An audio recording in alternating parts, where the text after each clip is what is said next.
Welcome to my channel, guys. If you're looking for an amazing novel, visit my Patreon page. Your support will help turn this story into an exciting audiobook. Join me on this journey. Chapter 51. Perfect Evolution. This shape is perfect. You have a strong body and a huge power.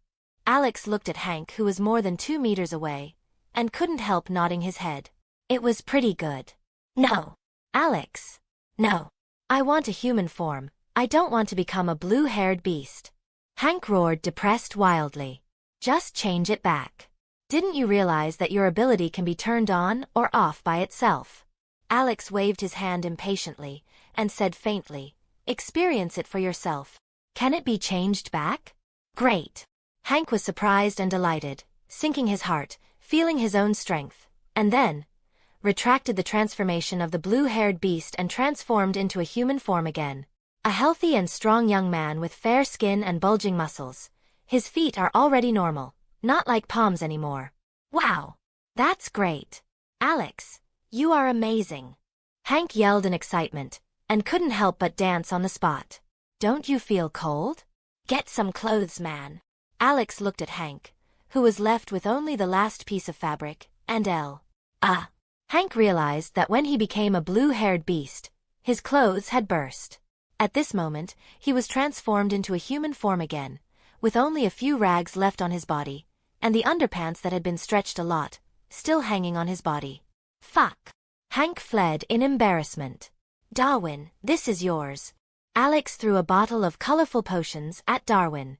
This guy with the survival of the fittest ability has great potential for development.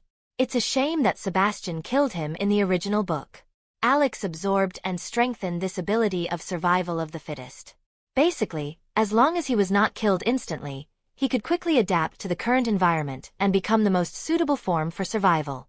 The medicine Alex gave to Darwin can strengthen the survival of the fittest ability, improve Darwin's adaptability, and strengthen his endurance limit. As long as it is not burst in a short period of time, Darwin will soon adapt to the environment and become the most suitable form for survival.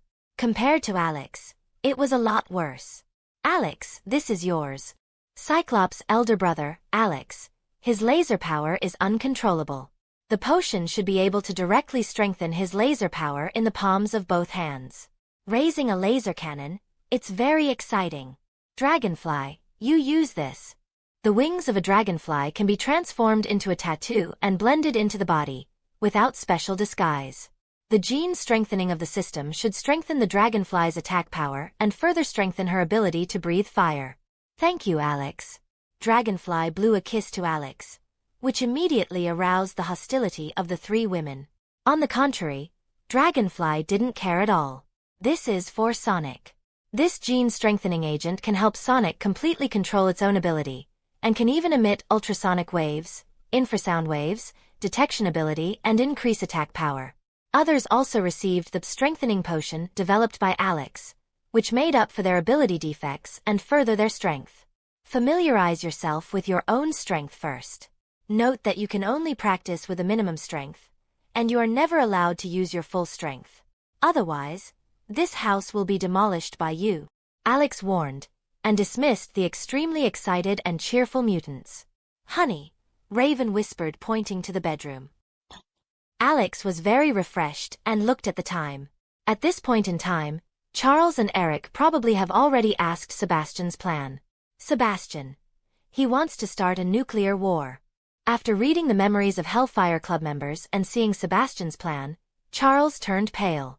Sebastian is not here. He is in New York. He wants to attack our mutant team. Thinking of the mutant teenagers who remained at the base, Charles felt anxious. Don't be nervous. Charles, did you forget? Alex is there. With Alex here, Sebastian has no chance.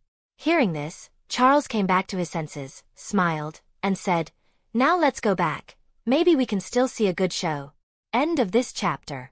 Chapter 52. Futile. In the bustling city of New York, within the ordinary facade of an office building, an unexpected disturbance echoed from an underground base. The sudden roar disrupted the usual hum of work. A voice, laced with arrogance, cut through the tension. Is Alex in the house? Haha, Hope you're not easily scared. Alex adorned a smile, raising a wine glass but refusing to rise from his seat. The disruptive scream shattered the air, sending everyone in the base into alarm. What's happening? Raven, Emma, Jessica, Hank, and others rushed out, their faces painted with surprise. Despite vigilant gazes scanning the surroundings, no abnormalities were in sight. Suddenly, a chilling scream echoed from the sky, followed by a group of people plummeting to the ground. Enemy attack! The fallen figures were none other than the base guards, signaling a dire situation. Stay alert. It's likely the Hellfire Club, Raven cautioned, taking a deep breath while clenching her fists. For Mystique, it was her first taste of war, and the tension was palpable among the young warriors. Even seasoned individuals like Emma and Jessica felt the nerves, their awakened abilities notwithstanding. Amidst the chaos, a terrifying scream resonated, drawing attention to a mysterious assailant. The sound of footsteps followed, as a middle-aged man in a black suit, sporting an eccentric helmet, entered the office building with an air of grace. It was Sebastian. Stop! The armed soldiers shouted, aiming their weapons at Sebastian. Unfazed, he disregarded their warnings and calmly retorted, "Put your hands up." Fire! Bullets erupted from the soldiers' guns like a tempest, but Sebastian, with an air of disdain, invoked his energy absorption, rendering the barrage of bullets ineffective. Futile struggle. Sebastian declared as grenades and bazookas descended upon him. A thunderous explosion enveloped his figure, but his confidence remained unshaken. In the fiery aftermath of the explosion, Sebastian stood triumphant, the impact and flames diminishing in his outstretched hands until they vanished into thin air. With a charismatic grin, he declared, "Giving it back to you," and performed a dramatic step, initiating an energy release. The absorbed explosion's force surged from the soles of his feet, triggering a colossal shockwave that obliterated a building at the base entrance. As chaos ensued, Raven and others, on the first floor, were gripped with horror. The inexperienced teenagers, confronted with the grim reality of war, forgot their own abilities in nervous anticipation. A terrified voice echoed outside the door, pleading for mercy. The creaking door swung open, revealing Sebastian. "My name is Sebastian, and he began, but before he could finish, Hank transformed into a blue-haired beast and lunged with a thunderous fist. Boom! A laser cannon erupted from Alex's hand, and a sonic shockwave blasted down from another mutant named Alex.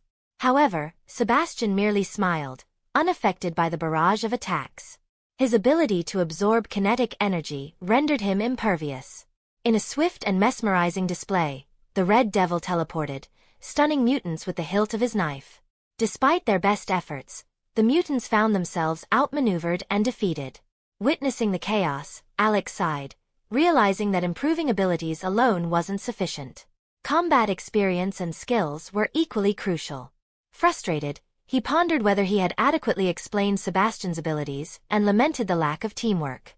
Sebastian, unfazed by the onslaught, addressed the fallen mutants. "Red Devil, you are too harsh. Every one of them is very precious. If you don't have a last resort, don't hurt our kind." He shook his head, smiling, and declared, "Bring them back. These people are our companions. From now on, we will create a glorious future that belongs to mutants together." Chapter 53. Intensive Training. Well said. With a round of applause, Alex stood outside the window, a smile gracing his face. He nodded at Sebastian and greeted him. "Long time no see, Sebastian." "Alex." Sebastian was taken aback but smiled warmly, replying, "Long time no see, Alex. You know, I've been searching for you. You and Eric are the best companions. I've always wanted to invite you to join us. Together, we can create a glorious future for mutants. Actually, I detest nuclear radiation. Starting a nuclear war? I can't agree with that." Alex smiled, shook his head, and replied calmly, "Leave, Sebastian, or you'll regret it. I don't want to kill you now. You're just a test for these little guys." "Your face is truly infuriating," the Red Devil roared, appearing behind Alex swinging a long knife down at him. "You're envious." Alex waved his hand, and the Red Devil's knife twisted instantly, bouncing back like a spring, hitting the Red Devil's head heavily, causing him to scream in pain. Riptide clasped his hands together, summoning a storm towards Alex. "Can't you come up with something new for once?" Alex extended a finger, pinpointing the storm, causing it to dissipate. Flicking his finger, a steel pipe bounced from the ground, hitting the Riptide's head. Riptide staggered and fell to the ground, stars dancing in his eyes. "Now it's our turn." Alex beckoned Sebastian. "As you wish." Slightly angered, Sebastian absorbed Alex's energy beam and unleashed it towards him. A scorching beam of light descended upon Alex. "Oh, this again?" Alex reached out, grabbing the energy beam and making it vanish instantly. "You!" Sebastian was shocked, stammering. "Isn't your ability magnetism? How can you?" "My ability is stronger than you think." Alex extended his hand, and the metal chairs in the living room twisted around Sebastian like a rope, binding him tightly. "You've used this trick before." A beam of hot energy emerged from Sebastian's fingertips, resembling a laser sword, cutting through the metal bindings. Then, he found himself tied up again. What's the purpose of all this? A single bundle, one swift cut, a seemingly unstoppable maneuver. The energy you've absorbed will be depleted sooner or later. Once you've used it all up, I'll be able to tie you up. With a faint smile, Alex gestured towards a sizable fish tank in the living room and inquired, "Sebastian, if I tie you up and place you in this fish tank, will you drown?" "Ah." Sebastian paled, beads of sweat forming on his forehead. Although still human, drowning in the fish tank would be a source of mockery for years to come. "Frightened?" Alex smiled, approached Riptide, and plucked a strand of hair. Grinning at Sebastian, he remarked, "Actually, I have a simpler method. Ending you doesn't require much effort. Test the gene." Testing, successful collection. Should the gene be strengthened? "Yes," Alex replied casually. "The strengthening is successful." Pricked with integration. "Integrate." Alex nodded. Suddenly, a sharp pain surged through his body, beads of sweat breaking out all over. However, it subsided quickly. Extending a finger, Alex wiggled it, a gentle breeze lingering at his fingertips. "My ability is unique. I can replicate the abilities of other mutants. This is the ability of Riptide." A wisp of breeze hovered at Alex's fingertips. Smirking at Sebastian, he said, "The Riptide is an idiot. He only knows how to attack with storms. But he doesn't know that controlling the airflow can suffocate people." With a swing of his finger, Alex emptied the air around Sebastian in an instant.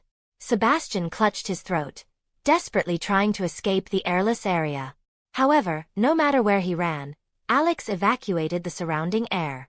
Compared to a fish tank, this ability seems more convenient, doesn't it? Alex looked at Sebastian with a cat-like smile, relishing the role of a cat playing with a mouse. "You win." Sebastian conceded, utterly defeated in front of Alex. Once arrogant and invincible, Sebastian now faced a harsh reality. "Well, get the fuck out of my sight." Releasing the control over the airflow, Alex waved to Sebastian. Panting heavily, Sebastian eyed Alex suspiciously and asked, "Alex, what are you planning?" In Sebastian's perspective, Alex should seize the opportunity and eliminate him directly. Why did he let him go again? "I said your life is meant to be a whetstone for these little guys. Before I change my mind, wouldn't you better be on your way?" Alex said coldly. "All right." Sebastian nodded, rallying Riptide and the Red Devil. The Red Devil teleported, vanishing from sight. "Hey, ladies and gentlemen, it's time to wake up." Lifting the fish tank, Alex poured cold water from it on everyone. "What?" The mutants, stunned by the Red Devil's surprise attack, gradually regained consciousness. "Wow, what a flawless battle. You got your wish. The entire army is defeated." "It's impressive." Alex discarded the fish tank, smiled sarcastically and surveyed the group of mutants. Alex, Raven, Emma, and others bowed their heads in shame. "With your abilities, even if you can't defeat Sebastian, driving him away should be a piece of cake." Alex glanced at the crowd, shook his head, and said, "Sebastian has an energy absorption ability, rendering your attacks ineffective. I know how to fight, but I need to see more strategic thinking. Raven, as the Red Devil, you could have teleported Sebastian to the bottom of the sea for a quick solution." Emma, your mental abilities could have perfectly controlled Sebastian, but you were knocked out by the Red Devil. You all disappointed me. The battle that can be easily won turned into a total wipeout. Combat experience and awareness are sorely lacking. Therefore, you still need to undergo rigorous training. Yes. Everyone nodded, acknowledging their shortcomings. The following day, Charles and his companions returned to the base. Oh my God, did you demolish all the houses? The entire base lay in ruins, a stark reminder of the destructive forces that had swept through. Military police groups bustled about, working to clean up the aftermath. Charles and his companions stood in disbelief at the scene before them. Sebastian is responsible for this, Alex declared, taking a step forward, sighing, and shaking his head. Sebastian. Eric's anger was palpable, his fist clenched with a hint of hatred in his eyes. That bastard. Will the CIA provide us with a new location? Alex turned to Greta, gesturing towards the wreckage. I believe we need a new base. Sorry. I only borrowed this place. The CIA. I prefer not to collaborate with mutants, Greta replied with a helpless shake of her head. So, are we going to be homeless now? Eric scowled. No. We have another base, Charles chimed in, pointing to himself with a smile. My house. I'm sure you'll be pleased with it. On the outskirts of New York stood Xavier Manor, a massive castle amidst green mountains and waters, leaving everyone in awe. Wow. Charles, this is a castle. Your house is enormous. An empty house, and you live here? The group marveled at the grandeur. Okay, it's not a big deal. If you've been to London, you know Alex's manor is even more stunning than mine. Oh, and not just London, Alex has a manor in New York too. Charles smiled and led the group into the castle. You're all wealthy individuals, Greta remarked, impressed. According to Alex, you faced Sebastian, and was wiped out, Charles said, shaking his head. Now, get ready for special training. Under Greta's guidance, the group underwent not only ability training but also various agent skills training simultaneously. Eric, the Earth has a massive magnetic field. Your power is beyond imagination. Feel the power of the Earth, Eric. You'll realize you can lift the entire Earth. Charles, let go of your heart and accept the whole world. Raven, you're the strongest. Constantly change and become all of us.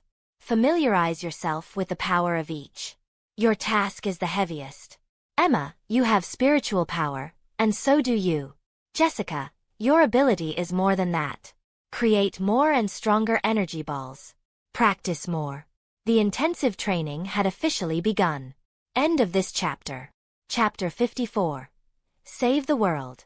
The entire group had been wiped out earlier. This group of young people learned from their shame and emerged with newfound courage, igniting fiery enthusiasm. Their strength improved rapidly, undergoing significant transformations over the next few months. Come on. Gather around the TV. Greta shouted from the living room. Everyone hurried in, and on the screen, the President of the United States was delivering a speech. Russia is deploying nuclear missiles in Cuba. The fleet is approaching the Caribbean Sea. War is imminent. As the image unfolded on the TV, a solemn silence settled in the room. All of this is Sebastian's doing. We have to stop him. Prevent the outbreak of a nuclear war. Charles rose abruptly, speaking with conviction. We are prepared. The young ones raised their fists high, their determination evident. X-Men, let's go. Raven yelled, leading the charge towards the tarmac. Everyone, this is my latest research result.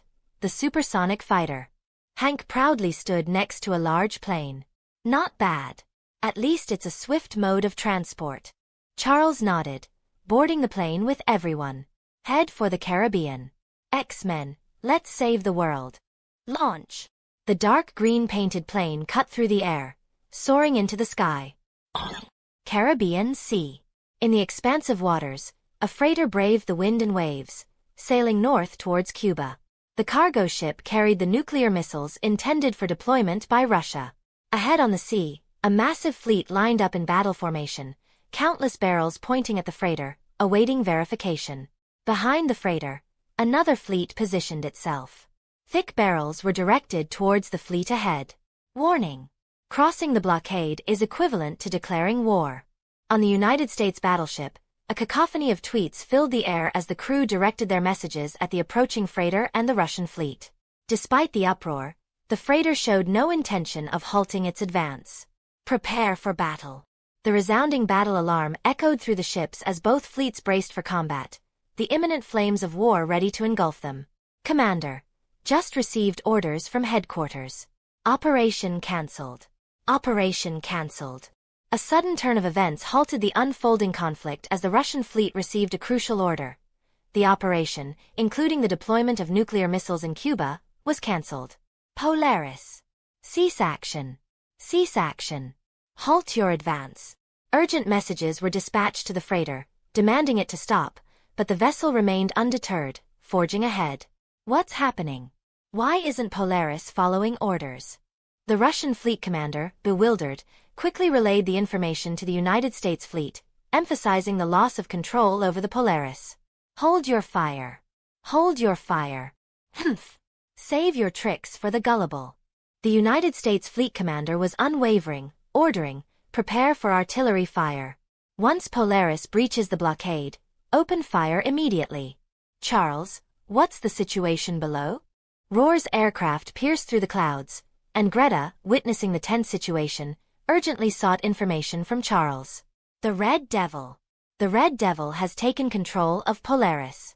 It's out of control. Charles, through telepathy, saw the unfolding crisis on the Polaris. Damn! Polaris is breaking through. Stop it. Stop it, or war will erupt. Greta shouted anxiously. Immediately. Charles swiftly exerted his psychic power, seizing control of a commander in the Russian fleet. In a crisis, the political commissar stepped forward, personally manipulating a missile launcher and launching an anti-ship missile at the Polaris. The explosive impact sent Polaris to the depths. The United States fleet breathed a sigh of relief. Comrade, you prevented a nuclear war. A group of officers on the Russian fleet looked at the commander with admiration, who appeared bewildered. In a nuclear submarine beneath the waves. Sebastian, Polaris is destroyed. Our plan failed. Red Devil urgently reported to Sebastian. I have a backup plan. This submarine has a nuclear reactor. Absorbing its energy will make me a nuclear weapon. War will still break out. Determined, Sebastian entered the reactor compartment, absorbing nuclear energy. Sebastian is at the bottom of the sea, absorbing nuclear energy. He plans to trigger a nuclear explosion in the United States, reigniting war. Charles expressed concern. They're deep underwater, and the water depth hinders my telepathic range. I can't locate them. We need sonar. Hank exclaimed. Sonar. Sonic opened the plane door, leaped off, and using his hang gliding wings, descended towards the sea. A vast sound wave emanated, sweeping across the sea. Found them. Through echolocation, Sonic pinpointed the submerged submarine. End of this chapter. Chapter 55. The Battle. Eric. Alex pointed towards Magneto, a wry smile on his face as he shouted, Snag it, Magneto. Snag a submarine? Eric shook his head and hollered, It's too massive. I can't manage it. Eric, your power can move the Earth itself. A submarine is nothing. Embrace the power of the Earth. The magnetic field is all around us. Alex reached over, giving Eric a hearty pat on the shoulder. Remember the days in that concentration camp, Eric. Believe in yourself. And let's fuck up that bastard Sebastian. All right. Emerging from the cabin, Eric stood on the plane's landing gear, facing the sea. Following the sound wave's direction, he stretched out his hand. With a wild roar, a colossal magnetic storm erupted. The immense force lifted the submarine from the ocean floor, hauling the massive nuclear vessel from beneath the waves. Oh my stars! On the sea, the officers and soldiers of both fleets were wide-eyed in disbelief at the spectacle. One person lifting a submarine from the depths? What kind of terrifying power was this? Mutants. They're a fearsome bunch. Fear brewed anxiety. Fear cultivated hatred. Mutants were now seen as the ultimate enemy that must be eradicated. Reports flooded the headquarters about the front-line situation. The two previously adversarial factions suddenly found common ground. Mutants must be eliminated. Tempest. Ascending from the sea, the submarine hanging in mid-air, the cyclone opened its hatch as a figure emerged. With a swift motion of both hands, a tempest unleashed, sweeping towards the aircraft above. The storm tossed the plane, sending it into a freefall. The violent impact forced Eric to cling to the landing gear to avoid being thrown off. The submarine he had grabbed slipped from his grasp. With a resounding crash, the submarine slammed heavily onto a nearby island. Alex released his magnetic control, supporting the falling plane, and landed on the beach. "Sebastian, face me," Eric bellowed, extending his hand to tear off the metal shell enclosing the submarine. Charging inside, Eric sought out Sebastian to settle the score. Whoosh! The Crimson Devil teleported, appearing behind Eric, brandishing a long knife to strike. Duck! A swift hand movement, a steel plate hurtled towards the Red Devil, propelling him into the air. "Hey, look over yonder!" Teleported in a rush, narrowly dodging the peril of being squashed by the iron plate. The Red Devil, never one to stay still for long, was suddenly met with a thunderous roar. With a resounding bang, a colossal fist adorned with blue hair collided with the Red Devil's head, sending him into a state of darkness as he tumbled to the ground. Storm! In the midst of preparing to unleash the storm's cyclone, a sudden roar reverberated, causing eardrums to vibrate violently, brains to shake, and bodies to quiver uncontrollably. "Take a tumble!" Sonic exclaimed with a pop as the whirlwind staggered, dazed, shaking its head before succumbing to the effects of the infrasound. Done. A simple skirmish. Wow, that's downright impressive. Thumbs went up from the onlookers. Where's Sebastian? Anyone seen him? Greta burst out of the plane, seeking information from the group. Eric's having a chat with him. Alex, nonchalant, gestured towards the nuclear submarine and uttered casually, "Let 'em chat at their own pace. No rush, we've got time." "Sebastian, show yourself," Eric bellowed, manipulating magnetic forces to disassemble the submarine. Metal pieces scattered, revealing Sebastian's whereabouts. Eric, power cabin. Sebastian's holed up in the power cabin. Observing Eric's systematic destruction, Alex, somewhat dumbfounded, used his psychic prowess to guide him. "Power cabin?" Eric swiveled, casting his gaze to the submarine's rear, clasped his hands together, and declared, "Break." Metal fragments flew, and the power cabin disassembled. Sebastian, gripping a nuclear fuel rod and absorbing its energy, emerged before Eric. "Sebastian, meet your demise." Fury unleashed, Eric extended his hand, and steel plates soared like razor-sharp blades, slashing towards Sebastian. "Eric!" Sebastian lifted his head, exchanged a glance with Eric, grinned, released the fuel rod, allowing Eric's propelled steel plates to strike him. "Can't you be a bit more cunning? You should realize your attacks mean nothing to me." With a smile plastered on his face, Sebastian raised his palm, flicked his finger at Eric. Boom! A tremendous force erupted, slamming into Eric, sending him flying. Sebastian, charged with immense nuclear energy, held power comparable to a humanoid nuclear bomb. Every gesture emanated tremendous power, rendering Eric powerless against a mere snap. End of this chapter. Chapter 56. Betrayal. Sebastian shot Eric a sidelong glance, drawling as he shook his head and let out a hefty sigh. "You planning to stop me? Think you can stand in my way? Risk it all for those sorry, low-rank humans? You're playing a dangerous game, Eric." As he spoke, Sebastian sauntered toward Eric, his boots thudding on the metallic floor. "I am nothing like you, murderer." Eric let out a roar and swung his hand, a deafening screech racing across the vast steel beams in the submarine, forming a barrier against Sebastian. "Is that the best you got?" Sebastian curled his lip in mockery, paying no mind to the steel barricade. He pressed on, and with each step, the metal beams contorted as if some colossal force was bending them at his will. "I am gonna kill you, bastard," Eric bellowed, channeling magnetic forces to bolster his defense, yet Sebastian persisted, pushing him back relentlessly. "Your resistance is futile. Your strength is as feeble as a mouse's squeak. Can you really stand up to me? Can you lay a finger on me?" Sebastian sneered, reaching out to grab Eric by the neck, hoisting him into the air. "You've made a misstep.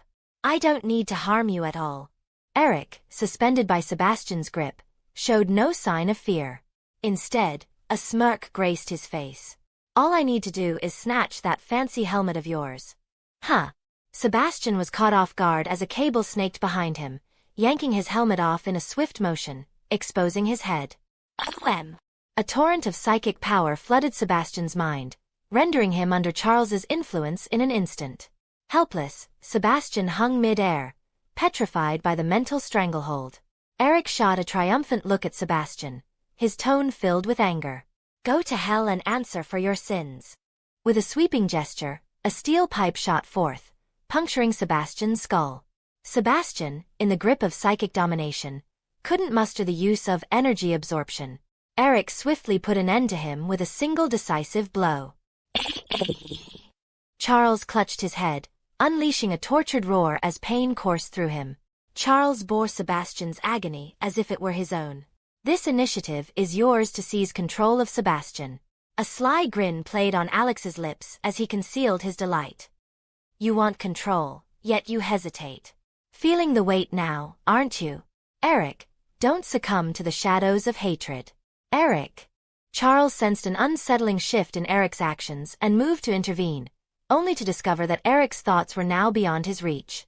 Inside the submarine's power compartment, Eric cast aside the lifeless Sebastian, his gaze cold as he surveyed the sea. With a determined expression, he removed his helmet and placed it upon his head. "Charles, your approach is flawed. The war has commenced. It's a battle between humanity and mutants. Only by defeating them can mutants secure a future." Eric inhaled deeply, his eyes flickering toward Sebastian. Sebastian's notion isn't entirely baseless. Despite being a contemptible executor, his vision of forging a future for mutants is fundamentally correct. Yes, fight for the future of mutants. A sense of duty welled within Eric as he lifted his head, exited the submarine, and joined the assembly of onlookers. Sebastian is no more. Eric stared vacantly at the crowd, extending his hand towards the sea, pointing to 2 distant fleets. "But our peril is far from over. Humans, those treacherous beings, have turned against us. They're launching an assault. Humans are at war with us. Whose side are you on?" Eric surveyed the gathering, raised his arm, and posed the question with a chilling tone. "Will you fight for the ruthless humans planning our slaughter, or will you stand with me in the battle for our survival and future? Humans attacking us?" The revelation stunned everyone. "This can't be," Greta exclaimed in disbelief. "No, it's not possible." Charles echoed the sentiment. "I can sense their artillery is aimed at us already." Eric scoffed, declaring, "Charles, are you still in denial? Can't you feel it? They've declared war on us." Boom! From the distant sea, the naval guns thundered. Artillery erupted into the sky as both fleets simultaneously launched their assault. Shells and missiles, densely packed and overwhelming, initiated a carpet bombing precisely where Alex and the others were situated. End of this chapter. Chapter 57. Injury. As the chaotic scene unfolded, Charles clutched his head in agony. "Hold your fire. Hold your fire." Moira grabbed the satellite phone while Roar frantically attempted to contact the fleet. However, the relentless barrage continued, oblivious to their pleas. "Did you witness it, my comrades? Humanity has declared war on us." Eric turned to the tumultuous sky, arms outstretched. "An eye for an eye, a tooth for a tooth. I'll make them understand the fury of our retaliation." Amidst the deafening roar, a colossal magnetic storm surged into Eric's being, sweeping toward the heavens in response to the bombardment. The potent magnetic storm swept out, captivating all the overwhelming artillery shells and suspending them in mid-air. "Well, I'll be a biscuit seller." The officers and soldiers of the 2 fleets were utterly dumbfounded by this spectacle. One individual resisting the onslaught from 2 fleets? Was he even human? What manner of creature was this? "Tell me, how does it make you feel?" Pointing to the magnetically trapped shells, Eric turned to Mutant behind him, frustration evident. "We just saved the world. We halted a nuclear war and saved countless human lives. And this is how they repay us. Damn it! Fucking scoundrels." The Mutant seethed with a mix of pain and anger. They had fought tooth and nail to save the world, to stand up for humanity, and yet this was the reward they received. Why treat them like this, fellow humans? "Charles, humans aren't interested in living peacefully with mutants. This is their response to us. This is their stance toward us." Eric bellowed at the sky. "Everyone, war has been unleashed. It's time to fight back." Eric extended his hand, summoning a massive magnetic storm. Shells and missiles changed course, hurtling back towards the fleet. Roar echoed as they streaked through the air. No! Stop! Eric, stop! Charles sprinted towards Eric, desperately trying to hinder his retaliation against humanity. Boom! Disrupted by Charles, the missiles under Eric's control plummeted, albeit for a fraction of a moment. Charles, wake up, partner. Your approach is all wrong. Dead wrong. People won't ever warm up to us. No matter how much you try to butter them up, they'll still show us the cold shoulder. Eric shoved Charles aside, took command of the shells, and unleashed a barrage toward the fleet. No. They just haven't grasped our true worth yet. Give them time, and they'll come around. Eric, war isn't the answer. Cease this madness. Charles shouted, charging at Eric once more. Should we just stand here and watch? Raven turned to Alex, panic etched across her face, uncertain of what action to take. Emma and Jessica wore similar expressions, their eyes fixed on Alex, waiting for his decision. Other mutants mirrored the confusion. Faced with humanity's betrayal and a sudden onslaught, emotions of pain, sadness, grievance, helplessness, and anger swirled within each of them. If you don't watch, what else can we do? Support? Well, whom do you support? Alex spread his hands, nonchalant. He opted for neutrality, steering clear of alliances. Let them sort out their mess. If either side sought his aid, he'd lend a hand. That's the extent of it. Yeah. Whom do we help? Everyone exchanged uncertain glances, at a loss. Gunfire erupted. Moira didn't hesitate, lifting her gun and firing at Eric. Metal bullets were nothing but a jest to Magneto. With a flick of his hand, Eric deflected the bullets effortlessly. Recalling the original storyline, Alex knew that Charles ended up paralyzed from a bullet to the spine. Attempting to intercept the bullets aimed at Charles, Alex managed only a slight deviation. The bullet struck Charles in the abdomen. What? Charles fell to the ground, the pain evident on his face. Alex's hasty maneuver had spared Charles's spine, but left him wounded. Charles. Witnessing the scene, everyone panicked and rushed towards Charles. Charles, are you okay? Eric tossed aside the controlled cannonball, assisting Charles and extracting the bullet from his abdomen. Moira, you traitor. Enraged, Eric seized Moira, crushing her neck. No, it's not her. It's you. It's you, Eric. Charles, in pain, accused Eric. Alex hurriedly approached Charles, examining the wound. Luckily, Charles got off easy. The bullet passed through his abdomen without hitting his intestines. Chapter 58. Parting Ways. No. I never aimed to cause you harm, Charles. I apologize. It was unintentional, my brother. Regret filled Eric's voice, and he wore it on his face. Brother? We ain't brothers. Charles dismissed Eric's attempt at comfort with a wave of his hand, fixing a cold stare upon him. Ah! Eric's expression froze, and he released Charles, exhaling a long breath. Alex, standing beside Charles, lent his support and warned, "Don't make any sudden moves, or your insides might find their way out." Charles, with a perplexed expression, thought, "Can't you hold your tongue for a moment?" The anger from earlier had dissipated. Observing Charles's speechless reaction, Alex couldn't help but smile. In the original timeline, Charles suffered a gunshot wound to the lumbar spine, rendering him paralyzed from the waist down.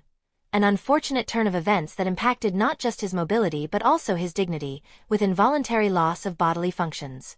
How could someone as esteemed as Professor X be burdened with such a predicament? It seemed incongruous. Luckily, at this critical juncture, history took a different turn. All right, I'm making my exit. Eric cast a glance at the assembly, a tinge of sorrow on his face, and declared, "Humans are launching attacks, and there'll be more to come. I'm fighting for mutant kind, for their future. To shield us from human aggression is my mission." Gazing around, Eric looked expectantly at the crowd and posed the question, "Is anyone with me? Will anyone join me in the fight to safeguard us from human threats? Are we reaching a crossroads here?" Eric's words weighed heavily on the hearts of those present. Could it be that comrades who fought shoulder to shoulder and brothers who stood by each other were now on the verge of parting ways? Human attacks on our people are inevitable. We stand united to protect our people. These words resonated deeply with many, the prior barrage of cannonballs serving as a testament to humanity's stance against them. "Count me in." The Azazel rose and walked towards Eric. "I'm with you." Riptide stood up and approached Eric. "And I." The dragonfly flitted through the air, its iridescent wings catching the sunlight as it gracefully landed by Eric's side. The hot desert wind swept across the scene, making the encounter even more dramatic. I'm not sure who's right in this conflict. But I'm tired of the discrimination, she declared. Darwin hesitated briefly before rising and striding towards Eric. I reckon protecting us is more crucial than safeguarding humans. We're the underdogs here. Sonic also joined Eric's side. Looking at his comrades, Eric turned to Alex. What about you, Alex? Will you come with me? Alex shook his head, his voice calm but firm. Eric, I prefer a stable life. But remember, whether it's Charles or you, we're mutant brothers. My Manor's always open to you and the kids. We're in this together. Eric smiled and nodded, appreciating Alex's loyalty. While remaining neutral, Alex pledged to assist others in need. All right then. With hands joined, the group created a powerful spectacle. The Red Devil initiated a teleportation, and they vanished. Alex, are you still keeping that neutral stance? Charles asked Alex, who seemed unfazed. I did say that, didn't I? Protecting the rear logistics is my game. The rest is up to you, Alex replied. Charles, his eyes determined, retorted. Well, it might seem a bit evasive or like a retreat, but a peaceful life is valuable to many of us. Not everyone wants to be in the thick of a fight. Maybe your way of thinking has its merits. The future's a mystery, Charles conceded, smiling. With a wave to Alex, Charles led them onto a plane. I'll be at your manor often, Alex. Keep a good bottle of wine for me. Absolutely. You're always welcome, Alex replied, extending his hand. With a magnetic force, he lifted the plane into the sky. Now, how in tarnation do we get back? Emma, one of them, asked as they stood on the deserted island. Alex chuckled and said, I have a daring idea. The three women immediately protested, but Alex, with a mischievous grin, gathered them in his arms. Activating the Red Devil's teleport, they were whisked back to the New York Manor. Chapter 59. Tony Stark. Assuming the role of a consultant at S.H.I.E.L.D., Alex harnessed his psychic powers to bring Raven into the fold of their training program. To everyone's amazement, Raven not only joined but excelled in the training sessions, earning admiration from none other than Peggy herself. While Alex continued his consultancy at S.H.I.E.L.D., he remained an active force at Stark Industries, holding a substantial 30% of the shares, with Howard claiming the majority at 55%.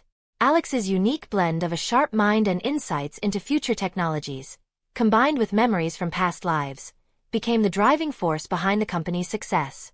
Under his guidance, Stark Industries pioneered advancements such as tablet computers and touchscreen phones, pushing the boundaries of technology ahead of its time. As 4 years swiftly passed, landing them in 1969, Alex utilized Dr. Erkin's super soldier serum residue to reverse and optimize the serum. Both Howard and his partner eagerly embraced the enhanced abilities and extended lifespans that came with it. In Long Island, New York, on the day Tony Stark was supposed to be born, Howard anxiously paced around, unable to contain his excitement. Alex, with his unique perspective, couldn't help but comment on Howard's restlessness. Can you please stop pacing? It's making my eyes spin. Nonsense. You're not the father. You won't understand my worries, Howard retorted, continuing his agitated walk. It won't change anything by being anxious, Alex sighed, acknowledging the anticipation. We have been together for years now without having any children. You can't comprehend my excitement, Howard grumbled, finally taking a seat. I understand, Alex replied casually, his thoughts already contemplating the future relationship between him and Tony.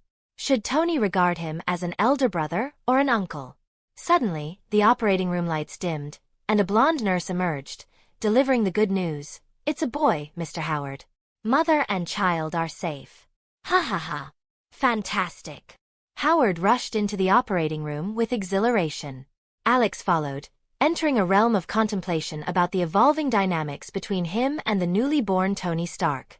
Meanwhile, Raven, having completed 7 years of rigorous training at S.H.I.E.L.D., emerged as a fully qualified agent, her extraordinary abilities ensuring a perfect success rate on any mission she undertook. As Tony made his grand entrance into the world, Raven's face lit up with genuine joy. Howard, who had been a father figure to both Alex and her since childhood, stood by, creating a familial atmosphere that ran deep with emotional bonds. In their rush to the operating room, a doctor emerged, cradling the newborn. Maria, Tony's mother, lay on the bed, pale yet radiant with the unmistakable glow of motherhood. She turned to Howard with a request. "My love, give our child a name." "Just call him Tony, Tony Stark," Howard playfully teased, his eyes brimming with joy and tenderness. Raven, leaning forward with eagerness, asked Howard if she could hold the newborn. "Be careful. Don't hurt him," Howard cautioned. The women took turns cradling Tony, their curiosity piqued by the arrival of the new family member. Amidst the joyous occasion, Raven couldn't resist a playful inquiry. Should this little guy call Alex brother or uncle? "Definitely brother. This bastard is also my son," Howard declared with unwavering certainty. Raven, with a mischievous Alexk, added, "Well, a brother who's 30 years older." Alex, undeterred by the banter, smiled. Whether Tony called him older brother or uncle didn't seem to matter. The age gap was significant, but it felt just right for this new addition to the family. In response to Raven's teasing, Alex retorted lightly, "Indeed. He also has a sister who's 30 years older than him." The operating room, amidst all the banter, emanated a serene and warm atmosphere. However, the doctor eventually intervened, reminding them of the need for rest. "The lady and the child need their rest. It's time for your visit to end," he informed them.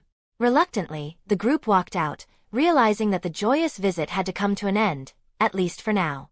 However, Howard had already set up Jarvis to fetch some extra fixings to assist Maria's recovery. Time rolled on, day by day. Following the first battle, Charles hightailed it to the mutant school in the city, keeping at his mutants and humans coexisting drills. Eric, stepping into Sebastian's shoes, rallied all of Sebastian's crew, took charge of the Hellfire Club, and birthed the Mutant Brotherhood. As the two charted their own courses, Alex was soaking up a ludicrously delightful existence. Alex stirred on his grand bed, surrounded by white blooms and a crisp aroma. Just last night, they bunked together again, but alas, the trio's skirmish ended in Alex's triumph. Alex couldn't resist feeling victorious. After all, when the lad's mighty, the young lass leans on the wall, and the sturdy young lass finds herself laid out on the bed. Clearly, he's the mighty one. Chapter 60. Consultant. The dim glow of Howard's study cast long shadows on the walls as the two men discussed the unfolding events that had shaped their lives. Alex leaned back in the plush chair, his eyes narrowing in thought as Howard continued to divulge the intricate details of the emerging landscape. "So, you're telling me that S.H.I.E.L.D. is not just about tackling super-ability crimes but also about preventing political assassinations?" Alex queried, raising an eyebrow. Howard nodded, his expression serious. "Yes, Alex. The world is changing, and with individuals like Sebastian and Eric playing their cards, it's becoming increasingly unpredictable. The political climate is tense, and we need an organization that can navigate the complexities of this new reality." Alex ran a hand through his hair, absorbing the gravity of the situation. "And Nick Fury is the man for the job? I've heard rumors about him. Some say he's a force to be reckoned with." A wry smile played on Howard's lips. "Nick's got the skills, and more importantly, he's got the courage to make tough decisions. S.H.I.E.L.D. needs a leader who can operate in the shadows, someone who understands the game being played." As the conversation unfolded, the room seemed to be filled with a charged atmosphere, mirroring the intensity of the world outside. The fate of nations, the balance between mutants and humans, and the emergence of super-abilities hung in the air like an unspoken promise of both chaos and possibility. "Alex, I'm not just offering you a chance to be a part of S.H.I.E.L.D. I'm offering you a chance to shape the future. The decisions we make today will resonate for years to come," Howard said, his eyes locking onto Alex's. "All right, Howard. I'm in. But on one condition. I want a say in how S.H.I.E.L.D. operates. I won't be a pawn in someone else's game." Howard chuckled, appreciating Alex's assertiveness. "You drive a hard bargain, my son. But I respect that. We need individuals like you who won't just follow orders blindly. Your independence will be an asset to S.H.I.E.L.D. The conversation shifted to the logistics of S.H.I.E.L.D.'s formation, the recruitment of other key players, and the delicate dance of politics that accompanied such endeavors. As the night wore on, plans were laid out, alliances formed, and the foundations of S.H.I.E.L.D. began to take shape. Months passed, and the whispers of S.H.I.E.L.D.'s existence spread through the corridors of power. Alex found himself at the center of it all, his influence growing as he navigated the intricate web of relationships within the organization. The dynamics between mutants and humans, once a source of tension, began to shift as S.H.I.E.L.D. became a symbol of cooperation and unity. In the midst of this, Alex continued to interact with old allies and adversaries alike. The ever-present threat of Eric and the Brotherhood loomed over the horizon, and S.H.I.E.L.D.'s role in countering their ambitions became increasingly vital. One day, as Alex strolled through the bustling S.H.I.E.L.D. headquarters, he encountered Nick Fury. Their exchange was brief but impactful, setting the tone for the challenges that lay ahead. Alex, we're in uncharted territory here. The world is changing, and S.H.I.E.L.D. is at the forefront of that change. We can't afford to falter, Fury remarked, his one good eye piercing through the shadows. Alex nodded a steely determination in his gaze. I didn't sign up for an easy ride, Fury. Let's make sure S.H.I.E.L.D. becomes a force that protects, not just a tool for those in power. The sleek car pulled up in front of the transformed mansion in Brooklyn. Alex couldn't help but marvel at the modern facade that now stood in place of the memories he held from decades ago. As he stepped out of the car, he couldn't shake the sense of nostalgia mixed with the weight of time that hung in the air. Go on in. Peggy's probably already there. Howard gestured toward the entrance, a sense of anticipation evident in his eyes. Alex nodded, a wistful smile playing on his lips. Wow, I remember Aunt Peggy. She must be close to 50 now. Can she still handle agent tasks? Howard chuckled, leading the way. Absolutely not. As you age, physical abilities decline. Peggy is now an instructor, teaching fitness, detection, counter-reconnaissance, and killing skills to the new agents. The revelation brought a mix of surprise and acceptance to Alex's expression. Time had indeed taken its toll on the once square-faced girl from his youth. He knew better than to challenge someone like Peggy in her new role, recognizing the wisdom in adapting to changing circumstances. Agent training. I bet Raven would be thrilled to join Aunt Peggy's sessions, Alex remarked, his mind drifting to Raven and her aspirations. You mean our Raven? She's got exceptional abilities and perfect agent material. These agents will be the elite of S.H.I.E.L.D. in the future. Collaborating with mutants will likely help reduce the prejudice against their kind. It's a win-win, Howard explained, a glint of optimism in his eyes. Absolutely, Alex affirmed, his thoughts aligning with the broader vision of breaking down barriers between mutants and humans. He understood the potential impact of having mutants as integral parts of S.H.I.E.L.D., not just as operatives but as instructors and mentors. Entering the mansion, Alex found himself surrounded by the hum of activity. Agents in training, state-of-the-art facilities, and a sense of purpose that permeated the air. Peggy, now a seasoned instructor, exuded authority as she guided the new recruits through their paces. Peggy, long time no see, Alex greeted with a warm smile, embracing the woman who had played a significant role in shaping his earlier years. Alex, it's been too long. Howard told me you're joining us as a consultant, Peggy replied, returning the embrace with a firm nod. That's right. I'm here to formalize the collaboration between mutants and S.H.I.E.L.D. It's time to break down the barriers, Alex explained, his tone resonating with determination.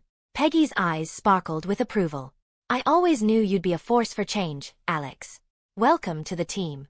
Chapter 61. Trisk. Over 11 years had passed since the First War. And now, in the year 1973, the unfolding plot to reverse the future was set in motion. According to the canon, now is the time to reverse the future. Wolverine from the future will travel through time and space, and the soul will return to the present moment, Alex mused as he rose from his seat, gazing at the sky, and absent-mindedly stroked his chin. I haven't found an abnormality yet, meaning Wolverine hasn't come back yet? The key to altering the future lay in Raven. It was her genes that gave birth to the formidable Sentinel. Huh? Eric. He came here. Alex detected the approach of Magneto Eric towards his manor using telepathy. Eric, long time no see, Alex greeted telepathically, reaching across to connect with Eric, who had just disembarked from the plane. Alex, your mental power is not worse than Charles. Eric exclaimed, momentarily surprised, then grinned and playfully touched his head. Next time I come to you, I will also consider wearing a helmet. I don't want to see what's in your head, Alex replied with a smile. In the past few years, your brotherhood has developed quite well. Eric, I still have a few good bottles of wine here. Come over. I'm not here to drink. Alex, I need your help. Or rather, I want to ask Raven for help, Eric conveyed as he exited the airport, found a car, and sped toward the outskirts of London. He smiled and added, I'll be there soon. See you shortly. See you later. Alex disconnected from the mental link, a faint smile playing on his lips. Eric came to Raven. Is it because the dwarf scientist has developed a weapon against mutants? Does he want Raven's shape-shifting ability to steal that secret weapon? As the scene unfolded, Alex sensed that the narrative of Reverse the Future was about to take center stage. Alex, your life is so comfortable. Eric's voice resonated in the living room as he entered, guided by the housekeeper. Welcome, Eric. Alex greeted with a warm smile, rising to hug Eric. He swiftly poured a glass of wine for his guest, encouraging him. Come on, taste it. This bottle of wine is pretty good. You really know how to enjoy. Eric remarked, taking a sip and settling onto the sofa. He cut to the chase, asking, Where is Raven? Why didn't you see her? Still resting, I went hardcore last night, Alex explained with a smile. Oh, Eric's expression carried a sly undertone that every man could recognize. I'll get her, Alex assured, shaking his head at Eric's lack of seriousness. Eric, you're here. Raven's voice called out as she entered the room after freshening up. Alex, Raven, I am here this time because I have something to ask you for help. This is related to mutant survival. Eric pulled out a picture of a dwarf, pointing at it, and explained, This man, Trisk, a dwarf. He has developed a powerful weapon against mutant. I need Raven's help to retrieve the stolen information about this weapon. A weapon against mutant? Raven frowned, intrigued. What weapon is so powerful? The specific details are not clear. It is said that the weapon he developed can track mutants. No mutant can hide from it, Eric revealed, adding a layer of urgency to his request. Eric shot a gaze up at Alex and declared, Alex, we're all aware there's a slew of mutants lurking in the human crowd. They ain't keen on wrecking the peaceful setup. But with Trisk's weaponry, those hidden mutants, one after another, they're gettin' nabbed. We gotta put a stop to it. Well, this does sound like a pickle. Alex nodded, then threw his hands up toward Eric, expressing helplessness. But it's up to Raven. I won't force her. End of this chapter. Chapter 62. Logan from the future. I'm heading out, Raven declared with determination. Raven's nod signaled agreement, and then she turned to Alex with a sly smile, adding a touch of humor to the moment. But, she paused, you're coming with me. That's fantastic. With Alex by my side, there's nothing we can't handle. Eric's enthusiasm was contagious. All right, count me in. Alex agreed, meeting Raven's intense gaze with a smile. I've been cooped up for too long. It's time to venture out. Fantastic. I'll book a flight immediately. Raven was excited. Raven, looking at Alex, playfully blinked and said, This time, you're exclusively on my team. Absolutely, Alex responded, nodding in acknowledgement of Raven's playful tone. Eric, you don't necessarily have to send Raven into the lion's den at Trisk Industries. Fine, Charles. Let him take a look, and we'll have all the information we need. Alex glanced at Eric, who seemed lost in thought. I haven't seen Charles in ages. Eric's expression darkened as he shook his head. Perhaps it's time to bring Charles into the loop. This kind of weapon poses a threat to him as well, Alex suggested, emphasizing the importance of their collective safety. To Charles, there's no Brotherhood or X-Men. We're all mutants in the eyes of others. This concerns him too, Eric mused. Yes, indeed. Let's head to Xavier Manor first, Alex agreed, steering the car towards the outskirts of New York. Meanwhile, in a Canadian tavern, Wolverine underwent a transformation. A mysterious wave passed through, causing Wolverine, mid-sip, to jolt with surprise. The ambient light flickered, casting dancing shadows that seemed to undulate like water waves, creating an eerie yet mesmerizing atmosphere, as if the very fabric of time and space were in constant flux. I'm back, Wolverine mumbled, his voice cutting through the strange ambience. In a future teetering on the brink of destruction, with mutants and humans facing annihilation, Wolverine received a fateful order to fight to the death. Utilizing Shadowcat's extraordinary time-traveling ability, Wolverine's soul traversed from a dystopian future to a pivotal moment in the past. Wincing in pain, Wolverine slowly opened his eyes, immediately sensing something amiss with his body. Clenching his fist, He was bewildered as 3 bone spurs emerged from the fist's surface. My claws. Examining the protruding bone spurs, Wolverine felt like he was trapped in a surreal dream. This version of Wolverine had yet to encounter the man who would alter his destiny, General Stryker. At this point, he remained a denizen of the slums, untouched by the Edmund metal, and far from the transformation into the formidable Wolverine. Am I truly back? Is this reality? Confronted by a mix of familiar and unfamiliar surroundings, Logan's mind raced with countless images, leaving him disoriented. Ugh! Clutching his head, Logan struggled to catch his breath, the dizzying sensation lingering for what felt like an eternity before gradually subsiding. Canada, eh? I need to find Charles immediately. We have to alter the course of events, change that grim future. Logan sprang to his feet, abruptly leaving the tavern. A gunshot echoed in front of Logan as the tavern keeper, armed with a double-barreled shotgun, glared at him with an icy demeanor. Boy, I ain't no pushover. No one gets a free drink from me. Fork over the money, or I'll put a hole in your head with one shot. Ah! Logan hesitated, realizing he hadn't paid for the drink he had just consumed. All right. My bad. I'll settle the tab right now.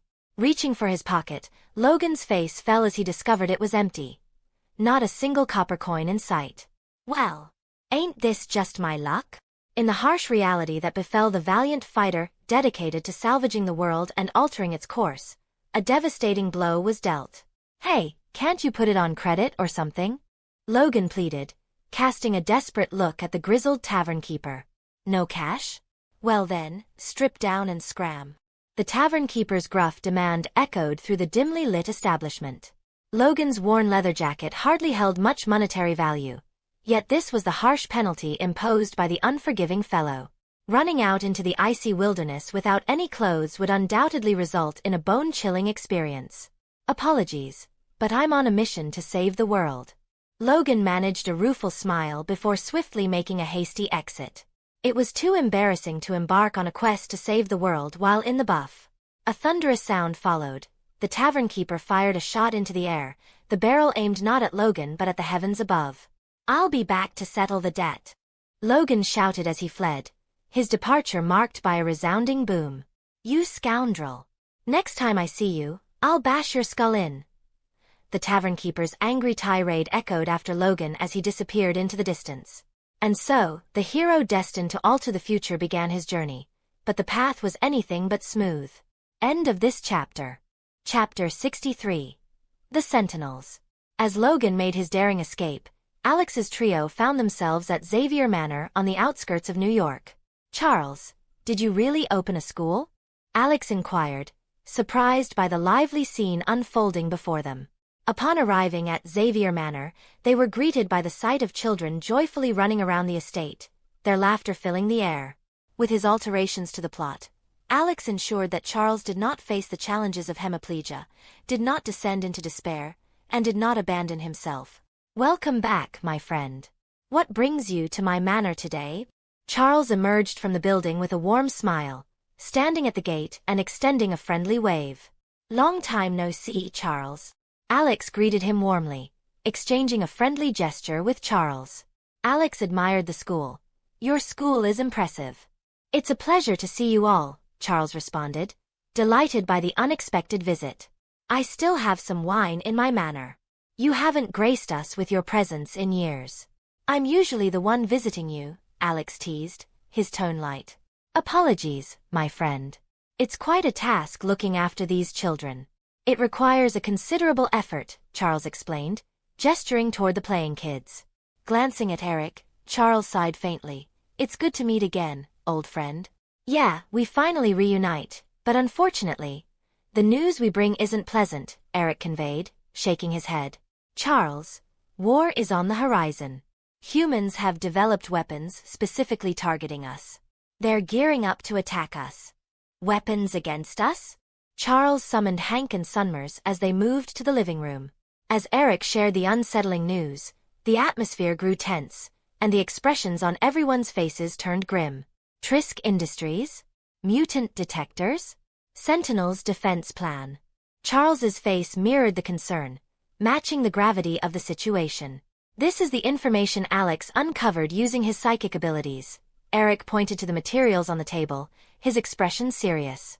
Charles, take a look for yourself. Verify if what I'm saying is true. Brothers, the war has begun. It's a planned extermination operation targeting us by mankind. This is just a plan, not that serious. Charles exhaled deeply, trying to calm the tense atmosphere. The Sentinel's plan, apart from the mutant detector, has not been set in motion. Charles, you've limited your psychic reach. You haven't seen the whole truth, Alex retorted, his expression turning icy. He pointed his finger at his head, a grim revelation on his face. Charles, do you know what I witnessed? Trisk Industries, they've snatched numerous mutants. They're conducting experiments on them. We've lost many brothers, innocent souls killed by their hands. More of our allies will perish at their hands in the future. Eric abruptly stood up, his anger boiling as he shouted. Charles, can you fathom the horror when I heard about mutant experiments? These brothers and sisters, seeking only a peaceful life, were targeted and murdered just for being mutant. Just because they're mutant. We demand justice. The war has begun, Charles. With a raised arm and a clenched fist, Eric unleashed his fury. Eric, I've encountered both benevolent humans and malevolent mutants.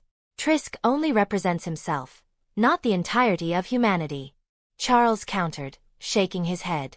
I don't endorse a war, but I will end Trisk. The malevolence of Trisk must be met with punishment. Charles, when human soldiers stormed Xavier Manor, I hope you can maintain that smile of yours, Eric snorted heavily. I'm here to clarify. I never intended to join forces with you. I'll convey to Trisk in my own way that harming mutants is the gravest mistake of his life. Eric angrily glanced at Charles with a scowl before turning on his heel and storming out. Do you always have to start a fight when you see each other?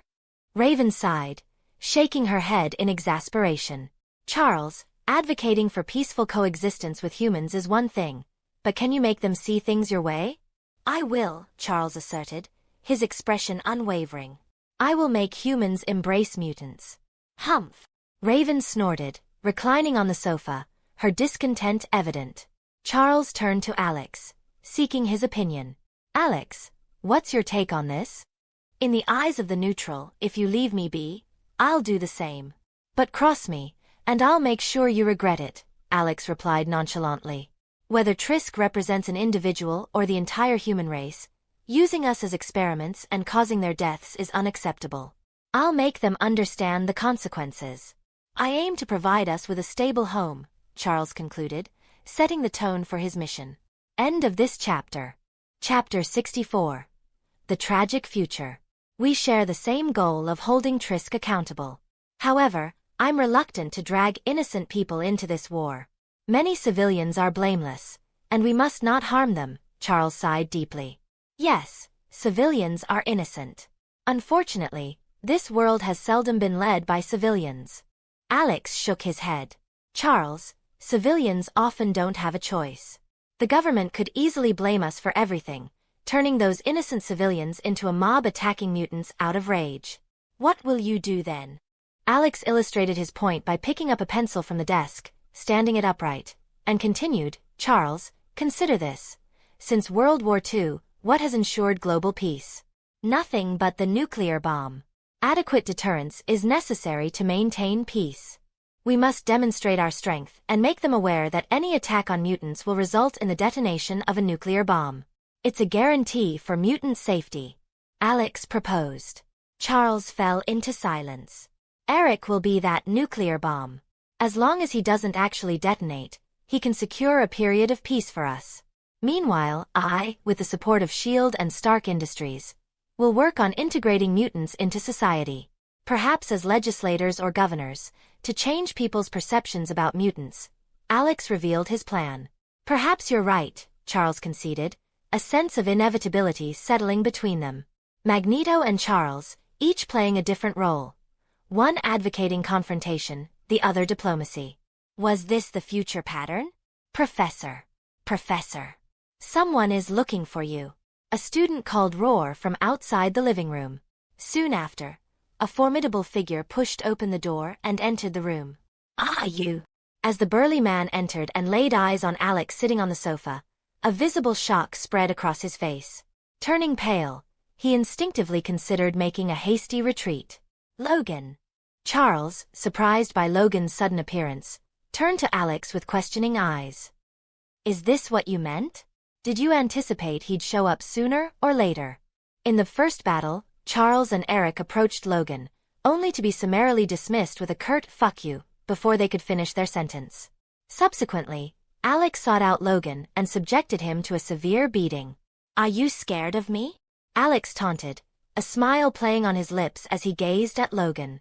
I ain't scared of you.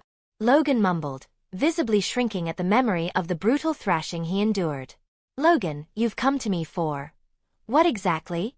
Charles eyed Logan suspiciously. The beastly Wolverine hadn't changed his ways. So why the unexpected visit? It's hard to explain. Logan shook his head, pointing at his own head. Just take a look for yourself. Check out my memories, and everything will be crystal clear. See it for myself? Charles raised an eyebrow inquisitively, activating his psychic powers to delve into Logan's memories. It's unbelievable.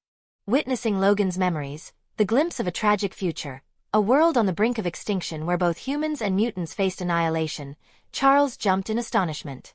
How can this be? How can this be? Charles took a sharp breath. Alex, have a look as well.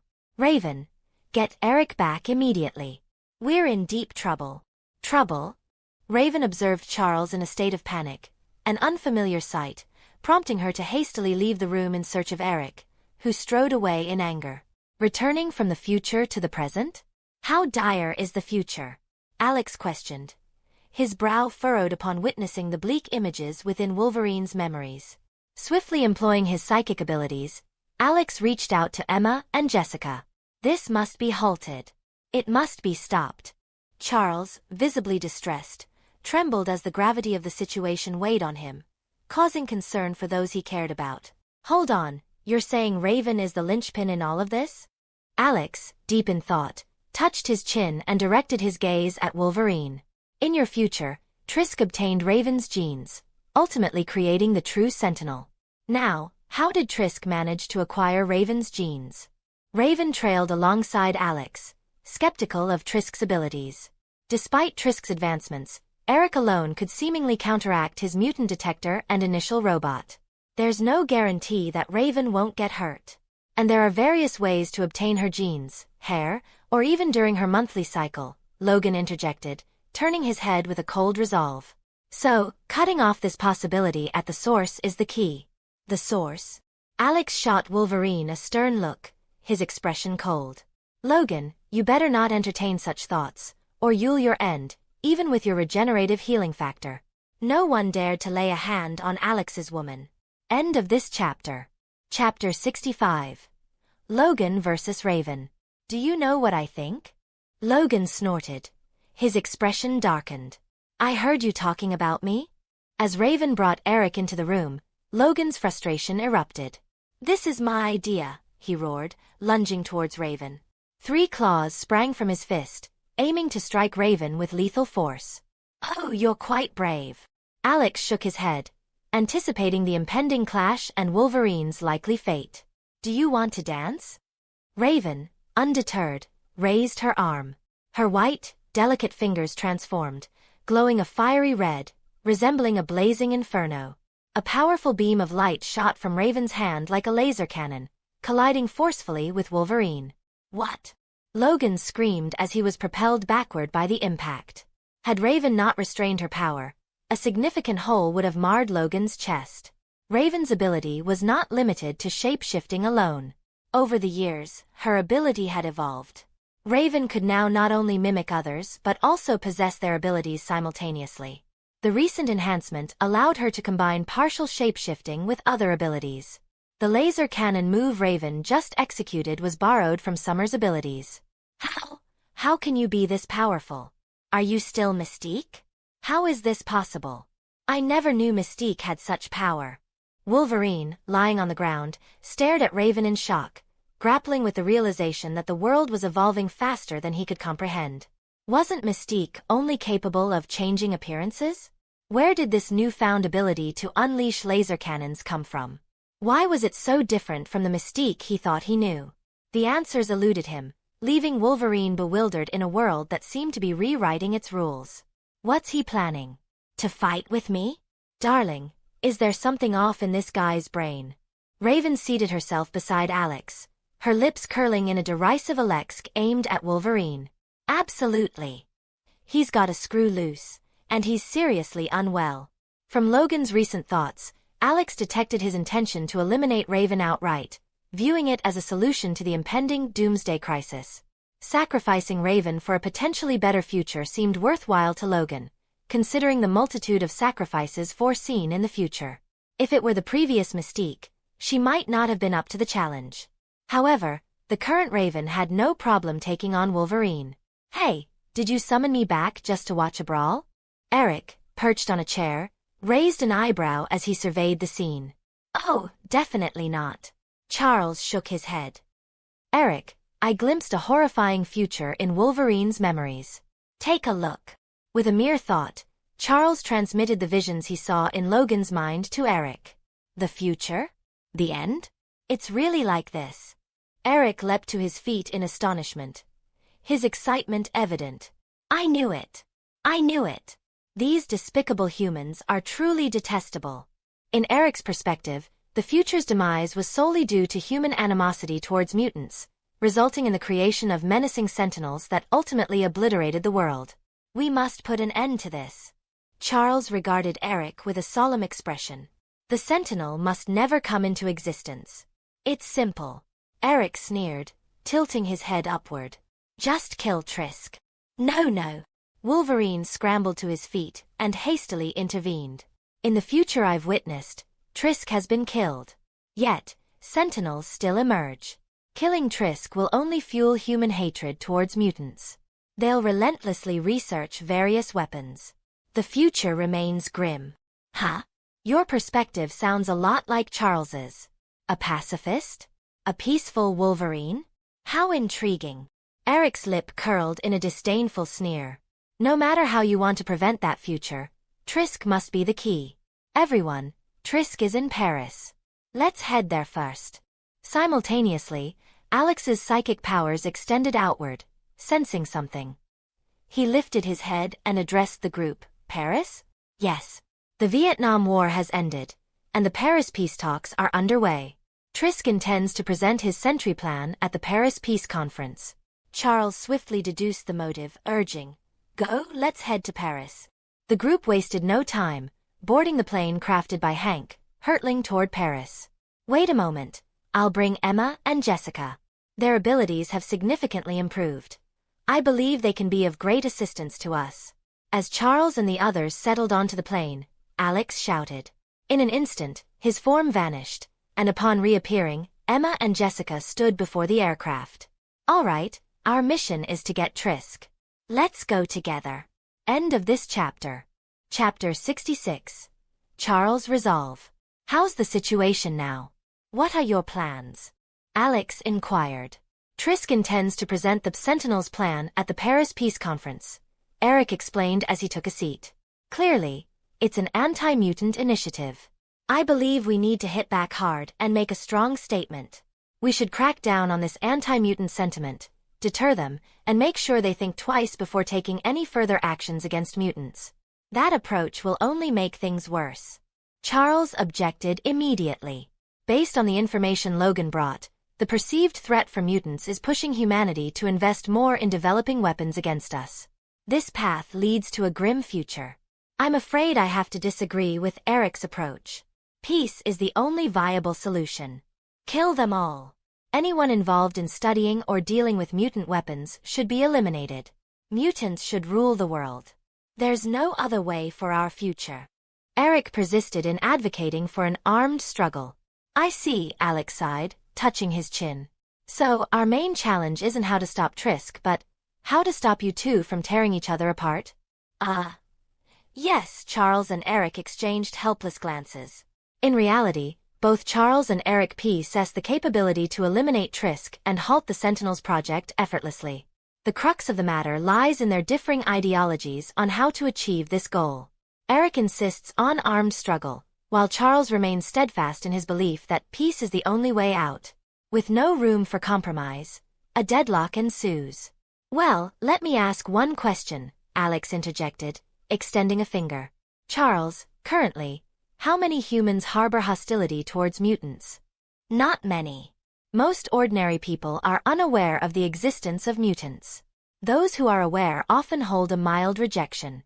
At the same time, only a few truly harbor hostility," Charles answered, drawing on his psychic insights into the matter.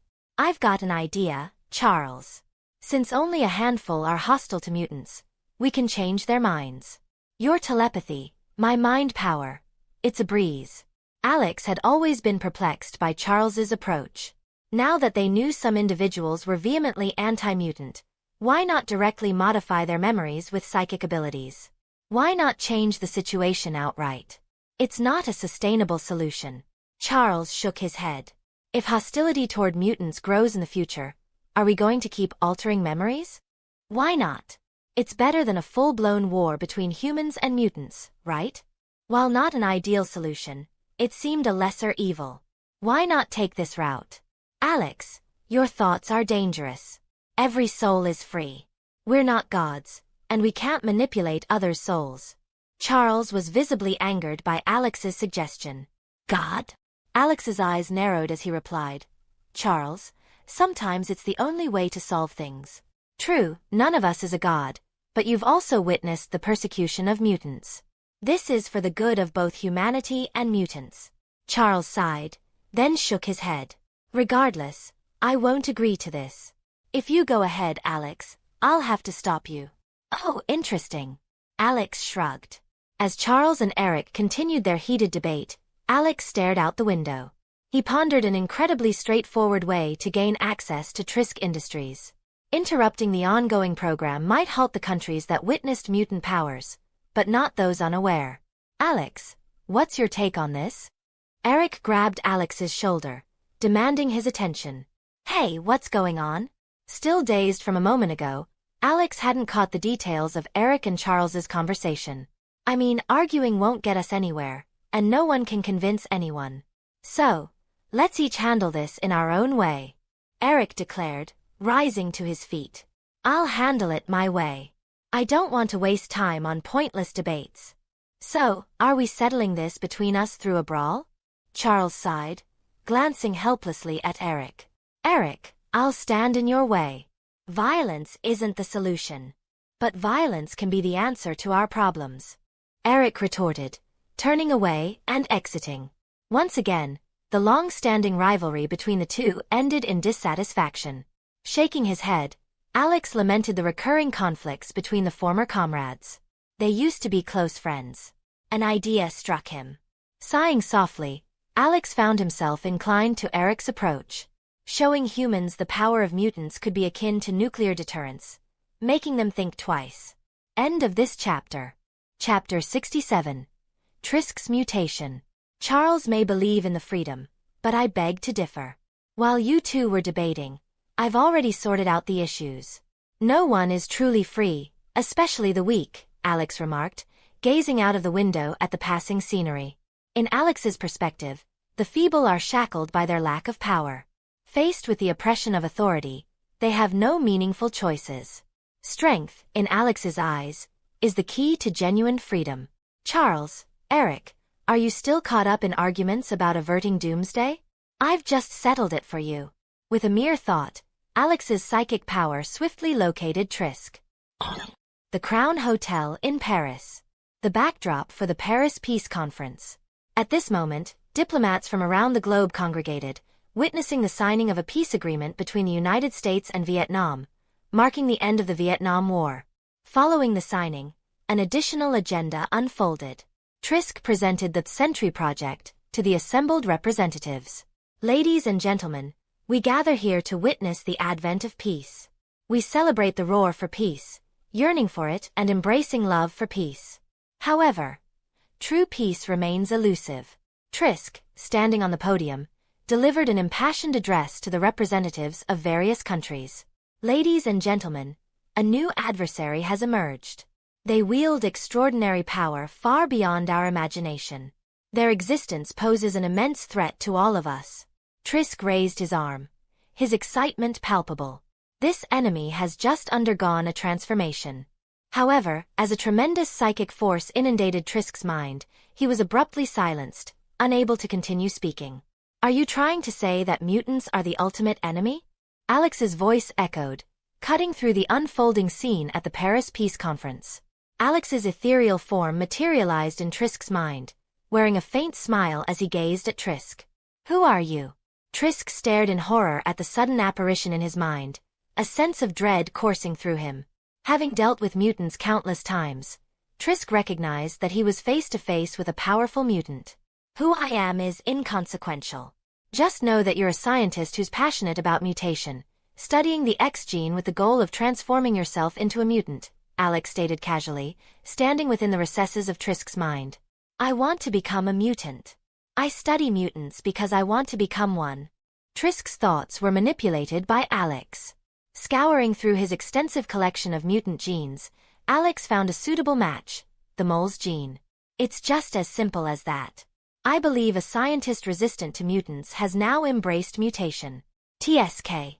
Alex remarked, tweaking the mole's X gene within Trisk. Simultaneously, he reversed Trisk's thoughts. Once the gene was removed, the X gene autonomously awakened. A glimmering light akin to a firefly floated upwards and descended into Trisk's consciousness. In an instant, the point of light exploded, its dazzling brilliance rendering Trisk temporarily blinded, unable to discern anything. He recalled the events leading up to this moment, yet he was now a mutant and his thoughts had been rewired by Alex. What's going on here? As the brilliance subsided, Trisk regained his composure, finding himself still standing at the podium, ready to address the diplomats. Before him, representatives from various countries awaited his explanation.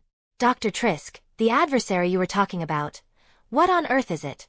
A participant queried, skepticism etched on his face. The enemy is definitely changing. Trisk muttered instinctively, and suddenly, a surge of heat engulfed his entire body. It felt as if every cell within him was exploding, violently shattering, and then reborn. What? The intense pain forced Trisk to scream and roar, cold sweat breaking out all over his body. Doctor, what's happening to you? Dr. Stricker, Trisk's assistant, rushed to support him upon witnessing the distressing situation. Me.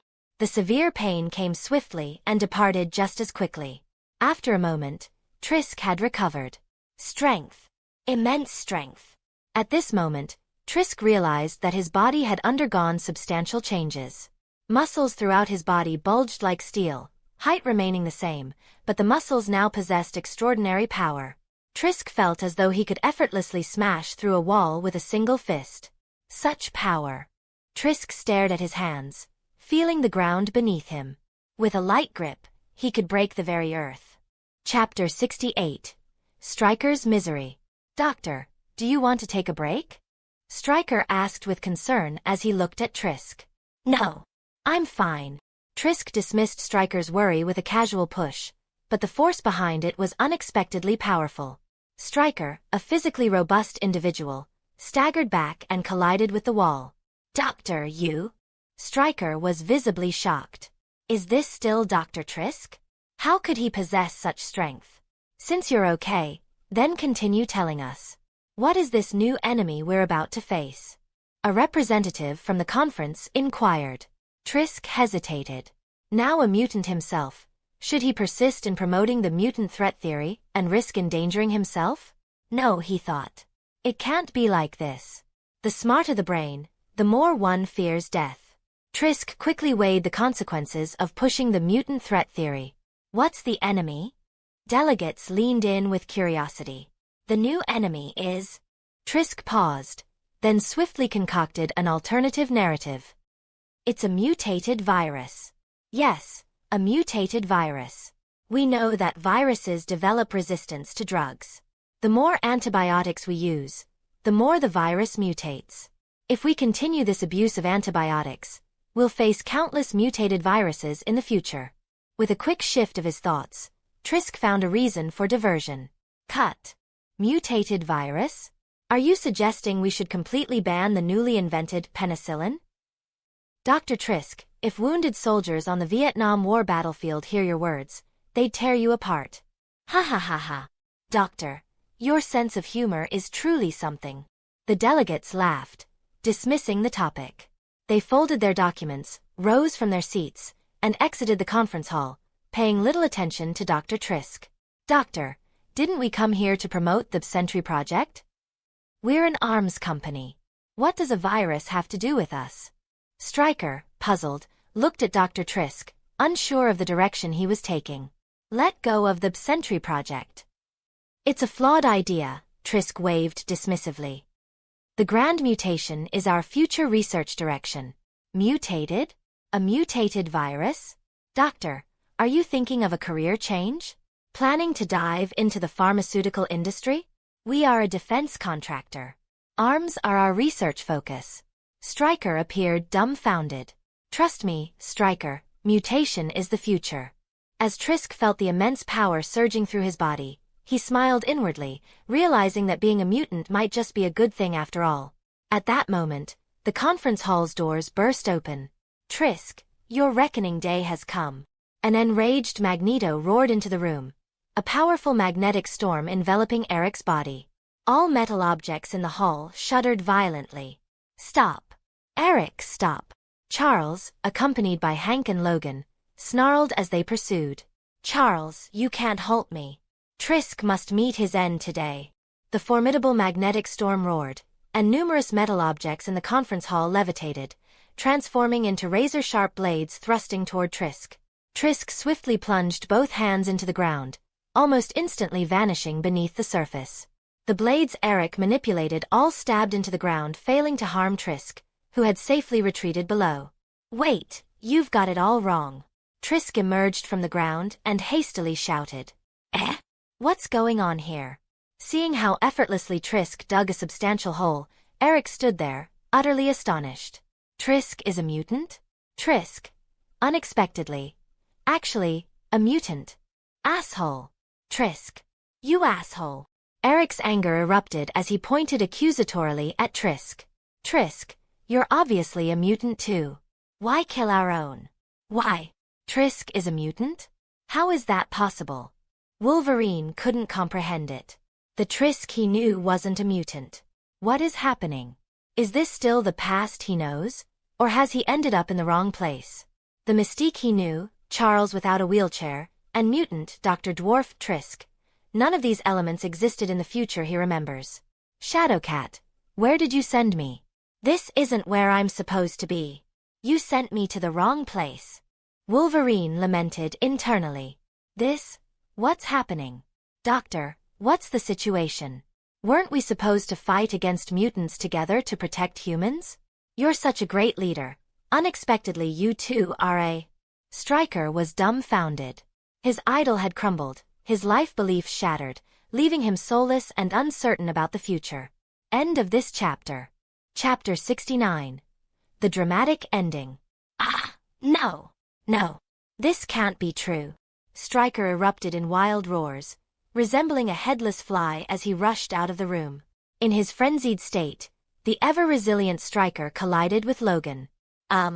Logan, ready to throw a punch, froze when he saw Stryker's face. His expression transformed from aggression to shock. You. It's you. A flood of memories overwhelmed Logan, images of his transformation into Wolverine at the hands of Stryker. What? Logan clutched his head, roaring as bone spurs emerged from his fists. Seeing the bone spurs, Stryker frowned, swiftly turned, and fled. Destiny had brought them face to face, marking the inception of Wolverine and Stryker's intertwined story. Dr. Trisk, I won't abandon our ideals. Even if you've betrayed them, I'll continue to uphold what we believed in. Stryker declared, reinforcing his revolutionary fighting spirit, as he resolved to carry on the ideals of Dr. Trisk and persist in opposing mutants. Trisk, are you a mutant? Charles and Hank watched as Trisk's palms enlarged, and his sharp nails took on an ominous appearance. You were one of us, part of our family. Why would you do this? Why harm one of your own companions? Eric's eyes reddened with emotion. I just became a mutant. Can you believe that? Trisk pleaded helplessly. He had no inkling he would become a mutant, and if he had known, would he have taken actions against mutants? He wanted to assert his innocence. You just became a mutant? Eric's disbelief echoed through the room. Charles froze for a moment, scanning Trisk from top to bottom. You're in your 40s this year? At this age, there's still a chance of awakening the mutant gene. You were just planning to present that Sentinel project to representatives of various countries? And now, you're awakening the mutant gene? Haha, fate works in mysterious ways. Hank blinked, marveling at the unexpected twists of this world. Damn. Eric stomped his feet in frustration. Despite an anti-mutant individual transforming into a mutant, potentially resolving many issues, Eric found it unacceptable. Angry and determined to confront a major adversary and avenge the fallen mutants, Eric was blindsided when this adversary suddenly became one of his own. It was a blow Eric couldn't easily accept, akin to throwing punches into thin air. Before I was still human, I held a different stance. I made mistakes against mutants in my effort to protect humans. But then, I didn't anticipate this. Trisk looked helpless. I don't know why. I was about to present the Sentinel project to representatives from various countries, and suddenly, I awakened the mutant gene. Trisk shook his head with a wry smile. The awakened ability is the power of the mole. Mole. Everyone glanced at Trisk. In these years, mutants had encountered a myriad of extraordinary abilities. A mole-related power seemed rather mundane. They had witnessed mutants with more exotic abilities, such as an octopus whose hands transformed into tentacles, an intriguing yet non-aggressive mutation. Thus, neither Charles nor Eric had extended an invitation to Trisk. It seemed normal and plausible in the world of mutants. The past, because of different perspectives, we can't blame you either, Charles sighed. Let's destroy the Sentinel project. Trisk, you are already one of us. Let's not allow this self-inflicted harm to persist. Yes, I'll destroy the Sentinel project. Trisk agreed with Charles's sentiment. As for this matter, is it settled? Eric still felt somewhat overwhelmed. He had planned for reconciliation and conflict, but an unexpected divine turning point had caught him off guard. Fate played a joke on us, Hank said, smiling wryly and shaking his head. But what I saw in Logan's mind, it seemed a bit different. Charles turned to Logan, who was still in a daze. Logan, do you know about this? In your future, do you know about Trisk's awakening mutant gene? Well, Logan shook his head, standing up and looking around with a puzzled expression. Where is this? How did I get here? And who are you? End of this chapter. Chapter 70. Ability. What's going on? Everyone exchanged puzzled glances, observing Logan's seemingly amnesiac demeanor. Have you regressed? Charles sensed the shift in Logan's soul, as if it had undergone yet another transformation. This left him with a sense of unease. Trisk had awakened the mutant gene in Logan, promising to thwart the Sentry project and refrain from developing weapons against mutants in the future. Had this alteration reshaped the future? But according to quantum theory, different choices lead to divergent futures. Would the changes we make now impact Logan's future? Would the future Logan cease to exist? The power of time is truly astonishing, beyond our comprehension. Perhaps, only someday in the future will I witness Logan returning to his original timeline, Charles mused, shaking his head. Maybe, the future Logan has vanished forever. Hey! Who are you? How did I end up here? Logan's face twisted with rage as his fists clenched, bone spurs emerging. A low growl, reminiscent of a wild beast, emanated from his throat. Logan, what's going on? Eric, growing increasingly frustrated, yelled at the bewildered Logan. Huh? I remember now. You and you. Logan pointed at Eric and Charles. You two scoundrels approached me a few years ago. I knew you weren't up to any good. Trying to punish me? I won't stand for it. With a wild roar, Logan swung his claws, lunging towards Charles. the razor-sharp bone spurs aimed at Charles. "Hey! What do you think you're doing?" Hank transformed into a blue-haired beast, letting out a roar as he swiftly slapped Logan away, preventing the attack on Charles. "This? How do you guys get along?" Trisk recoiled, feeling that the relationships among mutants were rough and perilous. It's just a joke. A joke. In reality, we're all quite amiable. Everyone's friendly. We're all comrades." Hank chuckled awkwardly, swiftly attempting to reassure Trisk. "Fuck you." Wolverine's furious roar cut off Hank's explanation. With sharp bone spurs and powerful fists, Logan unleashed his violent side, resembling a ferocious beast on a rampage. Beast and the werewolf engaged in a fierce brawl, creating a whirlwind of strong winds and echoing roars. "Well, that's certainly friendly." Trisk shrugged. "Your game is quite entertaining. Take your time with it." Holding the file box, Trisk turned and departed. "It seems, it's settled?" Charles shrugged. "Trisk, wait for me. I have some questions to discuss with you." With that, Charles followed Trisk, paying little attention to the ongoing brawl between the two. "The future just changed like that? Without us doing anything? What's going on?" Eric suddenly felt a sense of disbelief. After all the effort, all the struggle, the issue seemed to be resolved without any direct intervention. How could this be? At this point, Eric began to formulate a vague hypothesis. Trisk's spontaneous awakening of the mutant gene couldn't be without reason. Alex didn't follow them. During their earlier dispute, Alex had proposed using psychic powers to manipulate the minds of all those hostile to mutants. So far, no one knows what Alex's ability is. Even if it's just ability copying, it's only Alex's claim. Could his ability be more potent than we think? Eric pondered this in his mind. Watching Trisk walk away, Eric realized he had been heading in the wrong direction by opposing humans. The true solution to the mutant crisis lay in transforming all humans into mutants. Yes, transforming all humans into mutants is the path I will advocate for in the future. Eric's eyes gleamed with determination.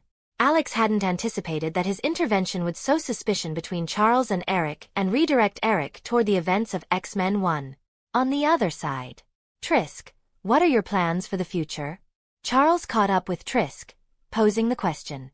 While the inquiry seemed casual, it wasn't the true purpose. Simultaneously, Charles's psychic power delved into Trisk's mind. No traces left? Is it that thorough? After exploring Trisk's memories, Charles found everything to be normal. It appeared that Trisk's awakening mutant gene was genuinely his own. The more normal it seems, the more abnormal it really is. Charles shook his head inwardly. To reverse the future, there must be a change. Trisk's awakening mutant gene is the most significant alteration. So, this must be Alex's doing. Is this his ability? To grant others mutant abilities. End of this chapter. Chapter 71. Jean Grey. Alex's actions remained a mystery to others, but Charles and Eric had their suspicions. These two individuals were far from foolish, and Alex's actions didn't go unnoticed, even if they lacked concrete evidence. Alex, my friend, I hope you can remain true to yourself despite the power you possess. I've already lost my brother Eric, and I don't want to lose you as well, Charles expressed, his gaze penetrating. If Alex were to pose a threat to the world, Charles would not hesitate to intervene. Reversing the future. Next, it's the storyline of Wolverine's transformation. Alex, standing atop a tall building, observed the scenery below, gently swirling the wine glass in his hand. The transformation of Wolverine is inevitable. But, apocalypse. Alex mused deeply, shifting his focus towards the far southeast, Africa. The Wolverine storyline did not necessitate Alex's intervention, and the intriguing aspect of a certain Jean Grey was worth observing but not urgent. At this moment, one of the most powerful mutant, Jean Grey, is still just a child. Reflecting on the tragic tale of Phoenix, Alex felt a sense of duty, a mission to save the poor girl. Raven, huh? Are those folks going crazy? Using his psychic abilities, Alex sensed that Raven, Emma, and Jessica were enjoying their time in Paris, the capital of romance. Alex grinned. If that's the case, then I'll handle this myself. It's an excellent opportunity to get more powerful. With a step forward, Alex harnessed his teleportation abilities, swiftly traversing the vast distance. This was a quiet town. The Greys, a young couple, and their 6-year-old daughter Jean Grey, led an ordinary and serene life in this town. Unbeknownst to the young Greys, their daughter would one day become a force to be reckoned with. Is Jean Grey still at school? Alex wondered aloud as he observed the peaceful scene. Releasing his psychic power, Alex scanned the surroundings and discovered that the 6-year-old Phoenix was attending the town's elementary school, having just entered the 1st grade. Who would have thought such an innocent girl will become the Dark Phoenix? Alex sighed, shaking his head, and proceeded to knock on the door of the Grey residence. Who is it? Mr. Grey inquired, eyeing the handsome young man at the door. It's about your daughter. I believe you've noticed that she's different, Alex spoke gently. Who are you? The Greys exhibited clear wariness towards Alex. My name is Alex Stark. I presume you've heard of Stark Industries. Your daughter is like me. Alex smiled faintly, twirling a coin in his hand. The Grey couple looked taken aback. Jean had already displayed remarkable differences even at a young age. The Greys had noticed it long ago. Observing Alex's abilities and learning about his background, they discussed for a while before addressing Alex. Jean is still at school. Don't worry about that. I'll enroll her in the best school and teach her how to control her abilities. You're always welcome to visit her, and I'll take good care of her, Alex reassured with a smile. After much hesitation, the Greys accepted Alex's offer, who promptly handed them $1 million as a gesture of sincerity. He explained that every mutant is valuable and assured the Greys that he had no intention of harming their daughter. The Greys provided the name of Jean's school, although Alex didn't need it. He knew where the school was. Arriving at the school gate, Alex strolled onto the campus lawn, where he spotted a little girl sitting under a tree, engrossed in painting. With fiery red hair, big bright eyes, and a hint of baby fat, the future's terrifying Phoenix appeared as nothing more than an innocent little girl. Alex effortlessly perplexed the guard at the door using his psychic powers and entered. All he needed to do now was to take this little one away. What are you painting? Alex inquired. Flowers. Jean Grey responded without raising her head, the paintbrush in her hand continuing its strokes on the drawing board. Yet, the flowers she painted were a vivid shade of red, resembling a blazing flame. The flowers you paint are very special. Alex marveled silently. Even without awakening, the influence of the Phoenix had permeated every aspect of Jean. Jean continued to paint, Alex observing quietly. In her hands, the flower gradually transformed, ultimately taking on the hazy form of a fiery phoenix. End of this chapter. Chapter 72. New ability. Mind shifting, telepathy, flight, matter decomposition, time and space manipulation. Phoenix's terrifying power encompasses the capacity to destroy the world. Despite the diverse abilities, they all stem from the core, spiritual power. It occurs to Alex that perhaps he, too, could attain such world-shattering power. His expression fluctuates, contemplating that such power transcends humanity, elevating one to a godlike status. The kind of power that existed thousands of years ago, the deity above all living beings. Unfortunately, the Marvel universe is intricate, and Alex is uncertain about the existence of cosmic entities like the One Above All or the Living Tribunal. The power of a level 5 Omega mutant falls short. Sir, are you a new teacher? Jean, finishing her painting, looked up at Alex with bright eyes, a hint of golden red color betraying the concealed phoenix force within her. In a way, Alex replied with a smile. Mom said I can't leave with strangers. People who want to abduct kids are usually human traffickers, Jean remarked. Well, let me talk to the principal of your school and have him call your parents. I'll bring your whole family to live in New York, Alex cited, realizing he had unwittingly been mistaken for a child abductor. Under Alex's management, Jean Grey's family swiftly traveled by train to the outskirts of New York, where Alex's grand manor awaited. The vast estate housed only housekeepers and a few part-time servants, and Alex contemplated the idea of welcoming other children like Jean to infuse some liveliness into the mansion. Level 5 power, the pinnacle strength in this world. Settling Jean Grey's family in his manor, Alex seated himself on the living room sofa, extracting a strand of Jean Grey's hair. The fiery red strands gleamed with clarity, appearing as if a flowing flame ran through them. In this moment, Alex felt a tinge of excitement. What would happen to the abilities of a 5th-level mutant after undergoing systematic enhancement? Gather the genes, Alex chuckled, tossing Jean Grey's hair into the system. Gathering. Gathering is successful. Shall we proceed with strengthening? Strengthen. Alex gave the command. Strengthening. The strengthening is successful. Starting integration. Alex's expression grew more serious. Jean's abilities were already formidable, and further strengthening would undoubtedly result in a considerable augmentation. Beads of sweat formed on Alex's forehead, and his entire body's cells underwent a process of disintegration and rebirth. This continued for about half an hour. Alex's clothes clung to him, soaked in sweat. His expression reflected exhaustion, and he murmured, truly befitting a level 5 mutant's ability. After strengthening, her power has intensified. Once limited to controlling matter and energy at the molecular level, now she can manipulate them at the subatomic level. I am now equivalent to a human-shaped nuclear bomb. I can create a nuclear explosion at any time as long as I want. A glint flashed in Alex's eyes. Truly fitting for a phoenix, an entity of terror. Especially after being enhanced by the system, Alex's powers had grown even more formidable. Manipulating matter and energy at the atomic level, meaning I can alter the atoms of matter and rearrange their sequence to achieve the desired effect? Alex raised his hand, and instantly, the diamond ring on his finger decomposed into a pile of graphite. Under Alex's control, these graphites resynthesized into a larger diamond. That's it, altering the characteristics of atoms to achieve the ability to decompose, combine, and even replace other substances. Alex's eyes gleamed as a stone turned into gold.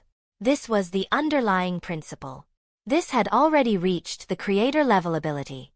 In the future, anyone who dares to provoke me will receive a small nuclear bomb as a reward, or I can turn them into atoms, or change the atomic sequence of their body, turning them from a human into frogs? Alex's lips curled slightly, feeling that in gaining Jean, he hadn't just acquired an ally but also a remarkably powerful ability. Alex dared to declare that at this very moment, he could stand against even Thanos in the future. End of this chapter. Chapter 73. Apocalypse in the distant past, around 3600 BC, in the Nile River basin of Egypt, an unknown light illuminated the countless areas filled with yellow sand. The pyramids resonated with voices, as if celebrating the imminent triumph of their master. Meanwhile, an assassination plot against the mightiest mutant was underway, and they were on the verge of achieving half of their success. The pyramid had a fervent cluster of believers who worshipped their god, Apocalypse. The world's first mutant possessed unparalleled strength and potential. Sabah. Nar. Sabah. Nar. Voices chanted, surrounded by fanatics. A procession moved forward slowly, with countless guards and the 4 horsemen of Apocalypse riding horses and donning metal masks. Apocalypse, adorned with a distinctive metal mask, had ruled the world for centuries. He had adopted numerous bodies, earning the admiration and awe of countless humans. However, despite his method of assimilating other bodies and transferring consciousness, granting him a form of regenerative healing factor, Apocalypse remained vulnerable to the passage of time. Oblivious to the impending threat, 2 guards exchanged meaningful glances, signaling their readiness to act at the opportune moment. The unspoken communication conveyed the message: find the right time and be prepared to act. The other guard responded with a knowing look, affirming, our people are ready, and we can strike at any moment. Throughout the centuries when Apocalypse was revered as a god, factions opposing him emerged, hidden and biding their time to deliver a fatal blow. As he observed a soldier wielding a sharp knife, Apocalypse remained unfazed, watching as the blade cut through the young man lying before him. Surprisingly, no blood flowed from the incision. Within a second, the wound vanished completely, surpassing even Wolverine's remarkable resilience by an immeasurable degree. My master, we tasked you with finding a vessel impervious to death. Only by possessing him can you reign over the world for eternity. Eve gazed respectfully at Apocalypse, the godlike figure, urging everyone to give their utmost for his cause. Open his mouth and drip my blood into it. I want to further enhance his power, Apocalypse commanded, employing the molecular manipulation of his body to carefully allow a drop of his blood to fall. Guided by Apocalypse's manipulation, the resilient mutant received the droplet of Apocalypse's blood. Only Apocalypse's pupils turned white as the resilience of his body and the power of the X gene surged to their peak. "Let's commence the ceremony now." Apocalypse's hoarse voice carried a hint of excitement, as the power of immortality stood just a step away. "Sleep." Eve approached a resilient mutant, gently invoking her hypnotic ability. In less than a second, the opponent succumbed to her control. "Begin the transfer," Eve instructed the white-robed priest, who signaled to commence the ritual. Around the pyramids, countless fervent believers worked tirelessly to support the curtain, a method employed by the Queen to harness the sun's power for the transfer. As solar energy entered the pyramids, a cascade of golden energy flowed through the rune network, converging upon those participating in the ceremony of conversion. The golden holy energy interconnected, initiating the transformation. Within the pyramids, Apocalypse's 4 horsemen and devoted followers prayed fervently. Empowered by the faith of the masses, Apocalypse and the new body on the conversion table were uplifted by the golden liquid. Upon contact with Apocalypse, the dark blue soul slowly traversed to the new body, carried by the golden liquid. In a brief span, the new body assumed the same gray hue as Apocalypse's surface. The transformative effect of Apocalypse's blood took hold, and the cells were wholly assimilated. Beyond the pyramids, humans prepared to strike at Apocalypse.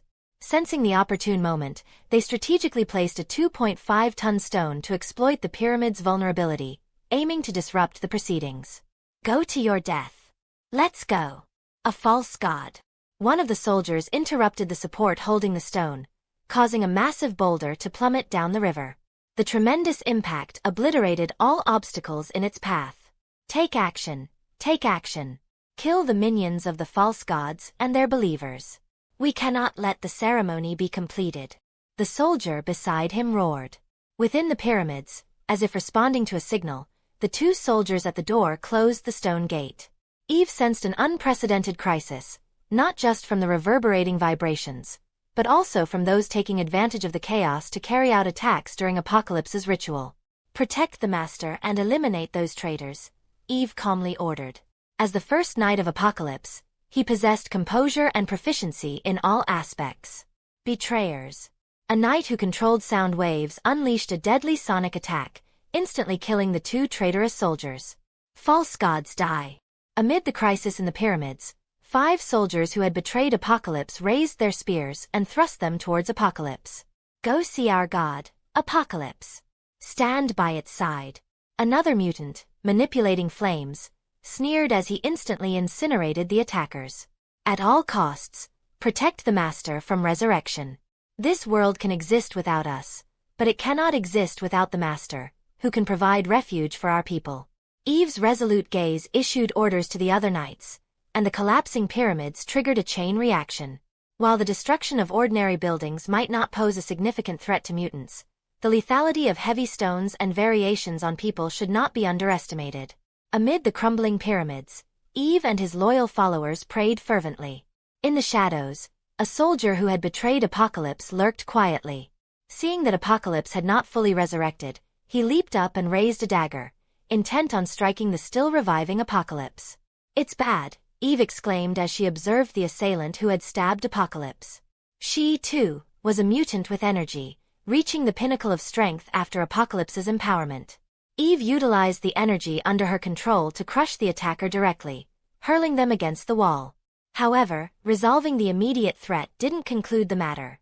The danger persisted.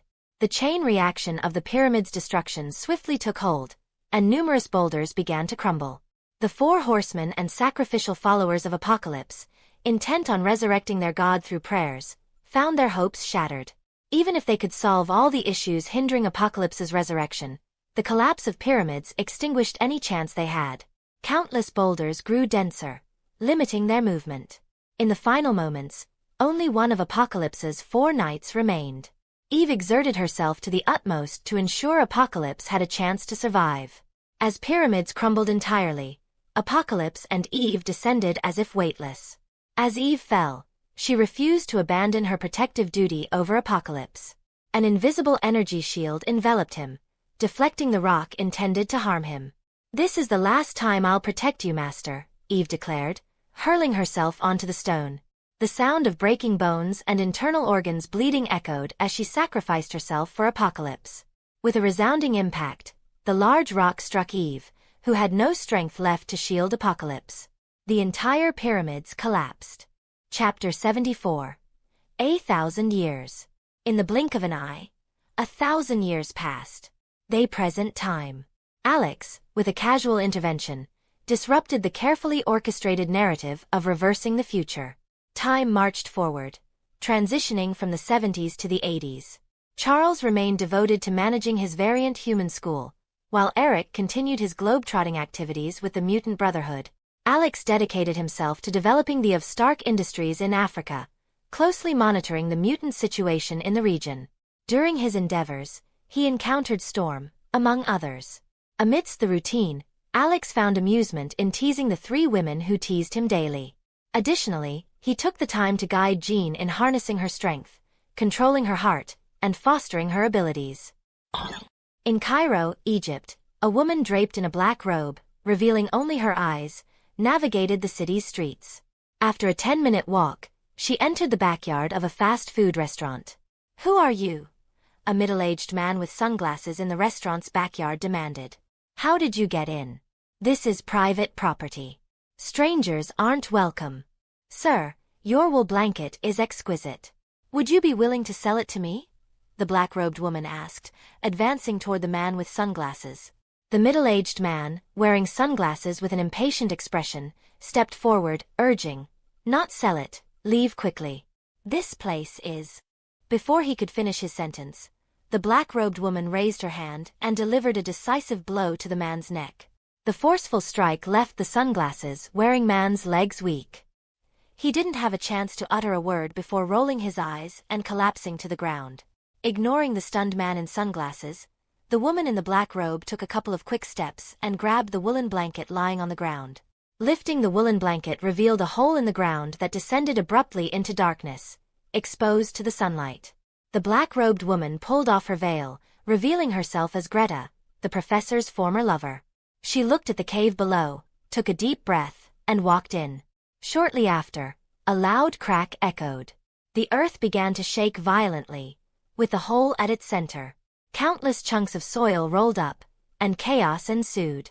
What happened? Earthquake. Run away. It's an earthquake. Greta emerged from the hole just in time. The next moment, the hole collapsed, burying everyone below. The sudden earthquake, even reaching Alex in the United States, was felt through the intense vibrations. 10 years had passed since the reversal of the future. Jean Grey, once a 6-year-old girl, had now grown into a young woman. Meanwhile, Alex's appearance remained unchanged. "Teacher, this is..." Jean raised her head, looking into the distance with a severe expression. Alex's gaze was profound. At this moment, was Apocalypse indeed resurrected? Yet, for Alex, it was inconsequential. "Don't worry about him. It seems we'll have to make a trip to Cairo," Alex remarked casually. While Alex wasn't overly concerned, Charles felt differently. "This force is incredibly potent." Charles raised his head, peering toward Egypt with a grave expression. He muttered, "When did such a formidable mutant emerge? This force surpasses even me." The sudden appearance of such a powerful mutant unsettled Charles. A force of this magnitude had the potential to alter the status quo and disrupt the current balance. After reversing the future, though some conflicts between mutants and humans persisted in certain regions, the overall situation was peaceful, with no intense confrontations. Charles treasured this hard-won, peaceful coexistence, and wouldn't allow anyone to jeopardize it. "I need to contact Eric and Alex. We must discuss how to handle this powerful mutant that has suddenly emerged." Charles entered the basement and approached the brainwave magnifier. Putting on the helmet and activating the brainwave amplifier, Charles's psychic power scanned the world, locating Eric. "What? Eric, this guy, went to Poland in incognito?" Charles was surprised to discover that Magneto had ventured to Poland, married an ordinary human woman, and even had a daughter. End of this chapter. Chapter 75. Altered Fate. "Eric, congratulations." Charles expressed his joy at seeing Eric's marriage to an ordinary human and the birth of his child as a significant step towards peace. This union symbolized Eric's acceptance of humanity, a positive development in their shared goal of coexistence. While Eric was outside playing a game with his daughter on the lawn, he suddenly felt a disturbance in Charles's psychic power, as if his thoughts had been invaded. "Charles?" Eric questioned, sensing the intrusion. "Eric, did you feel it? The earthquake just now wasn't ordinary. A mutant force caused it. A powerful, unknown mutant is at play," Charles communicated through telepathy. Eric furrowed his brow at the news. He understood the implications. An unknown, powerful mutant acting recklessly could lead to unforeseen consequences. An unknown, powerful mutant, Charles reiterated. Eric, committed to securing a bright future for mutants, found his efforts jeopardized by the sudden appearance of a mutant causing chaos. "This man is dangerous. We must find him and have a serious conversation with him." Eric and Charles quickly reached a consensus, planning to confront Apocalypse and address the potential threats he posed. However, Alex, sensing the powerful psychic fluctuations, understood that this encounter wouldn't be a simple conversation. Apocalypse, driven by a desire for control, wasn't likely to engage in a peaceful dialogue. "I remember that in the original book, Eric's daughter met a tragic end. Since I'm here, I must change it," Alex mused, a slight smile forming on his lips. He decided to alter the storyline and ensure the safety of Eric's daughter in the face of impending danger. Alex extended his psychic power. Nature affinity? An excellent ability. Alex observed the scene in Poland at the moment. A villa nestled by the forest. Behind the house, a dense forest teeming with various animals stretched out. A little girl of about 5 or 6 skipped into the forest, a small basket in hand for mushroom picking. A flock of birds chirped joyfully, fluttering and flying above the little girl's head. A little deer extended its neck to nuzzle the girl, eliciting laughter from her. A pack of wolves emerged from the woods, behaving like playful dogs, feeding the little girl and wagging their tails. Such a powerful ability and such an innocent girl. It would be a shame if anything happened. Alex shook his head and withdrew his psychic power. In the city of Cairo, Storm, still maintaining her non-mainstream look, found herself being pursued by a group of people after getting into trouble on the street. Apocalypse, who had just emerged from the ground, witnessed the scene. "The strong rule the weak. That's the truth.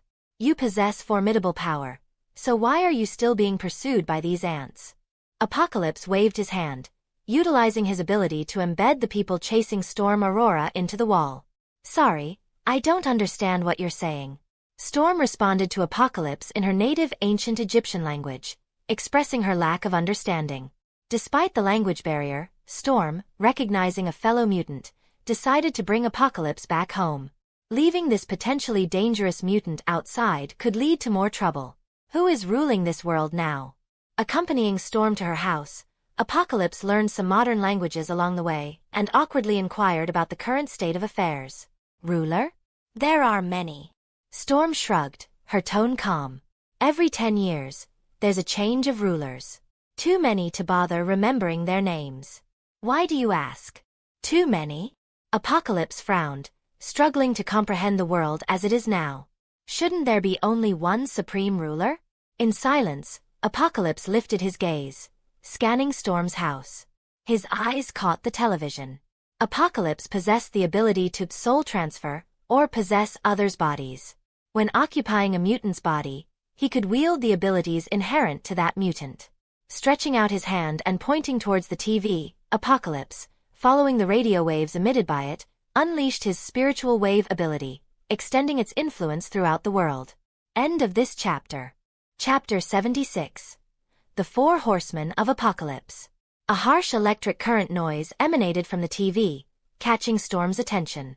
"What are you doing?" she asked Apocalypse, puzzled by his unusual behavior. "Learn." Apocalypse responded, closing his eyes as he absorbed information from the television. When he opened his eyes again, his fingers, previously attached to the TV, had been retracted, and he calmly announced, "I have finished learning." Apocalypse, having absorbed countless information from radio waves, had gained an understanding of the current era. "This world has fallen. My subjects, my believers, have abandoned their faith. This is betrayal. How dare you forsake your God and your master? This is blasphemy. Apocalypse expressed his disappointment in the world's current state, perceiving it as fallen and corrupted. He believed that the world needed purification. Rotten. Fallen. War. Destruction. This world has gone astray. This world needs to be purified. Turning to Storm Orolo, he spoke softly. My child, I feel the pain in your heart. Poverty, hunger, oppression, discrimination. Your heart is full of pain. Child, come to me. I will bring you a new life, a life without poverty, hunger, oppression, or discrimination. Storm, with a non-mainstream appearance, was thoroughly confused by Apocalypse's words. A new life without these issues? Was he suggesting robbing a bank? Storm suspected such actions would lead to death by gunfire. My child, your power is divine. However, you have not truly mastered it. Apocalypse extended his palm and placed it on Storm Orolo's shoulder, stating with seriousness, Feel the power of the storm. You are the master of the storm and thunder. And you are my knight. With his abilities strengthening, Apocalypse activated Storm's mutant genes completely. In scientific terms, this meant the full activation of her mutant abilities. Lightning crackled around Storm as her eyes turned silvery white, and her hair followed suit. Yes. More. Feeling the surging power within her, Storm looked at Apocalypse in shock and exclaimed, This is the strength you've given me, my lord. Apocalypse removed his hand from Storm Orolo's shoulder, offering a smile, and said, Come with me, my Storm Knight. I must find other knights. Knight? When Storm heard the term, she shrugged and remarked, Well, it's not the Middle Ages anymore. Unfazed, Apocalypse smiled and replied, Don't worry, the Middle Ages will come soon. Leaving Storm's residence, Apocalypse guided Storm to an underground bar. This establishment served as a black market for selling news and prohibited items. It's closed. Come back tomorrow if you have something to do. Upon entering the underground bar, the bald boss casually dismissed them without raising his head, burning banknotes in the process. However, Apocalypse and Storm paid no heed and approached the bald boss directly. I said it's closed. The bald guy, confident in his status as the boss of the underground black market, intended to teach Apocalypse and Storm a lesson for offending him. Deal with them. The bald boss shouted, reaching for a gun on the table. In a flash, a blade of light streaked through the air. A woman dressed in black tights held a katana against Storm's neck. Apocalypse frowned, about to speak. Leaf. With a scream, Psylocke's left hand, initially empty, suddenly emitted a blue light, transforming into a lightsaber, pressing against Apocalypse's neck. Get out! The bald boss yelled at Apocalypse, threatening to throw their corpses out if they didn't comply. Nice power. Apocalypse paid no attention to the bald guy and directed his smile toward Psylocke, saying, Child, you possess formidable power. Why do you have to obey the orders of a mere ant? The strong can rule the weak. Die. The bald man, incensed by Apocalypse's defiance, raised the revolver in his hand and pulled the trigger. A group of ants is a group of ants. Apocalypse shook his finger. The revolver in the bald man's hand instantly decomposed, transforming into a pile of sand that spilled to the ground. Child, we are of the same kind. Apocalypse smiled at Psylocke, reaching out to tap her lightsaber. Your power is formidable, but it can be even stronger. Psylocke's lightsaber exploded into a dazzling brilliance, transforming into a multitude of lightsabers. Psylocke was thoroughly astonished, gazing at Apocalypse in disbelief. Your power is a weapon of thought. It can become any kind of weapon you desire. Not just a sword. Apocalypse regarded Psylocke with an amused expression. What do you want? The bald man now realized that Apocalypse was not someone to be trifled with, quickly attempting to soothe him. I want. Apocalypse pointed at Psylocke, her. End of this chapter. Chapter 77. Alerted Apocalypse. I know someone else. I'll take you to them. Psylocke sheathed her long knife and led Apocalypse out of the underground bar to an abandoned factory where they would find another mutant known as Angel. Who are you? Angel, whose wings were scorched by high-voltage electricity, stood before the trio with tattered wings.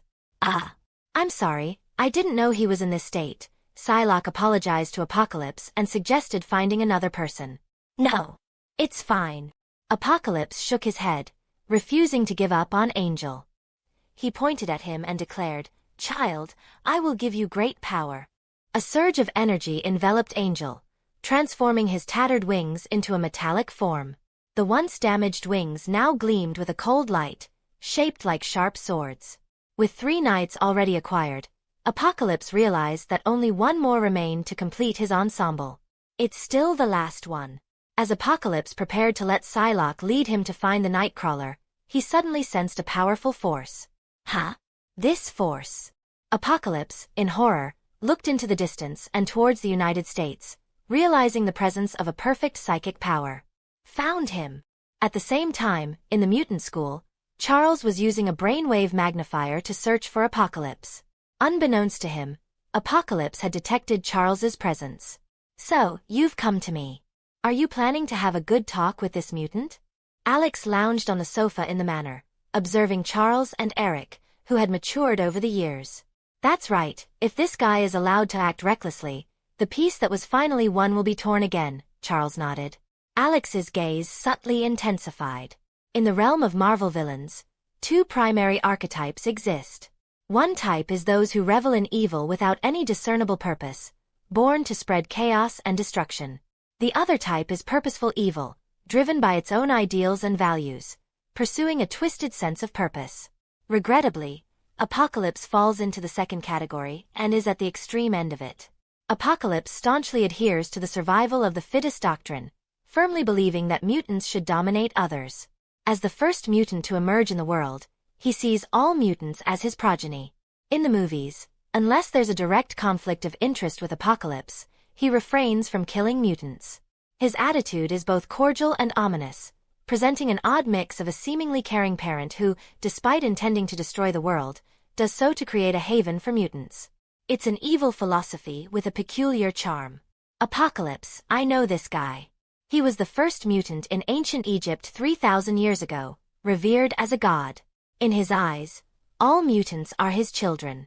He believes mutants should rule the world, while ordinary people deserve to be enslaved by mutants, just like insignificant ants," Alex explained softly. Eric regarded him with a thoughtful expression. Indeed, how similar this Apocalypse's philosophy is to Eric's former self. However, now, Eric is more inclined to elevate ordinary people to mutant status. Apocalypse has returned, and he aims to reshape the world, destroying everything to create a dynasty composed of mutants, Alex added casually. Charles, holding a cigarette in his trembling hand, stared at Alex with determination. "We mustn't let this guy succeed. In the present era of science, restoring a dynasty? How absurd is that? Whatever, it just so happens that Apocalypse possesses to reshape the world. Also, even nuclear weapons can't impact Apocalypse." Suddenly, Alex's expression changed, and he faintly said to Charles, "I'm leaving this matter to you. I have more important things to attend to. Eric, you stay." With that, Alex teleported away directly. Both Charles and Eric were bewildered, but Charles, eager to intercept the Queen, left in a hurry. Eric sat on the sofa, awaiting Alex's return. Poland. Alex's figure arrived at the previously scouted woods. More than a dozen guards were present, escorting a mother and daughter. It was indeed Eric's wife and daughter. "Who are you?"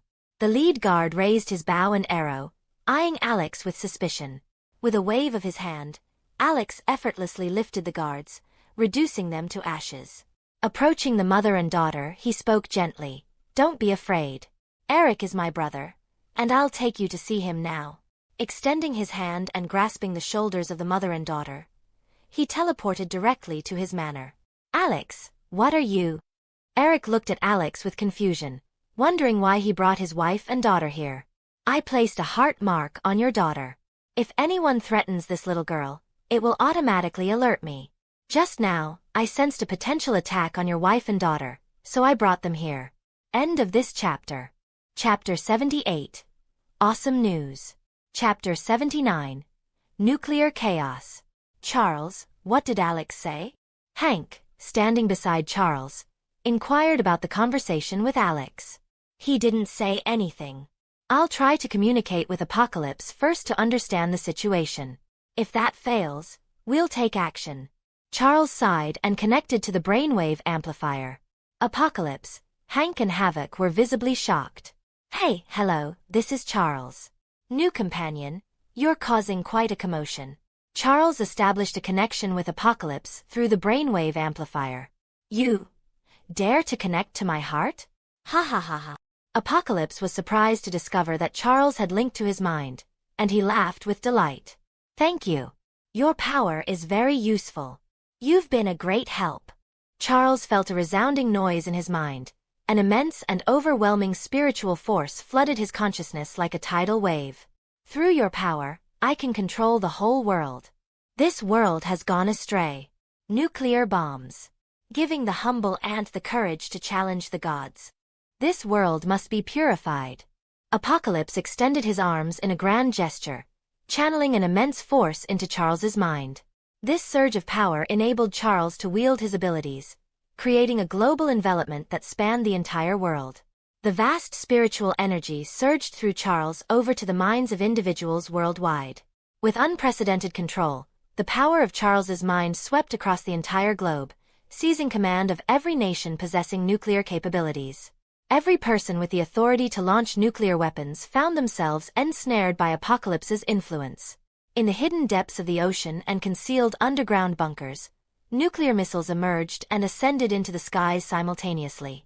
A chilling spectacle unfolded as all nations with nuclear capabilities initiated the launch of their deadly arsenal.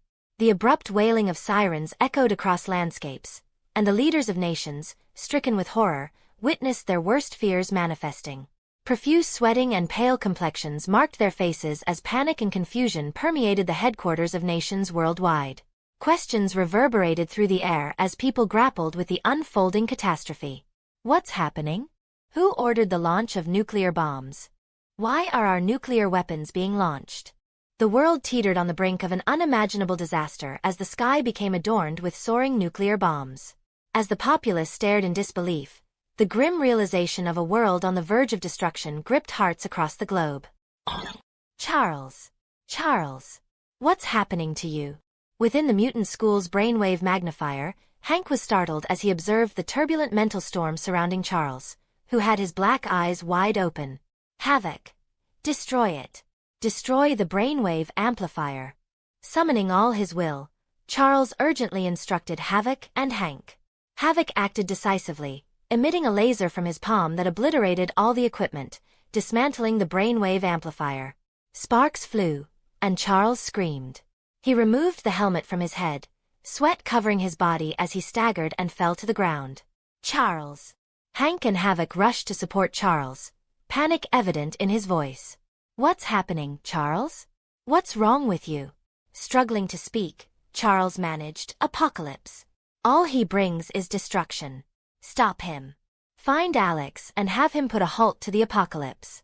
Only he can stop him. Before Charles could finish, a loud noise echoed in front of them. A faint blue light illuminated the area, and a void opened up. From the void passage emerged Apocalypse, Storm, Psylocke, and Angel, a group of 4 individuals. Since Eric's wife and daughter didn't perish at the hands of humans, Eric did not become the last knight of the Queen. Your name is Charles? Awe-inspiring ability. How about joining us? Apocalypse inquired, looking at Charles with a seemingly gentle gaze. Don't even think about it. Charles roared. Hank released Charles, transformed into a blue-haired beast, and with a mighty roar, he raised his fist, aiming to strike Apocalypse. Brute force is meaningless. With a simple wave of his hand, the sand on the ground swirled around Hank's body. Containment. The sand condensed instantly, transforming into vast amounts of rock. Hank found himself imprisoned in the rock, with only his head exposed. Meanwhile, Havoc had been pulled away by Storm and Psylocke. Charles, call for Alex's help. Seeing Apocalypse slowly advancing towards Charles, Hank's exposed head shouted urgently. Charles quickly unleashed his psychic powers, repeatedly calling out to Alex. Apocalypse approached Charles, extended his hand, and seized him. Your psychic power enables me to control the entire world. I will become the sole god in this world, ruling it for eternity. End of this chapter. Chapter 80. Desperate. Alex ushered Eric's wife and daughter Anya into his grand manor, a sprawling estate amidst the rich landscape. In a luxurious room, he quickly relayed the recent events to Eric, who expressed gratitude to Alex with lingering anxiety across his face. Alex's intervention had averted unimaginable consequences for his loved ones. This little one's got a knack for natural communication, just like an elf. Stick around, and I'll help her harness the full extent of her powers, Alex declared, ruffling Anya's hair with a warm smile. Alex also didn't forget to get Antaz's hair, incorporating it into the system gene bank. Absolutely not, Eric asserted firmly. My love, what's going on? Eric's wife inquired, casting a puzzled look at her husband. I won't entrust our daughter to you, Eric retorted disdainfully. What are you talking about? Alex raised an eyebrow, perplexed. 10 years back, you brought back a girl named Jean Grey. She was just 6 then, and you've been her guardian ever since. Now, my daughter's the same age.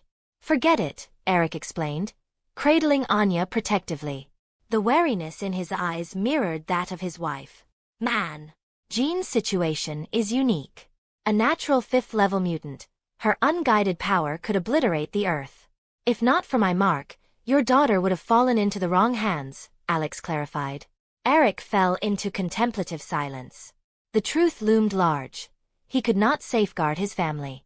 On the other hand, Alex possessed the necessary skills to protect his daughter. A difficult decision lay ahead. After a prolonged silence, Eric conceded, Alex, you're right. Take care of Anya. Eric, no need for the dramatics. Visit Anya whenever you can. I'll teach her to control this power. After all, she is my only niece, Alex laughed, patting Eric on the shoulder. All right, Eric sighed, putting his trust in Alex. At the brink of life and death, a bond like theirs couldn't get any stronger. How could he question it? Alex tasked Jean with fixin' up a spot for Anya. The little one didn't mind Alex and Eric's talk but was mighty curious about Alex's manor garden. Suddenly, Alex's face changed. Feelin' Charles's psychic power spreadin' far and wide. In an instant, a thunderous sound echoed outside the window, making Eric snap his head up.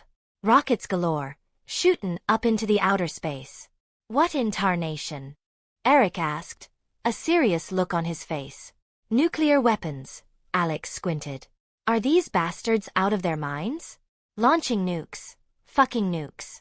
Is it the start of World War III? Eric's face shifted.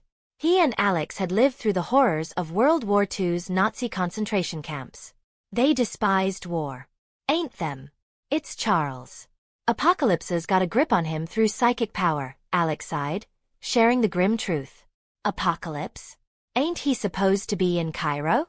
How's he pulling Charles's strings? Eric questioned, eyebrows raising.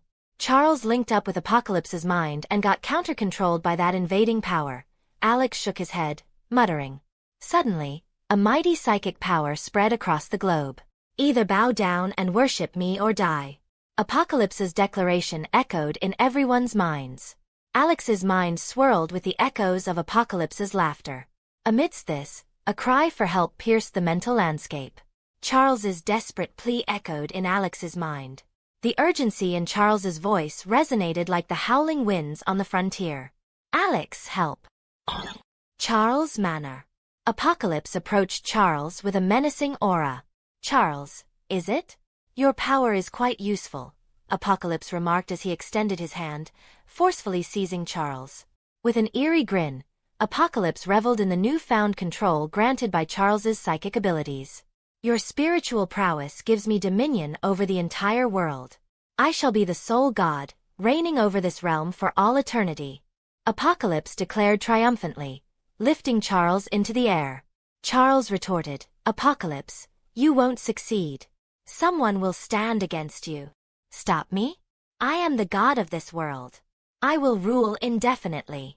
Apocalypse proclaimed, bathed in a faint blue glow as he reopened a void passage and vanished into it. Professor. In a crisis, Summers sprinted forward, his palm radiating fiery brilliance. 2 lasers erupted from his hand, hurtling towards Apocalypse with immense force. As the lasers tore through the air, Apocalypse disappeared through the void passage. The laser cannons, however, crashed through the wall and struck the energy reactor of the brainwave amplifier. An explosion ensued, flames engulfed the surroundings, and an ominous sense of doom filled the air. Oh no! Summers and Hank cried out in despair, realizing the entire mutant school was in peril. What the fuck are you doing? Alex, accompanied by Eric, teleported to the heart of the explosion, astounded by the scale of destruction. Recognizing the imminent threat to the Alex moved. The fiery reactor, moments away from catastrophic failure, abruptly stopped. The violent energy seemed to vanish into a void as Alex absorbed it all. Alex! Seeing the figure of salvation, Hank and the others breathed a sigh of relief. Alex, Apocalypse has Charles. We need your help. Hank hollered at Alex, wearing a worried look on his face. Hurry! Save Charles. What happened? Alex brought Eric over and inquired, putting on a pretense. The professor aimed to chat with Apocalypse, but he got taken over. Apocalypse sniffed him out and hauled the professor away, Alex explained straightforwardly. Right then, a fella dashed in like he teleported. A young guy with sunglasses atop his head and a Walkman dangling from his waist appeared before everyone. Huh? Wasn't it about to blow? I was planning on swooping in for the rescue. Quicksilver looked bewildered. Are you Quicksilver? Alex eyed Quicksilver with interest. Ain't this Eric's child? You know me? Quicksilver gave Alex a strange look. Not recalling ever seein' this fella. I not only know you but your pops too. Alex glanced at Eric casually with a sly smile. You know my old man? Quicksilver's eyes narrowed. His father's Magneto and this sharp-looking young man were likely acquainted with him. Most mutants know Magneto, but Quicksilver hasn't told his life story to anyone. For sure, still a good buddy with your dad. Alex shot Magneto a teasing look. Hey, Alex, you know this kid's dad? Eric gripped Alex's shoulder, confused as all got out. Yeah, this kid is yours, Eric, Alex chuckled. What? Eric's eyes widened, staring at Alex like he'd lost his marbles. He pointed at himself, then at Quicksilver, and blurted out, You're saying this kid's my son? Yeah, Alex affirmed with a solemn nod, his demeanor revealing a seriousness. With a decisive point of his finger, he directed attention to Quicksilver. You'll find the truth if you ask the kid, Alex said, indicating Quicksilver. He's well aware of his lineage. Knows who his old man is. Eric's gaze shifted towards Quicksilver, a silent query in his eyes. In response, Quicksilver nodded, confirming the veracity of the revelation. Your mother is. Eric began, his voice softening, delving into the personal history in the shadows. Magda, Quicksilver responded, his expression a canvas of tangled emotions. It's her, Eric acknowledged. I've got a sister too, goes by the name of Wanda, Quicksilver added, his gaze locked onto Eric. The revelation hung in the air like the scent of sagebrush, leaving a lingering trail of anticipation. Chapter 81. Stryker's Attack. A sly smirk played on Alex's face as he addressed the group, the corners of his lips curling up mischievously. First things first, we need to slow down, he announced with confidence. The gravity of the situation, however, did not escape the glint in his eyes. Charles has been captured by Apocalypse, he continued. His gaze swept across the room, assessing the reactions of each member of the group. My guess is they've headed back to Cairo. We must organize a rescue mission. The weight of the words settled in the room, and a collective nod of agreement rippled through the group. Hank concurred with a thoughtful nod, his glasses perched on the bridge of his nose. His blue fur seemed to catch the light as he leaned in, adding an unexpected touch of elegance to his normally unassuming appearance. Let's go, Alex declared, his voice breaking through the tension. I'll transport you to Egypt. We've got some time, and Apocalypse's preparations will take a while. He extended his hand. Holding the hands of Eric and the others, Alex prepared to teleport. However, it was abruptly interrupted by the unmistakable sound of propellers cutting through the air. Huh? Enemy attack.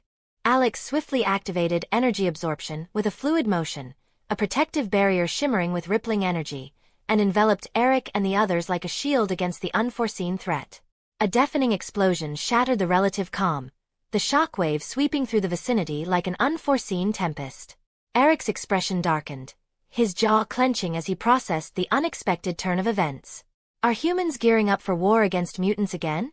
he questioned, a mixture of frustration and weariness etched on his face. It's Stryker, Alex exclaimed, turning to Eric with a furrowed brow. His eyes reflecting a mix of concern and urgency.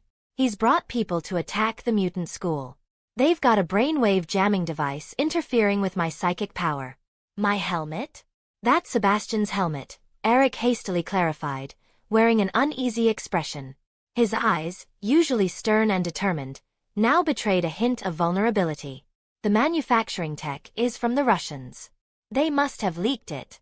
The disclosure added a layer of complexity to the unfolding crisis, the intertwining destinies of mutants and humans reaching a critical juncture.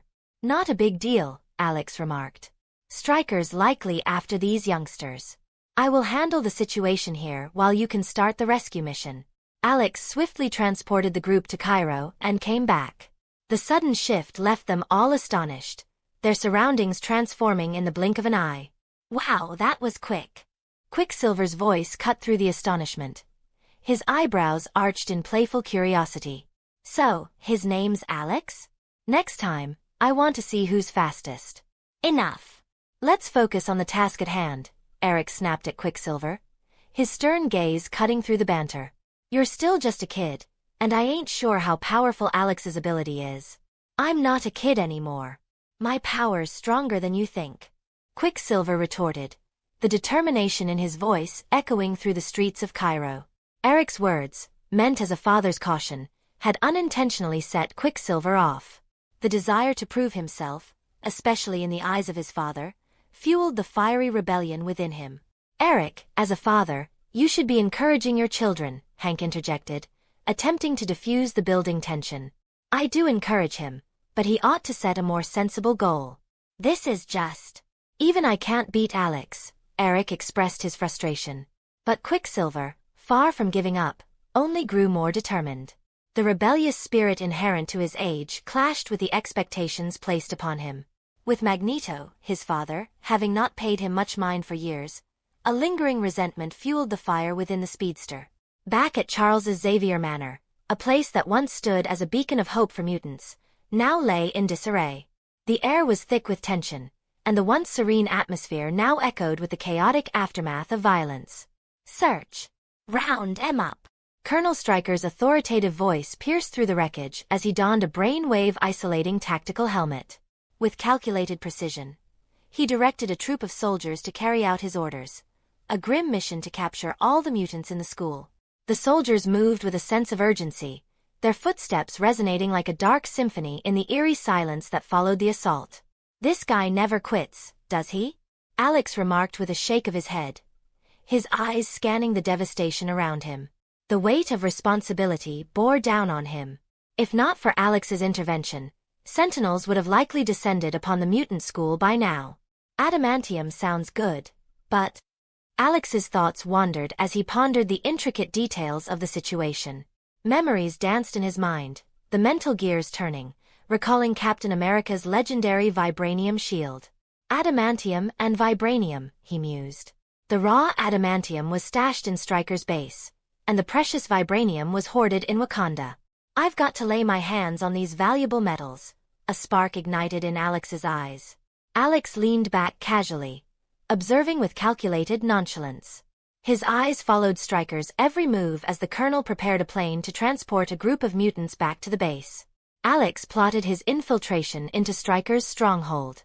Chapter 82. Gift. Stryker's base. Alex glanced over at a cluster of mutants and quickly realized that once they stepped foot into the base, their powers became useless.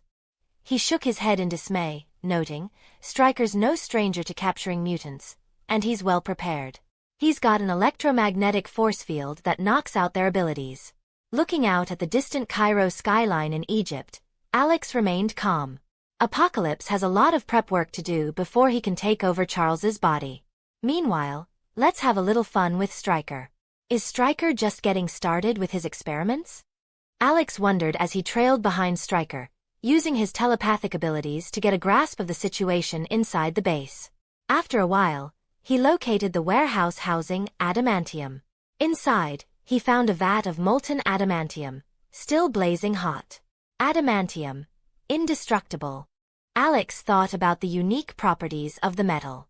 With a thoughtful stroke of his chin, Alex reached in and grabbed a handful of the liquid metal, effortlessly absorbing its heat and solidifying it to room temperature.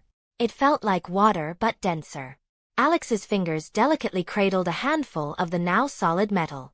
The room temperature renders it more akin to a tangible piece of art than the fiery liquid it once was. His power, an extension of his very essence, allowed him to mold the adamantium like a sculptor shaping clay, each movement deliberate and controlled. As he examined the transformed metal in his hand, a sense of awe washed over Alex.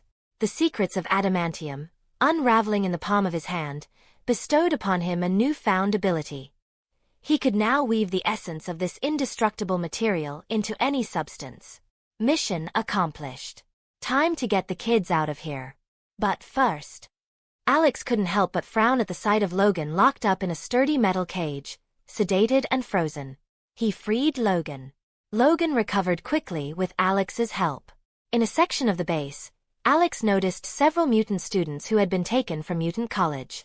Then they teleported towards the kids along with him. "Hey there, little ones, you all okay?" Alex teleported into the noisy room where the children were held, scanning their faces with concern. "It's Professor Alex," the mutants exclaimed with surprise, recognizing him from his visits to Charles's mutant school. "If you were friends with Charles, you were practically a professor yourself. You guys seem all right." Alex grinned, effortlessly crumbling the wall in front of them.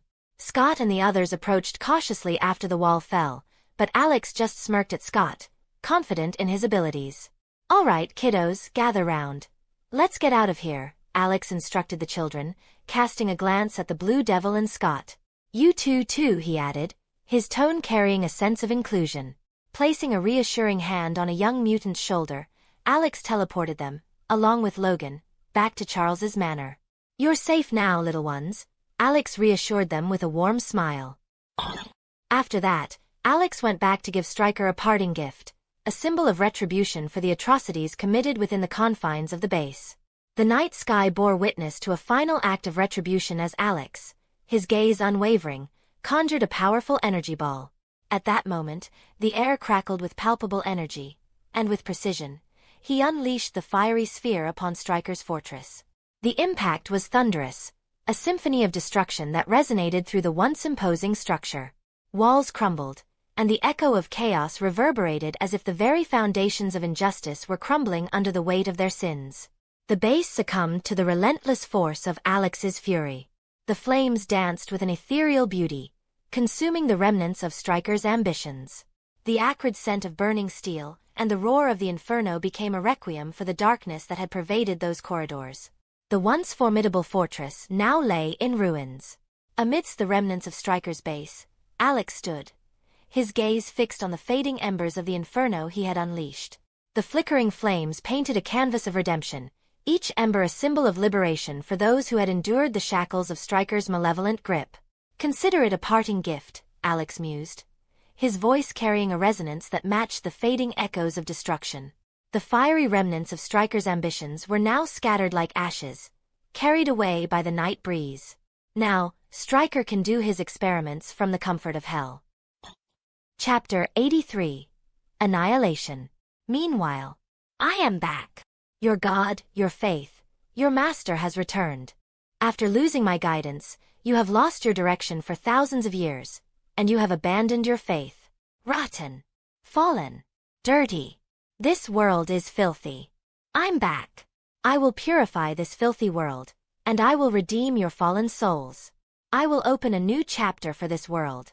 I am the deity of salvation and the apocalypse of purification. Accept my trial. This is the end and the dawn." The powerful voice reverberated across the globe, echoing in the minds of every individual. What's happening here? How? World leaders, still reeling from the shock of the nuclear bomb incident, were bewildered by this sudden proclamation. Charles? No, this is not Charles. This is Apocalypse. In Cairo, Eric and his group, in the midst of their search for Charles, were startled by this unexpected sound. Damn it! We need to hurry, Eric exclaimed in anger. Apocalypse. Summers. Murmured. A name that symbolized change. The change many mutants who had been persecuted by humans were waiting for. Apocalypse the Savior. I will build my temple here. I will accept the worship of all living beings. Godsends who transcend mortals, come to my temple. I will lead you to build a new world. A world belonging to the extraordinary. Apocalypse's voice echoed once more. Following this proclamation, the earth quaked violently. A sandstorm of immense force swept towards Cairo City, leaving destruction in its wake. Shattered. Decomposed. Under the relentless onslaught of the sandstorm, Cairo disintegrated. Tall buildings, traffic, green trees, and solid roads, all succumbed to the transforming force, reduced to nothing but sand and dust. Run! Confronted by this apocalyptic scene, Eric and others turned pale. The world around them crumbled, and they escaped towards safety as the city succumbed to the overwhelming power of Apocalypse. Finally out of Cairo's range, Eric stared at the unfolding scene before him, his face drained of color. Just a few steps further, and he might have met his end. The relentless sandstorm engulfed Cairo, reducing everything to rubble. A once vast and modern city was obliterated in an instant, leaving only an expanse of sand and swirling dust, like an endless tornado. Within this sand and dust vortex, particles condensed and gathered continuously. As the dust settled, a colossal and majestic pyramid, stretching across the ruins of Cairo City, stood tall between the sky and the earth. Oh God! Leaders worldwide, witnessing this catastrophe through satellite images, were petrified and utterly stupefied. A city vanished in the blink of an eye, transformed into a pyramid. With the will of this person, any city on Earth could be wiped out instantly. This was the end. This was annihilation. This was the apocalyptic finale, the judgment of God. Is this the end? Is humanity on the brink of destruction? Do we have a future? God, if you truly exist, please intervene. Please save us. Confronted by the overwhelming power of Apocalypse, a force akin to that of a god, people were left with nothing but prayers.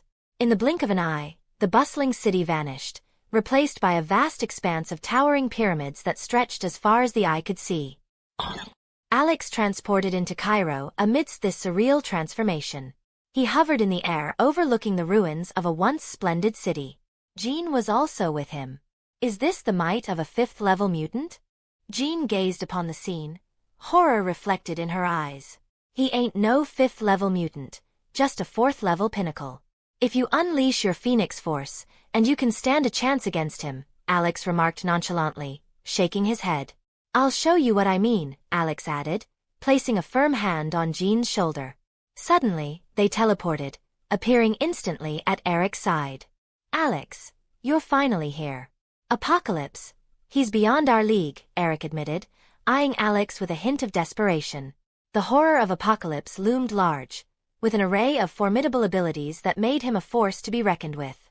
Eric's singular power paled in comparison, rendering him practically inconsequential in the face of Apocalypse's might. It was clear that Apocalypse regarded them like his own offspring, sparing them harm, with the exception of Charles. Despite their goal of eliminating him, Apocalypse showed a strange semblance of mercy, sparing the lives of those who sought his demise. Otherwise Eric along with all others would have meant their end like all those innocent people of Cairo, who got reduced to mere sand and dust. Apocalypse claimed the life of thousands in a mere instant. End of this chapter. Chapter 84. Phoenix Rising. Apocalypse, cradling Charles, and flanked by several loyal subordinates, materialized before the imposing pyramids. Charles, your power is captivating. Apocalypse's smile held an unsettling charm. I bestow upon you the honor of returning to the embrace of God. You shall become a part of me, eternal under my glory. Your power will blend with mine, shining brightly in my hand. I will rule this world indefinitely. I will reclaim the throne of God, reigning supreme over all beings. Charles's psychic abilities, capable of controlling others and altering memories, now in the hands of Apocalypse, meant potential global domination as everyone could be turned into his subservient slaves. Above all beings? Haha. Charles erupted in laughter. You're dreaming. Dreaming? Ah, I'll preserve a trace of your soul, and you shall witness everything with your own eyes. Apocalypse declared, mentioning Charles before striding toward the ancient pyramids. Mean. What now, Alex? Eric, filled with anxiety, turned to Alex for guidance. Previously unable to locate Charles, the situation had changed. Eric couldn't stand by and let his old friend fall victim to apocalypse. We will take him down, Alex responded with amusement. Just us? Eric questioned, surveying the small group. 4 adults and 2 children. Was it realistic to take on this formidable adversary? We have her, and above that I am here, aren't I? Alex patted Jean on the shoulder, surprising Eric. Alex, are you joking? Eric's incredulous gaze questioned the decision. Relying on a girl not yet 18? It seemed unreliable. Don't be fooled by her age. She's a natural 5th-level mutant. Kicking your butt is child's play for her, Alex stated bluntly, showing no mercy in his assessment. Eric's mouth twitched at the revelation. No wonder that scoundrel specifically adopted this girl. She turned out to be a natural 5th-level mutant. Well, the little girl is still too young and it's too dangerous, Eric shook his head. With me here, it won't be a problem. I'll take down Apocalypse, Alex said nonchalantly. All right, Eric said reassured. Truth be told, after all these years alongside Alex, both he and Charles knew Alex's strength was immeasurable and perilous. But, teacher, Jean was a bit bewildered. She thought she was just here to spectate the elder mutants' battle, but suddenly found herself thrust into the front line. Believe in yourself and in me. The Phoenix Force is just your strength. Control it, don't let it control you, Alex bent down, smiling as he gently whispered softly. Yeah, my teacher. Jean beamed, her eyes determined. Watching this scene, Eric touched his chin, wondering if leaving Anya in Alex's care would lead to any problems. Will Alex become her role model rather than him? Alex gripped Eric's shoulder, who was holding on to others, and, with his other hand holding Jean's small hand, teleported them all directly onto the pyramids. As they arrived, witnessing Apocalypse preparing to swap bodies with Charles. Apocalypse, release Charles. Hank roared, transforming into the blue-haired beast and charging at Apocalypse. Your opponent is me. Psylocke brandished her long knife, standing tall as she lunged at Hank. Angel ascended into the heavens, transforming into a rapidly spinning top with razor-sharp metal feathers resembling deadly blades. A fierce roar echoed through the air as Angel unleashed the blade storm, a whirlwind of lethal metal hurtling towards everyone in its path. Ah, kids! Eric sneered, extending his hand and summoning a magnetic storm. Angel, with his metallic wings, found himself ensnared by Magneto's magnetic force, rendering him powerless in Eric's grasp. Meanwhile, Quicksilver dashed towards Charles with lightning speed, aiming to rescue him from the clutches of Apocalypse. To his horror, he realized that Apocalypse's eyes tracked his every move, a disconcerting revelation. In the blink of an eye, Quicksilver found himself incapacitated, a result of Apocalypse's swift retaliation. A resounding slap sent him spiraling through the air, leaving him sprawled on the ground like a tossed gourd. Pietro! Eric bellowed in anguish, unleashing a torrent of magnetic power in a heightened magnetic storm. I'm fine, Dad, Quicksilver reassured, wiping a smear of blood from his mouth. Though shaken by the slap, he managed to see his father's caring side. Jean, it's your turn. Always remember, you're the master of the Phoenix Force. It's your power, and you control it. Alex explanated. End of this chapter. Chapter 85. The Wrath. In the midst of the chaotic showdown, Storm soared through the air, manipulating thunder and storms, while Summers, equipped with a laser cannon on his palm, relentlessly bombarded her. Amidst the chaos, only Jean and Alex remained. Jean, don't be afraid. This is your first fight. Believe in your own strength. I am right behind you, Alex reassured, encouraging Jean. I will, teacher, Jean affirmed, taking a deep breath and locking her gaze onto Apocalypse. Alex, understanding the potential within Jean, didn't constrain her abilities but instead guided her to master and control the Phoenix Force. Though 10 years had passed, she had yet to fully master her powers, but her command was formidable. Ascending slowly, Jean gestured, unleashing a phoenix-like shockwave directly toward Apocalypse.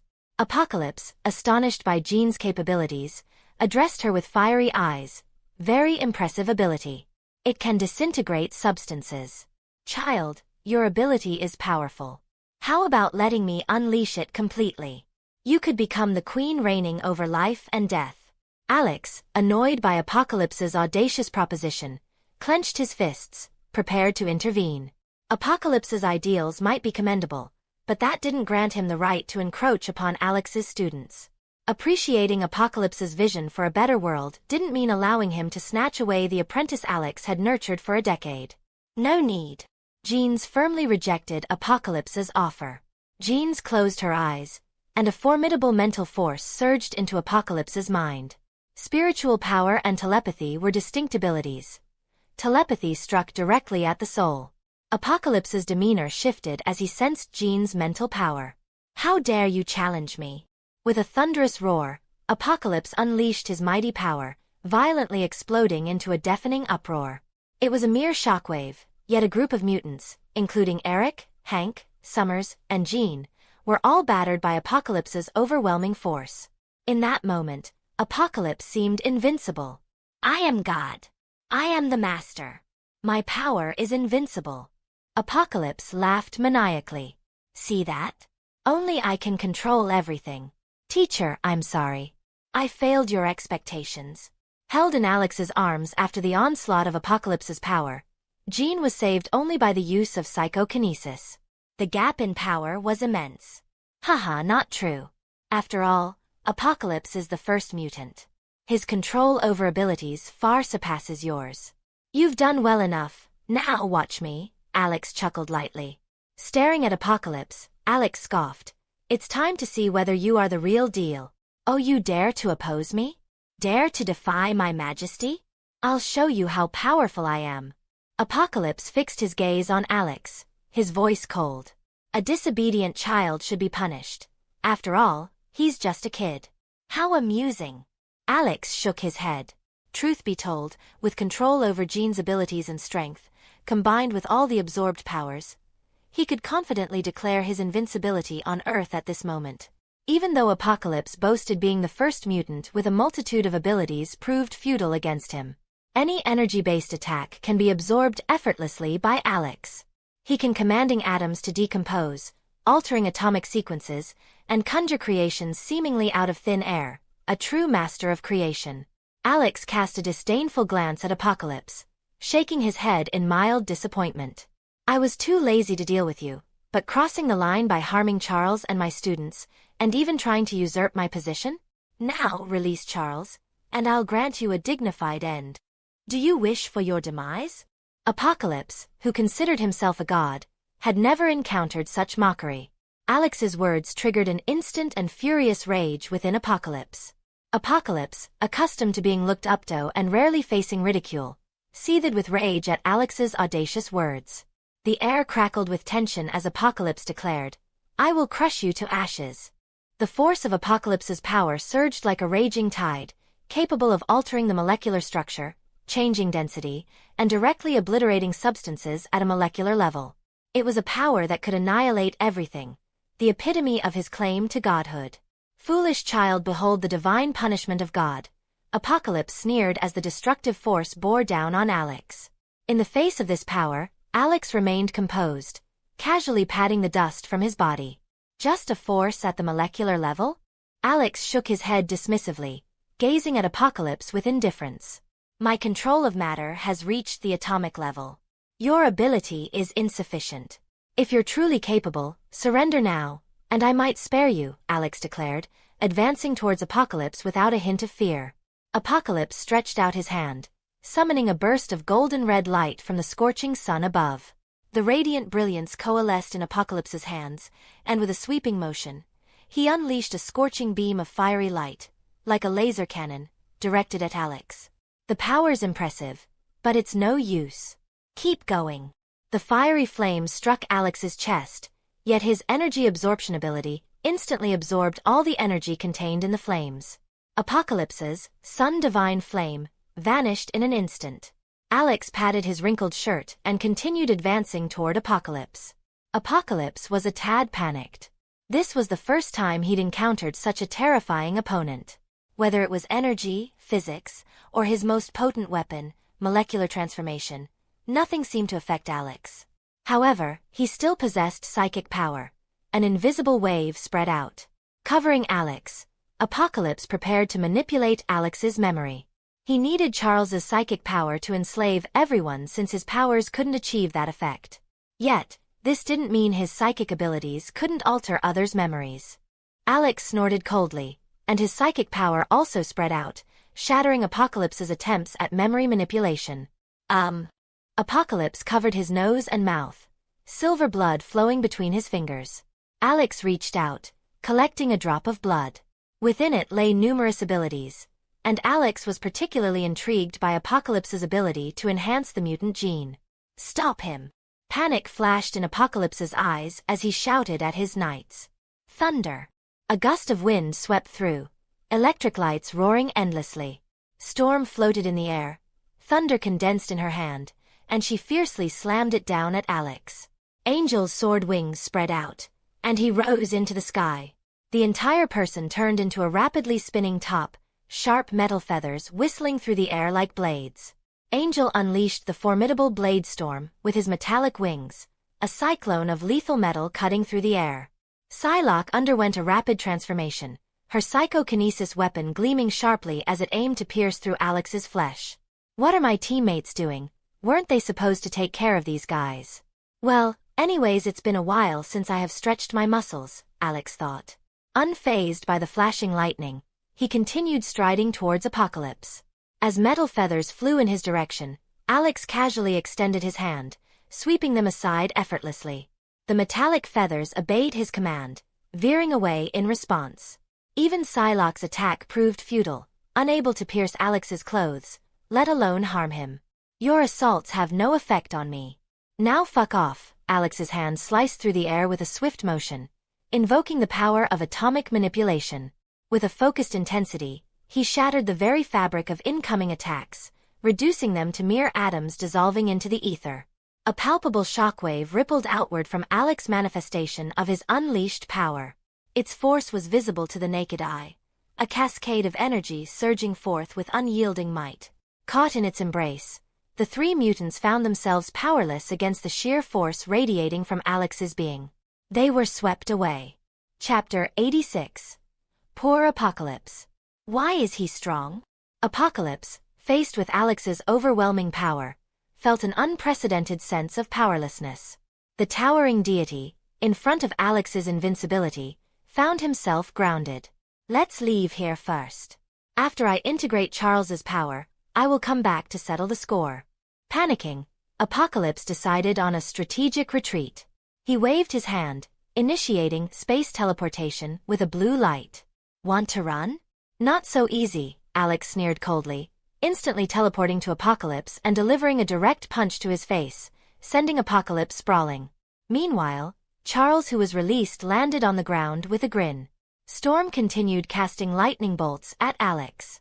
Hey, you're relentless. Your attacks are useless against me.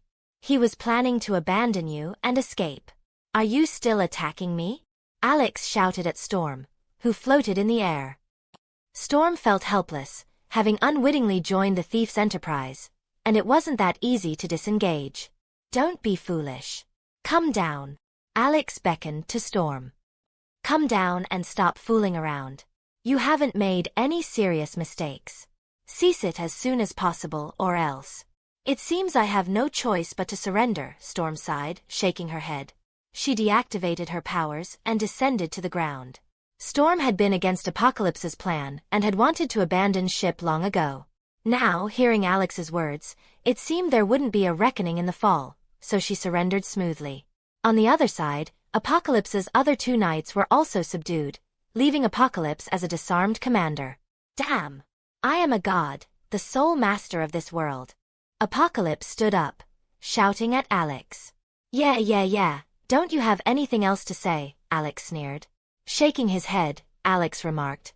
Didn't you say you wanted to turn me into sand? Well then, I'll show you who turns into sand. Alex stared at Apocalypse, extending his hand into a fist and then slowly opening it. Apocalypse stared, and in the next moment, his figure transformed into a puff of yellow sand, dissipating into the air. Apocalypse, the world's first mutant, completely vanished from this world. Alex, is this your true power?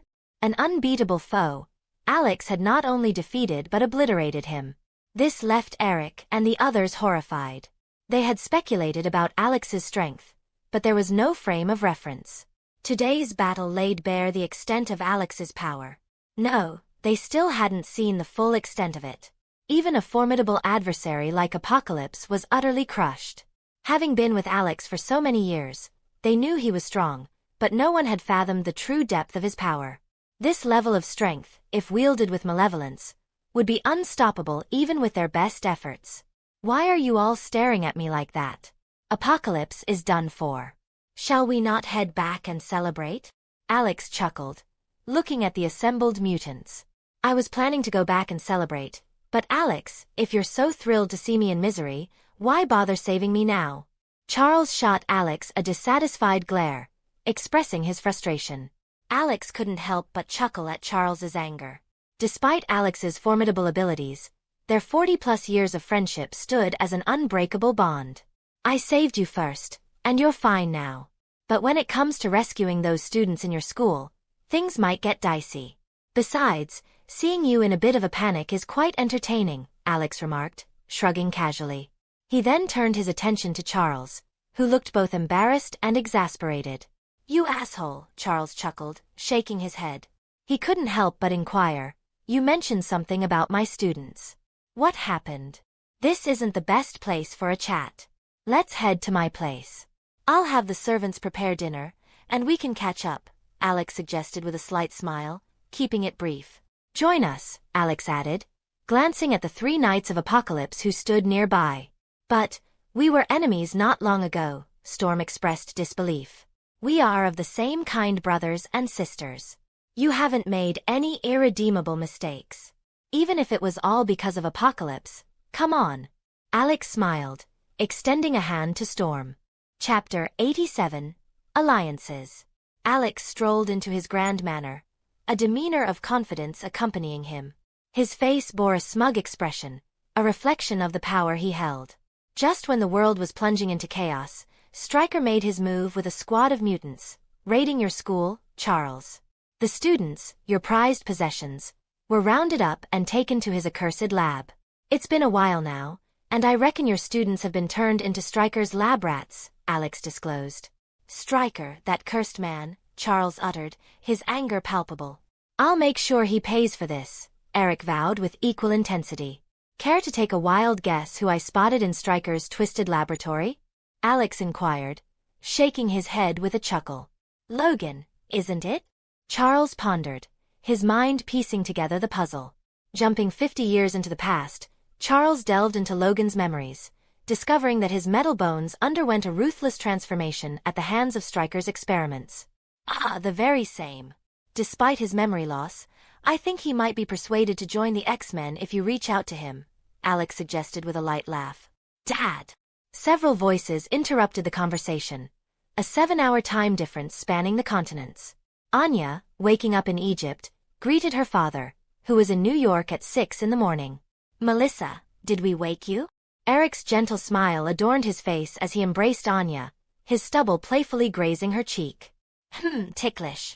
Anya giggled, pushing away from Eric's affectionate grasp. Quicksilver, observing from the sidelines, couldn't help but envy the father-daughter bond. He, residing in the basement, lacked such familial warmth. Why stand there gawking? Join in. Alex playfully nudged Quicksilver, pushing him toward Eric. Eric reveled in the family reunion, and Alex, with a smile, shook his head. Charles, observing from a distance, seemed lost in thought. Honey, you're back?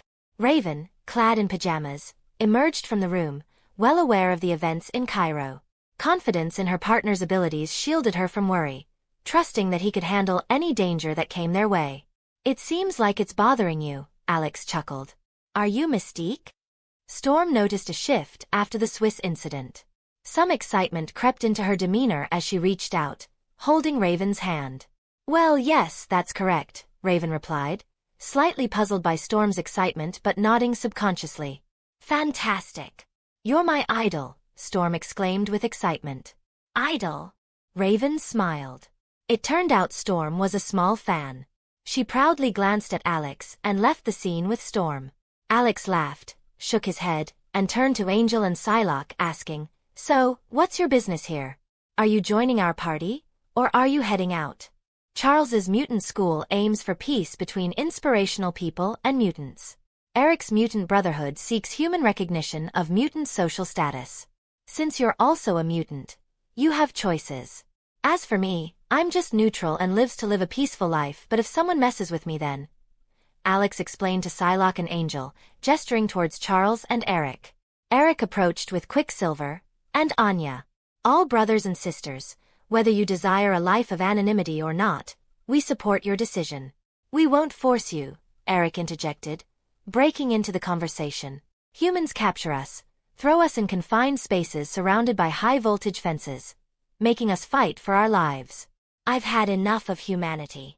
I choose to join the Mutant Brotherhood," declared Angel, deciding to align with Eric's party.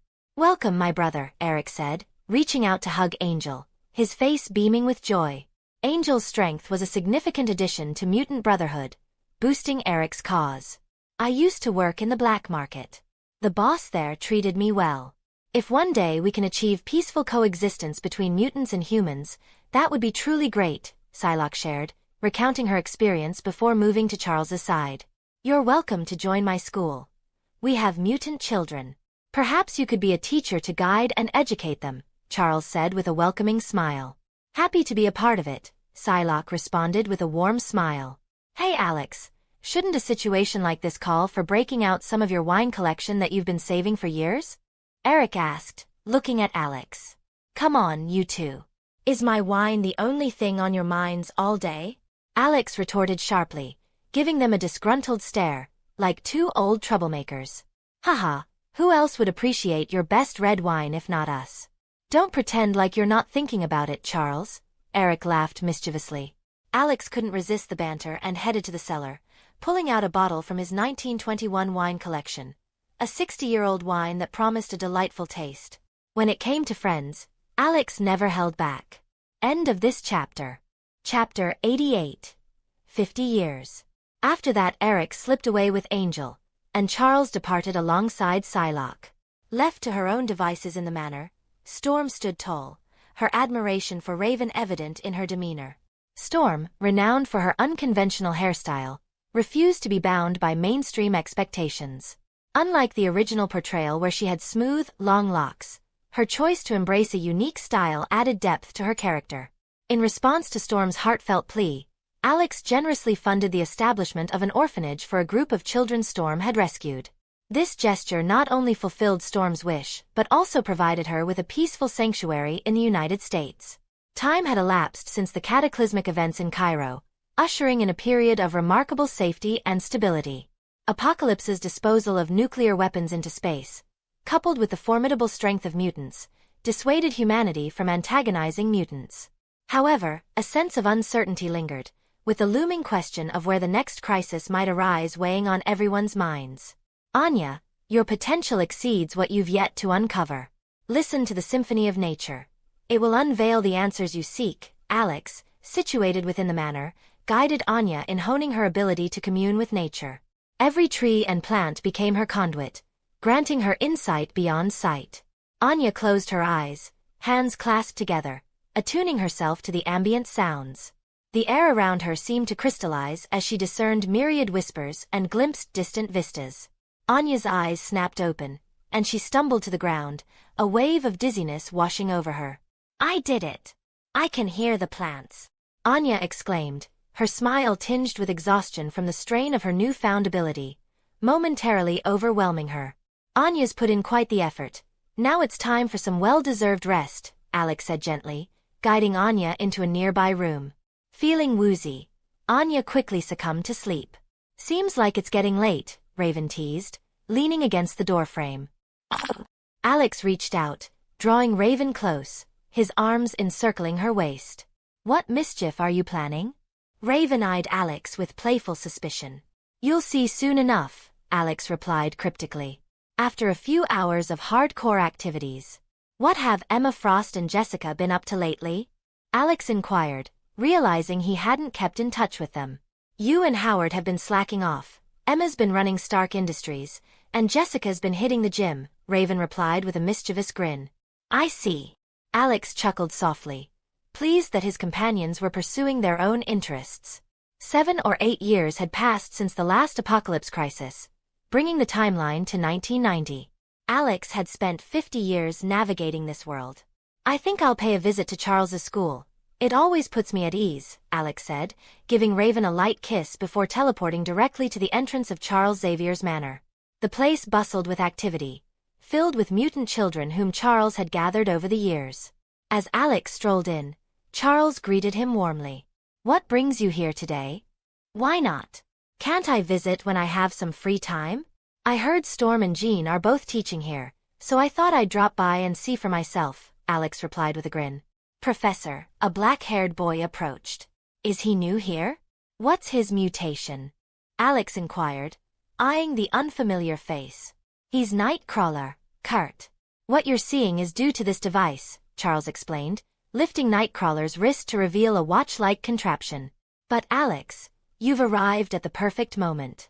I've discovered a mutant who appears to possess frog or toad traits. How about we investigate? Charles suggested to Alex. Toad? Alex mused, recalling the character from X-Men 1 who served Magneto, the amphibious toad. Considering the story's trajectory, there's a chance this toad could eventually align with Eric. I'm not particularly intrigued. I came to catch up with Storm and Jean. Whether to recruit this individual is your call, Alex shrugged. End of this chapter. Chapter 89. Tony's Adventures. Alex observed the two girls diligently instructing a young mutant on controlling his powers, a satisfied smile playing on his lips. The driving force behind the plot is truly formidable, he mused to himself. Even though these girls had been taken in by Alex, they willingly joined Charles's manor as teachers. The school bell soon rang, signaling a break. Jean, noticing Alex outside, approached with joy. Teacher, why are you here? Jean inquired. Following Raven's lead, you guys came here to assist Charles, and I thought I'd drop by. It seems you're doing quite well. I just wonder if Charles is compensating you adequately, Alex remarked with a chuckle. I doubt the salary I give matches the pocket money you provide, Charles retorted, approaching with an annoyed expression. Are you not going after the Toad Gene mutant? Why the hesitation? Alex inquired, folding his arms. Scott has taken care of it. I believe peer discussions are equally important, Charles replied. All right. Have you noticed the surge in mutants? 30 years ago, there were only a dozen of us mutants, but now, the ones you've taken in have reached 100, and Eric's mutant brotherhood is likely even more extensive. The rate of mutant emergence is swift, almost daily, Alex stated gravely. I've observed it too. Isn't it a positive sign that we have more allies? Charles asked, nodding. On the contrary, this isn't just a positive development. It's a potential threat. People, mutants included, can be divided into good and bad. With mutants wielding extraordinary powers, the potential for trouble is significant. We need to be prepared. And I believe Eric won't let such an opportunity slip away, Alex warned, his tone serious. Charles, taking in Alex's words, mirrored the seriousness in his expression. You're right. Vigilance is necessary, especially after the apocalypse. Human attitudes towards mutants were initially ambiguous. It was during that time. Charles trailed off, memories of the war between humans and mutants haunting his thoughts. How different was this future from what he had glimpsed before? I believe among the new mutants, many prefer peace over fighting. My manor can help with popularity, but... Alex chuckled, interjecting Charles. You still have to work hard. Mutants attending school together is a good idea. I'll allocate funds to your school as a sponsor. Charles looked dumbfounded. Merge? Does that mean we've merged? He couldn't help but feel a bit amused at the apparent laziness displayed. Alex, with more knowledge in this growing mutant community, could easily match the influence of Charles's school. Yet, he chose to let mutants attend school at Charles's institution? You must understand. Humans are social animals. I have only 7 mutants. It's not sustainable. That's the way it is, Alex shrugged, cutting off any chance for Charles to respond. Charles was pleased. Despite his family's wealth, the numerous students and Hank's scientific research had been financially taxing. With Alex's funding, the scale could expand, and the institution could truly become a school. Oh, by the way, what happened to Tony, that young Stark? Charles asked suddenly. Tony Stark, Alex's younger brother, despite the more than 30-year age difference between them. What else? He got accepted into the Massachusetts Institute of Technology at the age of 15. After 6 years of advanced studies, he'll be back soon. I heard this kid is already leaving behind a trail of romantic debts. Howard is quite worried. That's quite something, Alex chuckled. For all these years, Alex had watched Tony grow up, and it was this guy who got admitted to MIT at the age of 15 and ventured far away. Whenever Alex had the time, he took Emma, Raven, and Jessica to pay visits to this lad. That was the routine. To sweeten the deal, $100,000 found its way into the kid's account every month. With wealth, looks, and charm, picking up girls was a walk in the park for him. Haha, like father, like son, Charles couldn't help but laugh. All right, don't get too cocky. Tony, as a top student at MIT, wants to come to your college to teach. You better be cautious with the girls in your school. Don't let this rascal deceive them and lead them into Eric's camp, Alex warned, pouring cold water on the excitement. No, that's definitely not happening. Charles quickly dismissed the idea, considering the potential consequences. Mutants' emotions were already fragile, and if Tony played with their feelings, it could lead to thoughts of world destruction. End of this chapter. Chapter 90. Shadowcat.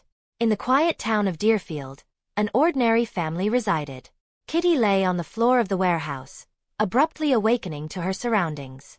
Shocked, she couldn't contain a scream. Her parents hurried downstairs upon hearing Kitty's cries, concerned looks on their faces.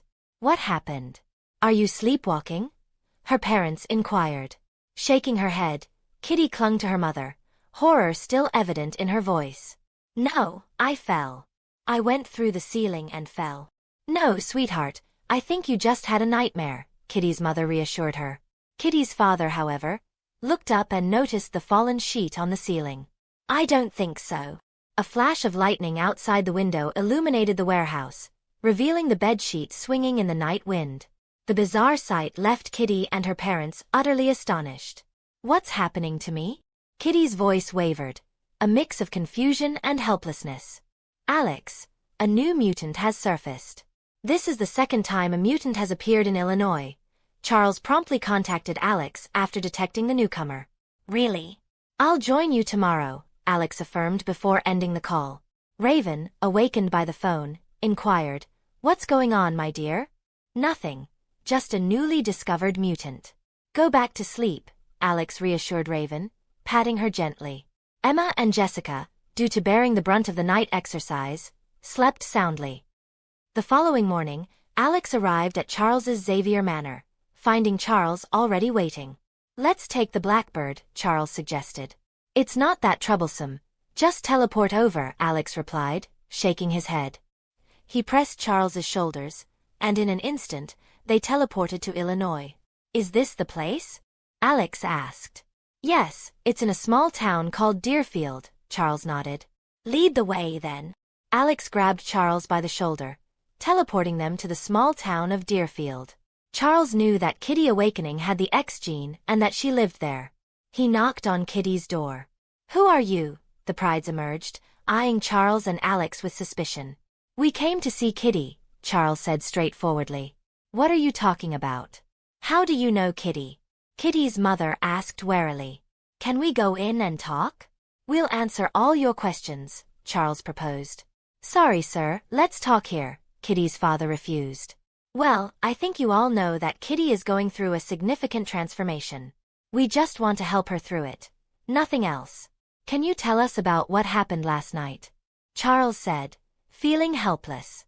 It was the first time he encountered a couple refusing his kindness. After Charles spoke, the expressions of the Pride couple changed slightly. What happened last night has nothing to do with you. Please, don't bother us, Kitty's father scolded, pointing at Charles.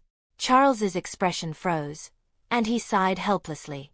If they didn't cooperate, there wasn't much he could do. Sir, please calm down. The reason we want to ask about Kitty is because we share the same situation as her, Alex said, shaking his head. Let's be clear. We just want to help. People often misunderstand, thinking we're the bad guys. As Alex extended his hand, the watch on Kitty's father's wrist automatically unfastened and floated in the air. The expressions of the pride couple shifted. Sensing their concern, Alex pulled out a certificate, a special recognition awarded upon joining S.H.I.E.L.D. I'm a high-level consultant at S.H.I.E.L.D. Trust me. We have no ill intentions towards your daughter. Our goal is to prevent superability crimes, Alex reassured as he showed the card to Kitty's father and then tucked it back into his arms, offering a light explanation. Kitty is a good girl. She won't commit a crime, Kitty's father exclaimed excitedly, the previous hostility dissipating. We're just here to prevent it. Kids at this age might not use their powers responsibly. Without supervision, their potent abilities could lead to dark thoughts and superability crimes. Our aim is to prevent, guide, and discipline these children so they can learn to use their powers responsibly, Alex explained with a casual tone. End of this chapter. Chapter 91. The Secret. Alex's persuasive efforts seemed to have struck a chord with the pride couple, evident in the softened expressions on their faces as they listened intently to his words. Taking advantage of the receptive atmosphere, Alex pressed on, introducing Charles as a distinguished genetic scholar with a doctorate. He highlighted Charles's role as the founder of a mutant school, emphasizing the safe haven it provided for students facing discrimination. All right, I understand. No need to continue. Come in, and I'll share the details of what happened last night. Kitty's father relented with a sigh, inviting Alex and Charles into their home. Once inside, they settled onto the sofa, where Kitty's mother graciously served them coffee, setting the stage for further discussion. Last night, Kitty woke us up with a scream. We found her in the warehouse under her room, having crossed through the ceiling and fallen down. We initially thought it was sleepwalking until we saw the sheet stuck in the ceiling, Kitty's father explained, his concern palpable. Can you take us there? Charles inquired, his curiosity piqued. Absolutely, Kitty's father agreed, leading Alex and Charles to the warehouse where the mysterious incident had occurred. Inside, a sheet remained lodged in the ceiling, its gentle sway a silent testament to the unusual event. What ability do you think this is? Charles asked, studying the sheets intently. What ability? Didn't you already figure it out? Shadowcat Kitty, Alex remarked with a chuckle, referencing Kitty's newfound powers. A knowing smile graced Charles's lips, having glimpsed the potential of Shadowcat's abilities in the future. Now, let's go to Kitty's school to communicate with her. You take charge of Kitty, and I'll handle another young one. I believe you'll make a great team, Charles suggested, his optimism evident in his demeanor. Absolutely willing, Alex affirmed, turning to Kitty's parents with a gesture of gratitude before presenting them with a generous $1 million check. Thank you for sharing so much. Here's a $1 million check. Consider moving to New York, on the outskirts of the city, so you won't have to worry about being separated from Kitty. With that, a hand pressed on Charles's shoulder, and they were whisked away in a teleportation to Kitty's school. Surveying the diverse array of students around him, Charles utilized his psychic abilities to sense the unique energies emanating from each mutant. In this space, mutants stood apart from ordinary individuals, each harboring their own extraordinary potential. Alex's attention swiftly shifted to a young girl caught in his periphery, her beige shirt contrasting with her lively movements. With each bound, her long chestnut hair, secured in a high ponytail, swayed behind her. Alex couldn't help but chuckle softly as he silently observed the girl, dubbed Kitty, navigate the area with unbridled energy. Suddenly, Kitty's exuberance met an unexpected obstacle as she tumbled headlong into a bunker, much to Alex's amusement. Well, looks like Kitty's not immune to a little stumble, he remarked with a grin, witnessing Kitty's frustrated reaction as she hurled a handful of sand onto the ground. A blonde girl nearby interjected with a playful quip. Meow, looks like Kitty's got a feisty side. Meanwhile, a brown-haired girl, brimming with optimism, took her turn at a long jump. However, the mood swiftly shifted as the ground beneath her cracked open, unleashing a torrent of sand that swallowed her mid-air.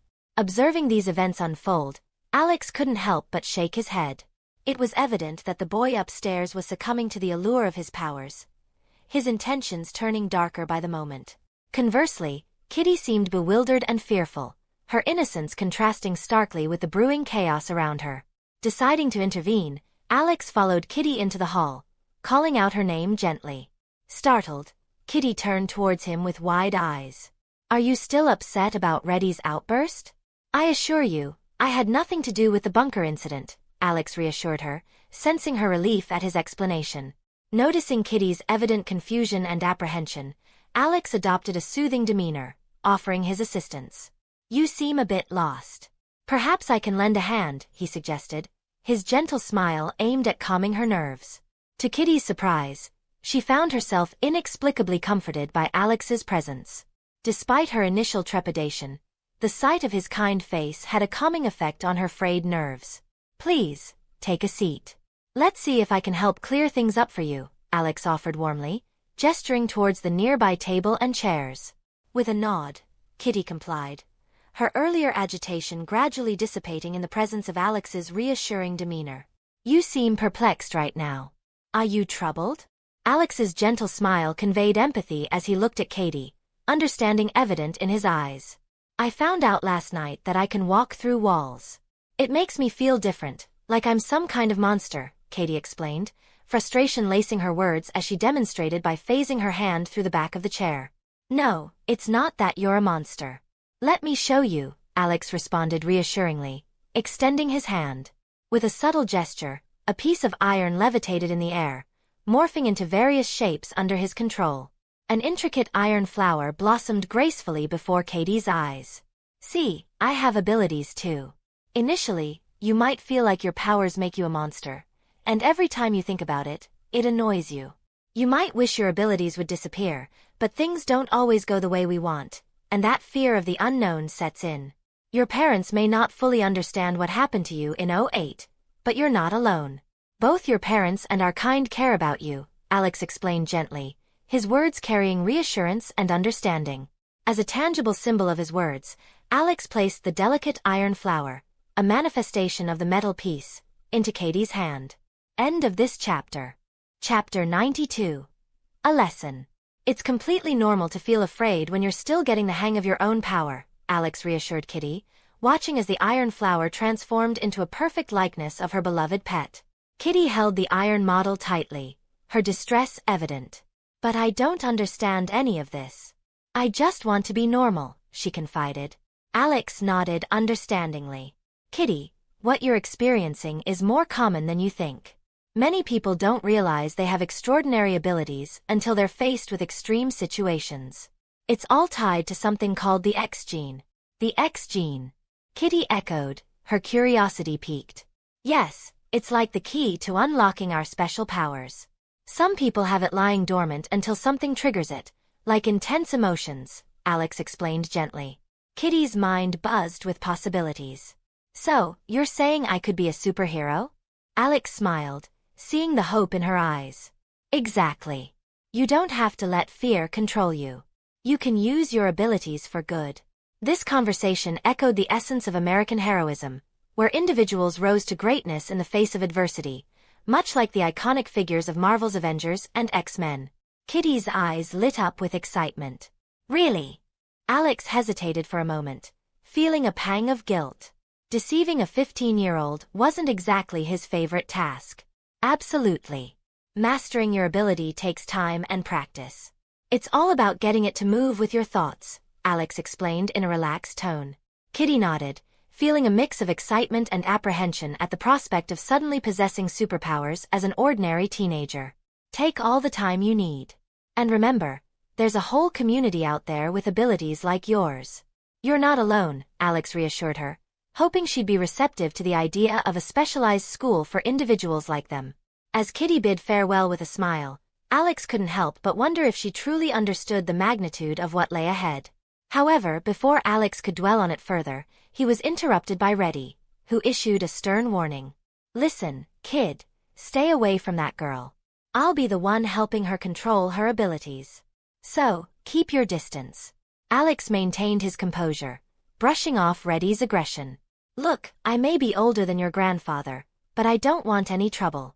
Let's keep this civil, okay?" Was it fair for someone in their 60s or 70s to confront a 15-year-old like this? Alex pondered as Reddy defiantly challenged him. As the hall began to tremble, it became evident that Reddy possessed a formidable ability. Alex remained composed, acknowledging Reddy's power. "Impressive, but it's not enough," he remarked calmly, using his own abilities to effortlessly subdue Reddy and teach him a lesson. Reflecting on the situation, Alex realized that even among mutants, such displays could be considered a form of bullying. Charles, arriving on the scene, couldn't help but tease Alex about the age difference. A 60 or 70-year-old man taking on a teenager. Quite the sight. Alex brushed off the comment with humor, just reminding him to respect his elders. Charles chuckled, marveling at Alex's strength. "You're aging like fine wine, my friend." Turning his attention to Reddy, Charles offered advice on self-control, but Reddy's cold response only fueled the tension. Reddy's warning to Alex didn't go unnoticed, but Alex remained unfazed. "Seems like you still have a lot to learn," he remarked calmly, instilling a sense of caution in Reddy. As Reddy hastily retreated, Charles remarked on the significant strength difference. "You might have scared the kid a bit too much," he observed, signaling the end of the confrontation. End of this chapter. Chapter 93. Transfer. "Charles, you know how it is with kids these days," Alex lamented, his voice tinged with concern as he leaned back in his chair, the weight of responsibility evident in his weary posture. "They're at that delicate age when their latent abilities begin to awaken, and without proper guidance, those powers can easily veer off course." With a heavy sigh, he continued, "Unfortunately, it seems we were a step too late in intervening. This troublemaker has already defied disciplinary measures and even attempted to involve poor Kitty." His expression grim, Alex knew that if this unruly student fell under Charles's mentorship, he would receive a stern and much-needed lesson. "But for now, our focus must be on Kitty." Charles nodded solemnly, his features etched with concern. "Indeed. Such behavior cannot be tolerated among the students I've taken under my wing." Shifting the conversation to Kitty, Charles leaned forward attentively. "How are things progressing with her?" he inquired, his tone gentle yet inquisitive. "It's been a challenge," Alex admitted, rubbing his temples wearily. "Kitty is struggling to come to terms with the sudden awakening of her extraordinary abilities. She feels overwhelmed by the lack of control, and the dormant state of her powers only adds to her frustration and anxiety. But I've assured her that I'll be there to help her navigate this journey." With a weary smile, Alex gestured to his phone, a familiar piece of technology in his hand. "She'll reach out when she's ready. These days, communication is just a tap away."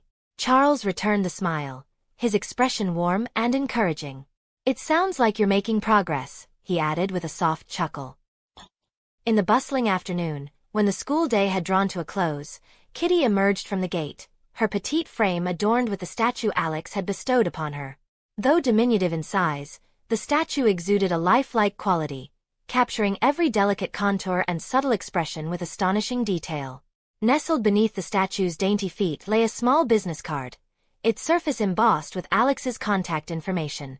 Kitty's gaze lingered on the card, her fingertips tracing its edges tentatively before she summoned the courage to dial the number imprinted upon it, the same number that had graced her phone earlier that day.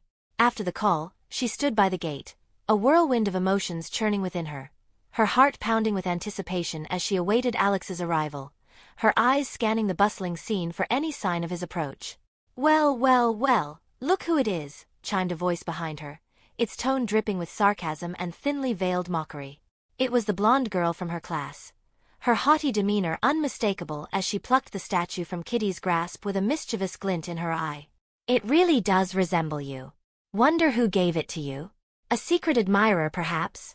taunted another girl, her brown locks framing her face as she held the coveted statue aloft, a smirk playing at the corners of her lips. "Hey, give that back!" Kitty protested, her voice tinged with desperation as she reached out futilely, her fingers grazing the air as the statue remained just beyond her grasp. The pair exchanged amused glances, reveling in Kitty's distress as they shared a mocking laugh, the echoes of their cruelty reverberating through the air. This unfortunate scene unfolded amidst the bustling campus, where the shadows of bullying loomed large, casting a pall over the once vibrant atmosphere. Individuals from diverse backgrounds, regardless of race, physique, or unconventional brilliance, often find themselves targeted by bullying. Even the future Spider-Man, in his pre-transformation days, faced the same torment. "Hey, Kitty, what's going on?" Alex approached the campus gate with Charles, witnessing the distressing scenario unfold, and they couldn't simply stand by.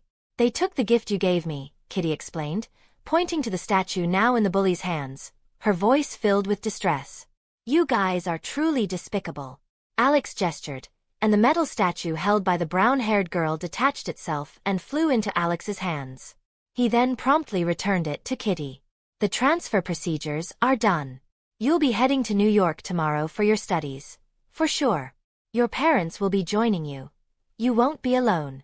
I'll teach you how to control your ability. Put in the effort," Alex assured Kitty, patting her on the shoulder. After some encouraging words, he strolled over to Charles. "Okay, I will," Kitty waved back at Alex. Alex smiled and waved in return. Charles, standing aside, teased, "Another unsuspecting girl caught in the web? Charles, fuck you." End of this chapter. Chapter 94. Tony's Arrival. "Alright, welcome to the school created by Charles, Xavier's Junior Academy," Alex announced proudly as he led Kitty through the bustling campus.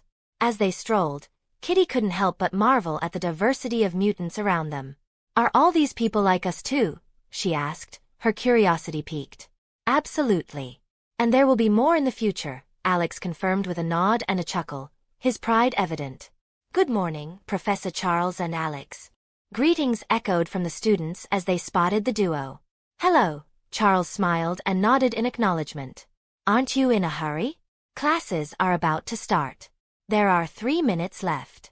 "I'll be punished with piano standing if I'm late, and I won't save you," Alex teased, glancing at his watch, which displayed the time. "Oops, I'll see the professor later." Several students quickly finished their breakfast and dashed toward the school.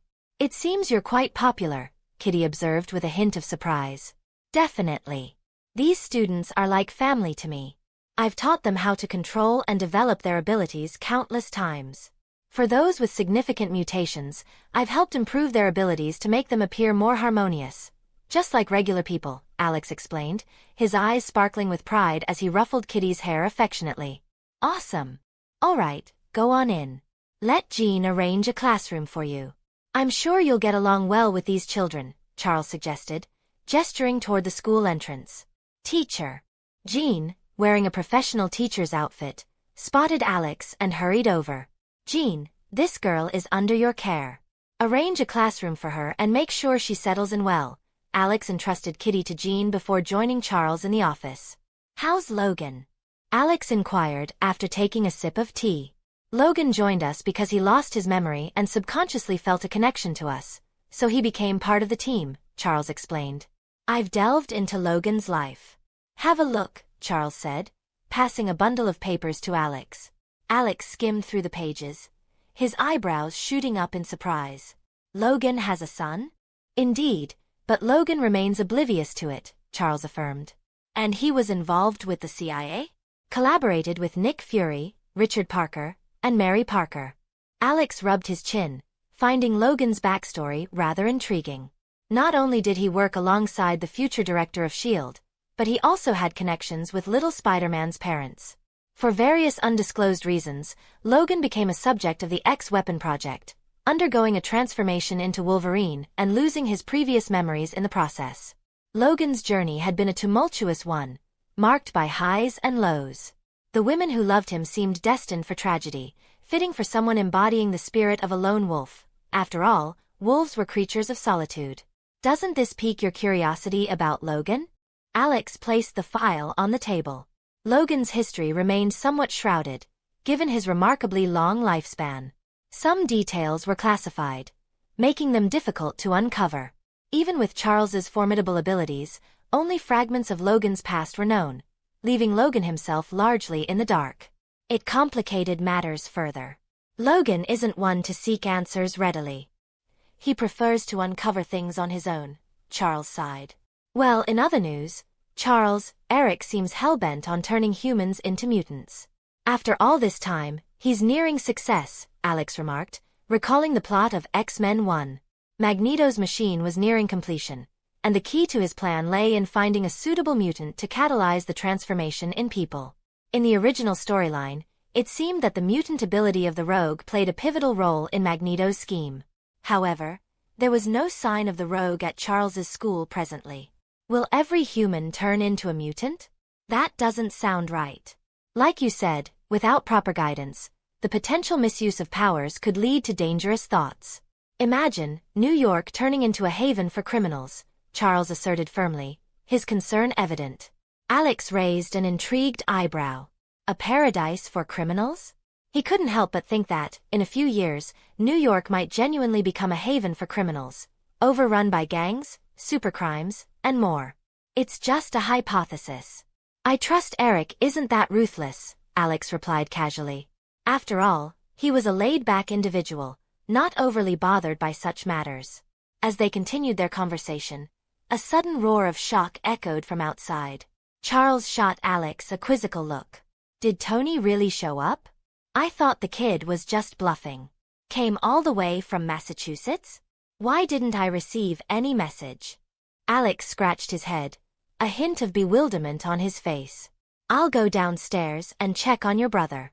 We wouldn't want this kid spoiling my students. He's not that bad, is he?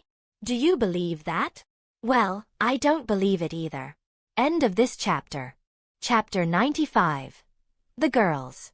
As Alex and Charles exited the office, they spotted Tony in a flamboyant white suit lounging in an extended Lincoln car.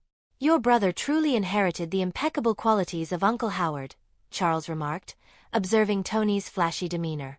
The apple didn't fall far from the tree, Alex interjected with a quick wave. Compared to Howard, Tony was more flamboyant and possessed a higher IQ. When it came to charming the ladies, he was no less capable than his father. Let's go, we should greet him, Charles suggested. Absolutely, and you better pray he doesn't catch the attention of your students. I believe you wouldn't want to witness that scene, Alex teased with a smile. Haha, as long as he dares, I'll dare to throw him out of here. Charles laughed. Tony may be an ordinary person, but there were mutants with various abilities in the school. Charles doubted Tony would be foolish enough to try picking up girls here. Alex also understood Tony's temperament. The women he pursued were either after his money or other things. Hey, brother! Tony called out, beckoning and rushing over to Alex. Why are you here, Tony? You just show up without telling me? Alex inquired with curiosity. I just wanted to see my dear older brother, Tony replied with innocent eyes. Alex gave Tony a faint stare, sensing that something was amiss. This guy was undoubtedly being pursued by someone and sought refuge with him. Feeling Alex's gaze, Tony chuckled dryly and explained. I encountered a conniving woman who secretly filmed our intimate moments to blackmail me.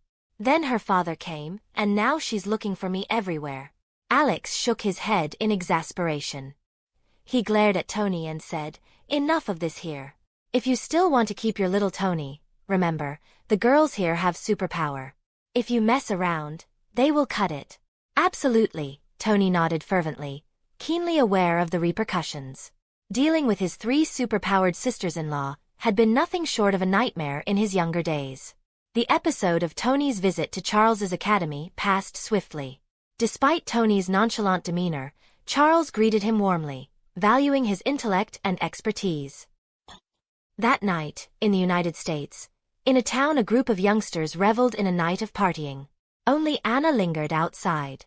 It was the day her abilities manifested. Anna Marie, known as Rogue among the X-Men. Meanwhile, in a grand manor on the outskirts of New York, Shadowcat Kitty trailed behind Jean and Storm as they entered the estate. Kitty, you're welcome to stay with us tonight. There's plenty of room in the manor, Jean offered, leading Kitty inside. Really? I can stay here? Kitty asked incredulously, gazing up at the imposing castle-like structure. Absolutely. Although Professor Alex and Charles have a good relationship, their visions differ. Charles advocates for peaceful coexistence between humans and mutants, Jean explained as they walked. I believe humans and mutants can coexist harmoniously, Kitty declared, her mind drifting to the 2 women who had tormented her. It was a despicable memory. So, the organization led by Charles is called X-Men, and the one founded by Professor Alex is called the Garden of Eden. They aim to welcome mutants who prefer a peaceful life over fighting. I remember Professor Alex having a great relationship with Eric, who established the Mutant Brotherhood. His goal is to make humans recognize the social status of mutants and often finds himself in conflicts with them. Storm, her long white hair flowing, elaborated. Even though that sounds cool, I still want to live like a normal person, Kitty pondered and replied. Absolutely. We want that too. But when the world needs us, we'll offer a helping hand, just like during the apocalypse catastrophe 10 years ago, Jean added with a warm smile. 10 years ago? I should have been 5 years old at that time, Kitty exclaimed in surprise. 10 years ago, there was a mutant named Apocalypse who aimed to rule the world. However, he was ultimately defeated by the professor, turned into sand, and vanished into ashes, Jean recounted with a light smile. Cool. The three girls engaged in a lively discussion about the apocalypse catastrophe that occurred a decade ago. Alex guided Anya down. This year, Anya was only 15, the same age as Kitty. Come on, you two, dinner is ready, Alex urged. I'll fill you in on Apocalypse later. Let's eat first, Jean said, taking Kitty's hand, and they dashed into the room. End of this chapter. Chapter 96. Memories. In Alex's manor, besides Tony, who is his younger brother, there weren't many male individuals. The rest were either Alex's women or his students. 9 people in total. As Tony emerged from the bathroom, his eyes lit up at the sight of a pile of delicious food on the table. He reached for it, but Alex, with a look of disgust, redirected him to the bathroom. You didn't wash your hands, and yet you want to eat? Alex teased, urging Tony to clean up. Did Howard kick you out? Raven, wearing a smile, asked Tony. Over the years, living a life of luxury and refinement had bestowed upon Raven a ladylike demeanor. Time hadn't taken away her charm. If anything, it had enhanced it. This was true for both Emma and Jessica. Absolutely. Why else would this kid come to us? There are many beauties in the city center, Alex chuckled and shook his head. Alex, another mutant has appeared in Mississippi. Charles's voice interrupted their conversation, and Alex immediately got up and walked outside. Eat first, I will check the situation with Charles, he instructed before teleporting away. Be careful on the road, Emma cautioned. Yes, Alex agreed and vanished. Is Professor Alex always this busy? Kitty asked, glancing at the piano nearby. Not always, but I don't know why lately, more and more mutants have started awakening. It used to be very leisurely, Jean explained softly. Meanwhile, Alex teleported to Charles's Xavier Manor, finding Charles already waiting for him. Why the rush? Can't you see I'm about to have dinner with my family? Alex grumbled. I sensed the emergence of a new mutant. She has the ability to absorb memories and even supernatural powers from others, Charles informed him, his expression grave. Alex was taken aback by the news. Wasn't this Rogue? It seemed like the beginning of the X-Men 1 storyline unfolding before them. However, Charles pondered, how was it possible for Rogue to absorb others' memories? How did you find out? I detected a disturbance caused by a girl with significant mental abilities at the scene. Her mutation poses a serious threat, not only to herself but potentially to others as well. What are we waiting for then? Let's go. I can still make it to dinner with my family, Alex, not one for lengthy discussions, seized Charles by the shoulder and teleported them both to Mississippi. Using his telepathic powers, Charles pinpointed the location of Rogue, who was currently in a state of turmoil, having absorbed the memories of a man named Cody. Anna was inside the residence where she had unwittingly absorbed Cody's memories. Wow, this little one has no mental powers but absorbed all the memories of a person. Now it's unclear who she is, Alex commented, sensing Anna's current state. This is really bad. She's in a very precarious condition. We need to help her, Charles, whose brainwave amplifier had absorbed numerous mutant memories, spoke. Thanks to the protection of his psychic powers, Charles hadn't succumbed to insanity. Anna, lacking this protection, no longer knew who she was. This girl needs the help of psychic power. Alex closed his eyes, and his formidable psychic abilities entered Anna's mind, delicately separating Cody's memories from Anna's. Anna felt a moment of dizziness, and even though it was brief, it left her feeling uncomfortable. Staring at herself in the mirror, she finally remembered who she was. I'm Anna Marie, not Cody. But what are these memories? Anna's face displayed the pain she felt. Alex, you shouldn't intrude into her thoughts, Charles frowned. But it's undeniable that it's the quickest way to solve the problem, isn't it? If we let this girl go unchecked, who knows what might happen? Alex shrugged, speaking casually. That's true, Charles sighed and said. We'll bring her back now. Her ability poses a risk to herself and others. We need to teach her how to control her abilities. Okay, leave it to me, Alex nodded and swiftly moved to Cody's house door. Knock knock. Alex lightly knocked on the door. Anna rubbed her eyebrows. The lingering effects of the integration of two memories still hadn't subsided. She hurriedly walked to the door and opened it. Alex smiled, looking at the girl in front of him. Hi, Anna. End of this chapter. Chapter 97. X-Men 1 plot begins. Alex gazed at Anna with a mixture of sympathy and determination, his eyes conveying a depth of understanding beyond mere words. I understand your apprehension, Anna. The recent events have understandably left you guarded. But I'm not here to cause you harm. Quite the opposite, actually. Anna remained wary, her guard still firmly in place. The memory of recent betrayals and manipulation lingered, making it difficult for her to trust anyone, especially a stranger claiming such extraordinary connections. I know it's hard to believe, Alex continued, his voice gentle yet earnest. But we share a unique bond, one that transcends mere coincidence. I've felt your pain, your confusion. And I'm here to help. The tension in Anna's expression softened ever so slightly, a flicker of curiosity sparking within her guarded demeanor. She watched cautiously as Alex extended his hand, a silent gesture of peace and understanding. With a mixture of reluctance and curiosity, Anna allowed Alex to retrieve the key from her pocket, her eyes never leaving his face. As the key orbited around him, a tangible connection seemed to form between them, bridging the gap of uncertainty. It's not easy to accept, Alex admitted, his tone tinged with empathy. But I assure you, we are more alike than you realize. And together, we can navigate the challenges ahead. Anna's mind raced with conflicting emotions, torn between the instinct to flee and the faint glimmer of hope offered by Alex's words. She took a tentative step back, her muscles tense with apprehension. But before she could make a decision, Alex spoke again, his voice laced with urgency. Please, Anna. Hear me out. There's something you need to know. Caught between curiosity and fear, Anna hesitated, her gaze locked with Alex's unwavering stare. Slowly, she nodded, a silent agreement to listen, if only for a moment longer. As Alex reached out to touch her hand, Anna recoiled instinctively, her heart pounding with a primal fear of what might happen. But to her surprise, as Alex's hand made contact with hers, nothing extraordinary occurred.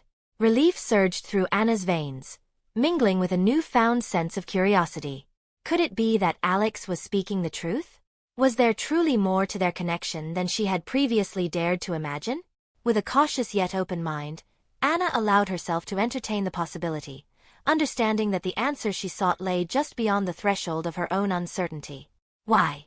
Why didn't your memories and abilities get absorbed by me? Anna looked at Alex, her expression a mix of confusion and intrigue. You underestimate me too much, Alex chuckled softly, shaking his head. Absorbing the abilities of a first-level mutant when you're only at the 5th level? That's quite a stretch. And as for memories, it's even more improbable. Okay, take a breath and listen to me, Alex continued, adopting a gentle tone. The reason you're experiencing this now is because the X gene awakening in your body has granted you the ability to absorb the memories and abilities of others.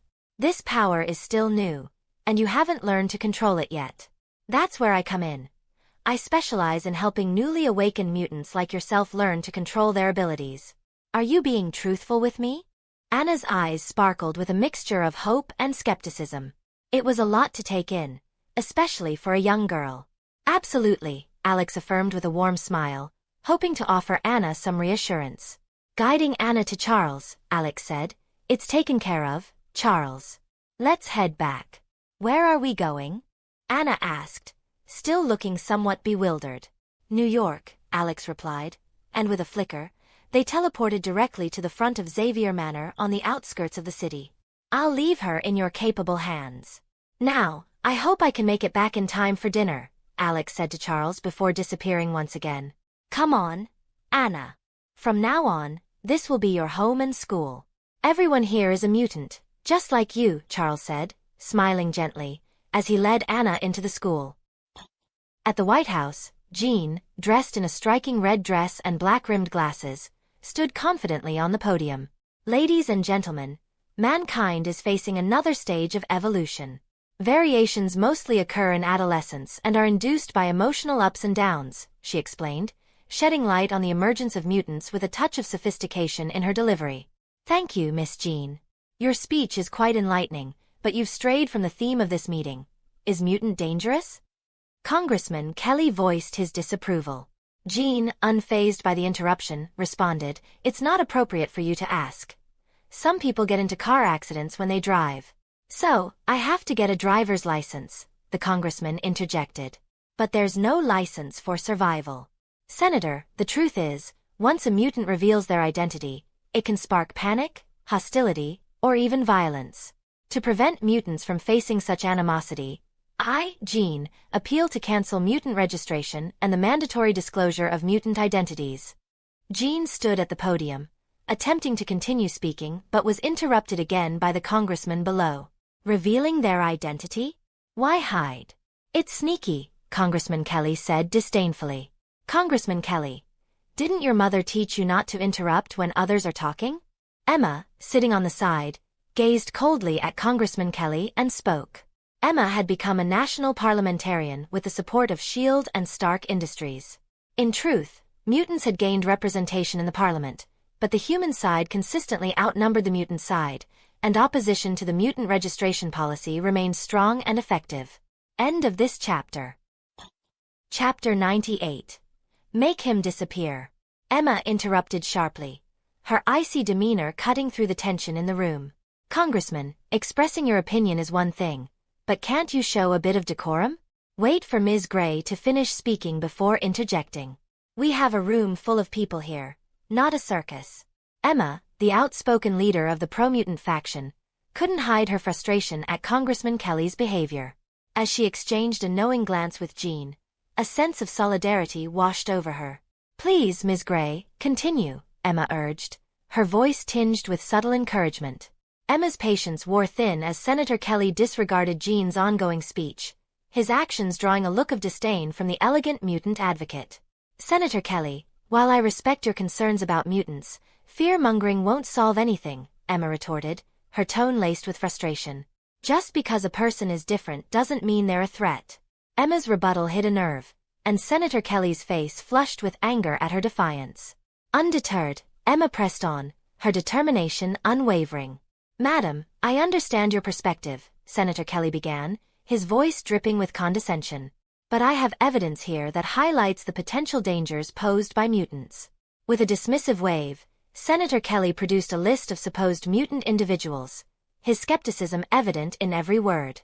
Emma's eyes narrowed as Senator Kelly scanned the list, his derisive tone fueling her resolve.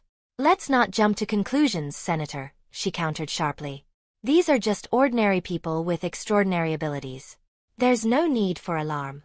Emma's defense of the mutant community struck a chord with those present, her unwavering conviction earning her a measure of respect even from her opponents. Exactly, Emma affirmed, her voice cutting through the tension in the room. We can't let fear dictate our actions. We must strive for understanding and acceptance, not division and mistrust. Senator Kelly's retort only fueled Emma's resolve, her determination to bridge the gap between mutants and humans stronger than ever. I've also heard of a mutant from Mississippi. Her ability can absorb other people's memories and physical abilities, even fatal ones, and she can absorb more than one person's power, Kelly continued, his tone laced with concern. I've also heard that this mutant can sense and control human thoughts, depriving us of our freedom to choose. We have the right to decide whether children want mutants to be their teachers or classmates, or to keep their distance from them. What do you say, Senator Frost? He glanced at Emma, pressing on with his argument. Emma's expression soured at the congressman's words. Suddenly, warm applause erupted around them, cutting him off. But he wasn't finished yet. Jean on the podium seemed to echo the tension. Ladies and gentlemen, mutants do indeed exist and are among us. We need to identify them, study them thoroughly, and understand their abilities, Senator Kelly proclaimed, casting a speculative glance at Emma and Jean, suspecting one of them to be a mutant. Thunderous applause and cheers filled the room. Jean let out 2 heavy breaths, struggling to contain her anger. She was now itching to confront the congressman head-on. Meanwhile, standing on the elevated platform, Alex swiftly dialed his cell phone, his voice low as he spoke. That Kelly guy, the cancerous rotter, let him lose in the upcoming election. Then, make him disappear. Use any means necessary.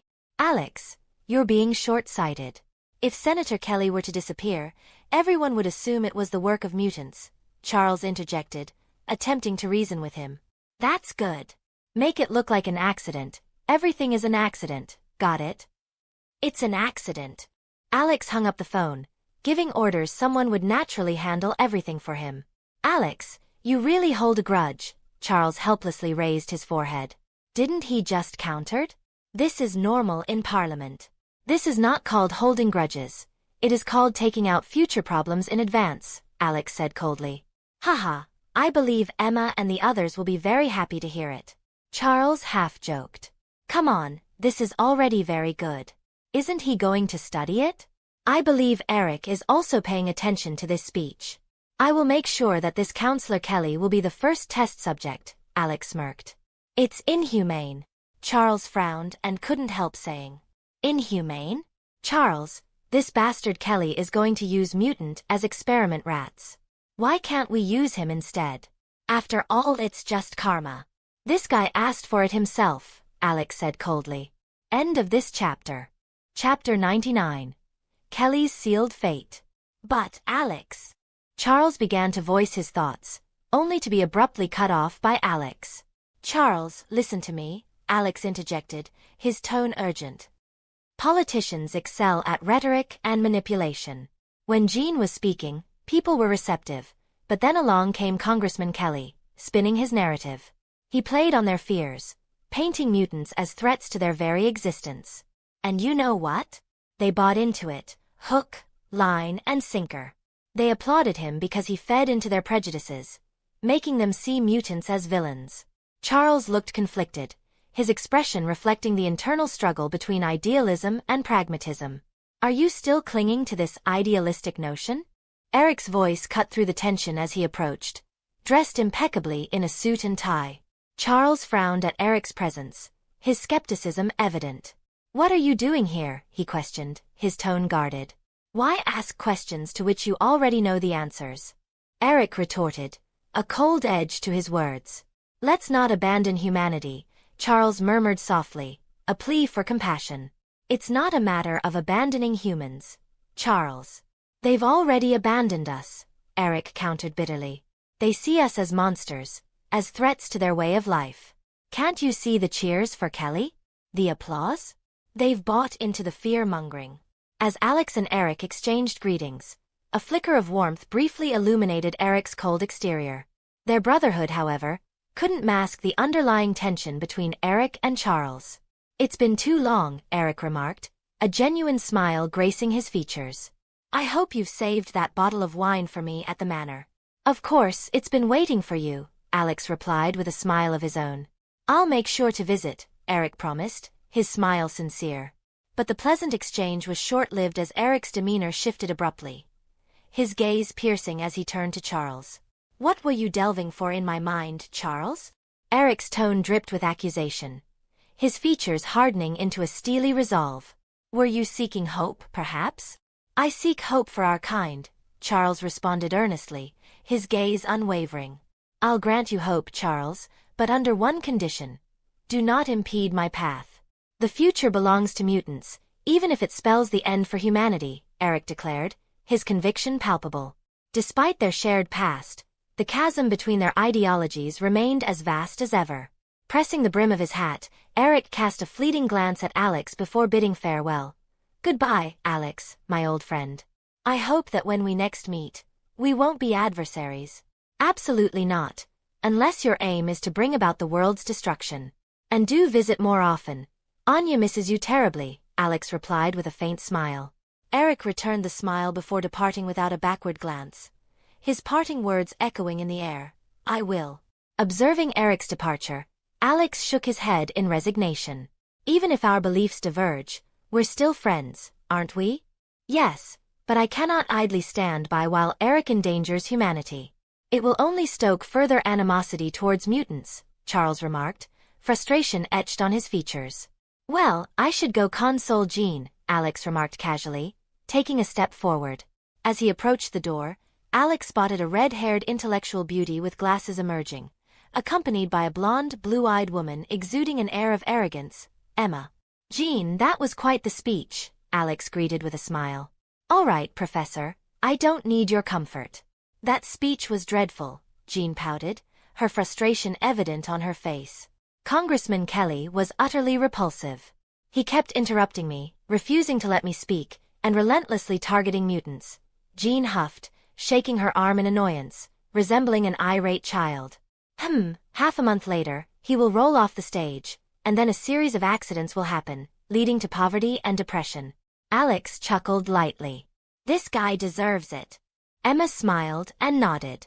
She couldn't tolerate being pushed around earlier. It made her teeth itch. Haha, this guy was stared at by Eric. He'll probably have a stroke of bad luck soon. Study mutants? Let him be the subject of study first. Alex smiled lightly and remarked. Let's go. After the speech, how about taking you to a big meal? Alex asked. Definitely. Jean laughed. Okay, then seafood or steak. I'm sorry, dear, I still have a lot of things to deal with. I can't go with you, have fun. Emma walked up to Alex, kissed him, turned around, and was about to leave. That's a pity. Alex shrugged, looked at Jean, and smiled. It seems that we are the only two left. Alex. Anna escaped. Suddenly Charles's voice rang in Alex's ears. Alex felt a pang of frustration. Really, Charles? Have you taken an oath that you won't ever let me eat? End of this chapter. Chapter 100. Capturing. Alex, Anna has escaped. Charles's urgent voice echoed in Alex's mind. Alex winced, feeling a pang of frustration. Of all the times for his sister to pull a disappearing act, she had to choose now? Right when he was about to enjoy a rare moment of relaxation? What in the world, Charles? Alex muttered incredulously, his irritation evident. How could Anna just vanish like this? This was not part of the plan. The situation is complicated. Please come here immediately. Charles's voice cut through Alex's thoughts. I'm on my way, Alex grumbled to himself, frustration boiling over. Jean, I'm sorry, but our lunch will have to wait. There's an emergency with Charles, Alex apologized regretfully to Jean, his plans suddenly thrown into disarray. Understanding flickered in Jean's eyes as she nodded sympathetically, a small smile tugging at her lips. It's okay. We'll make time in the future, she reassured him before swiftly retreating, leaving Alex to deal with the unexpected turn of events.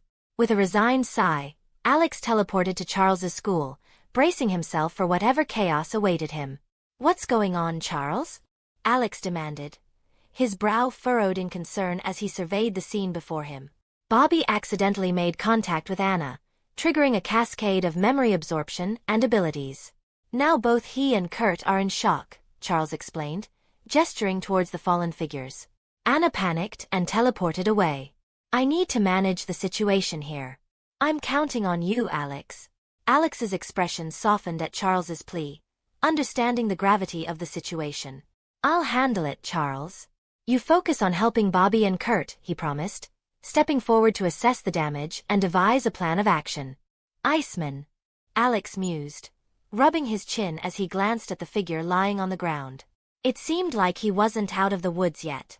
In the original storyline, this guy had his sights set on Anna, although she appeared to have a soft spot for Logan. Well, I'll track down this girl right away, Alex affirmed, his mental powers unfurling as he swiftly pinpointed Anna's location. Canada? That's an unexpected turn of events. Teleporting himself, Alex found himself amidst heavy snow in Canada, a stark contrast to the autumn scenery of New York.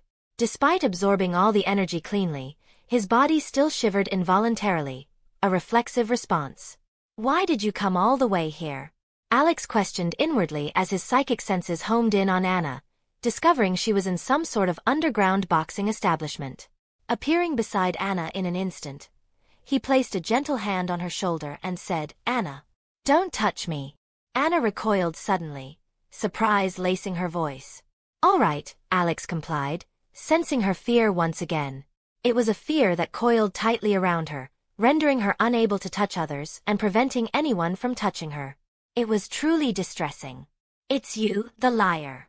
You promised to teach me to control my abilities, but I haven't gained any control at all. The moment someone touches me, I absorb their memories and abilities," Anna exclaimed, frustration evident in her voice as she pointed an accusing finger at Alex. Her eyes welled up with tears, their redness contrasting against the moisture that filled them. The sensation of disappointing his friend weighed heavily on Alex, leaving him feeling uneasy. She thought she could control herself, but this was not something she could control at all. "Go back with me. I will help you solve this problem." Alex looked at Anna helplessly and said, "No." Anna shook her head stubbornly. "Trust me, it's not a difficult thing for you. Didn't Charles tell you I can develop a medicine to make up for the dysfunction defect based on the sequence of the gene?" Alex explained patiently. "Really?" Anna looked at Alex and couldn't help asking. "Definitely, let alone, even if you can't touch others. But you still have me, don't you?" Alex took off Anna's gloves, put his cold hand on his face, and said with a smile, "Look, nothing happened. I am immune to your abilities. You are not alone." Alex touched Anna's head and said softly. Anna nodded, her resistance not so great, and her mood slowly calmed down under Alex's comfort. "Well, don't worry about anything. Just relax yourself. Trust me," Alex assured.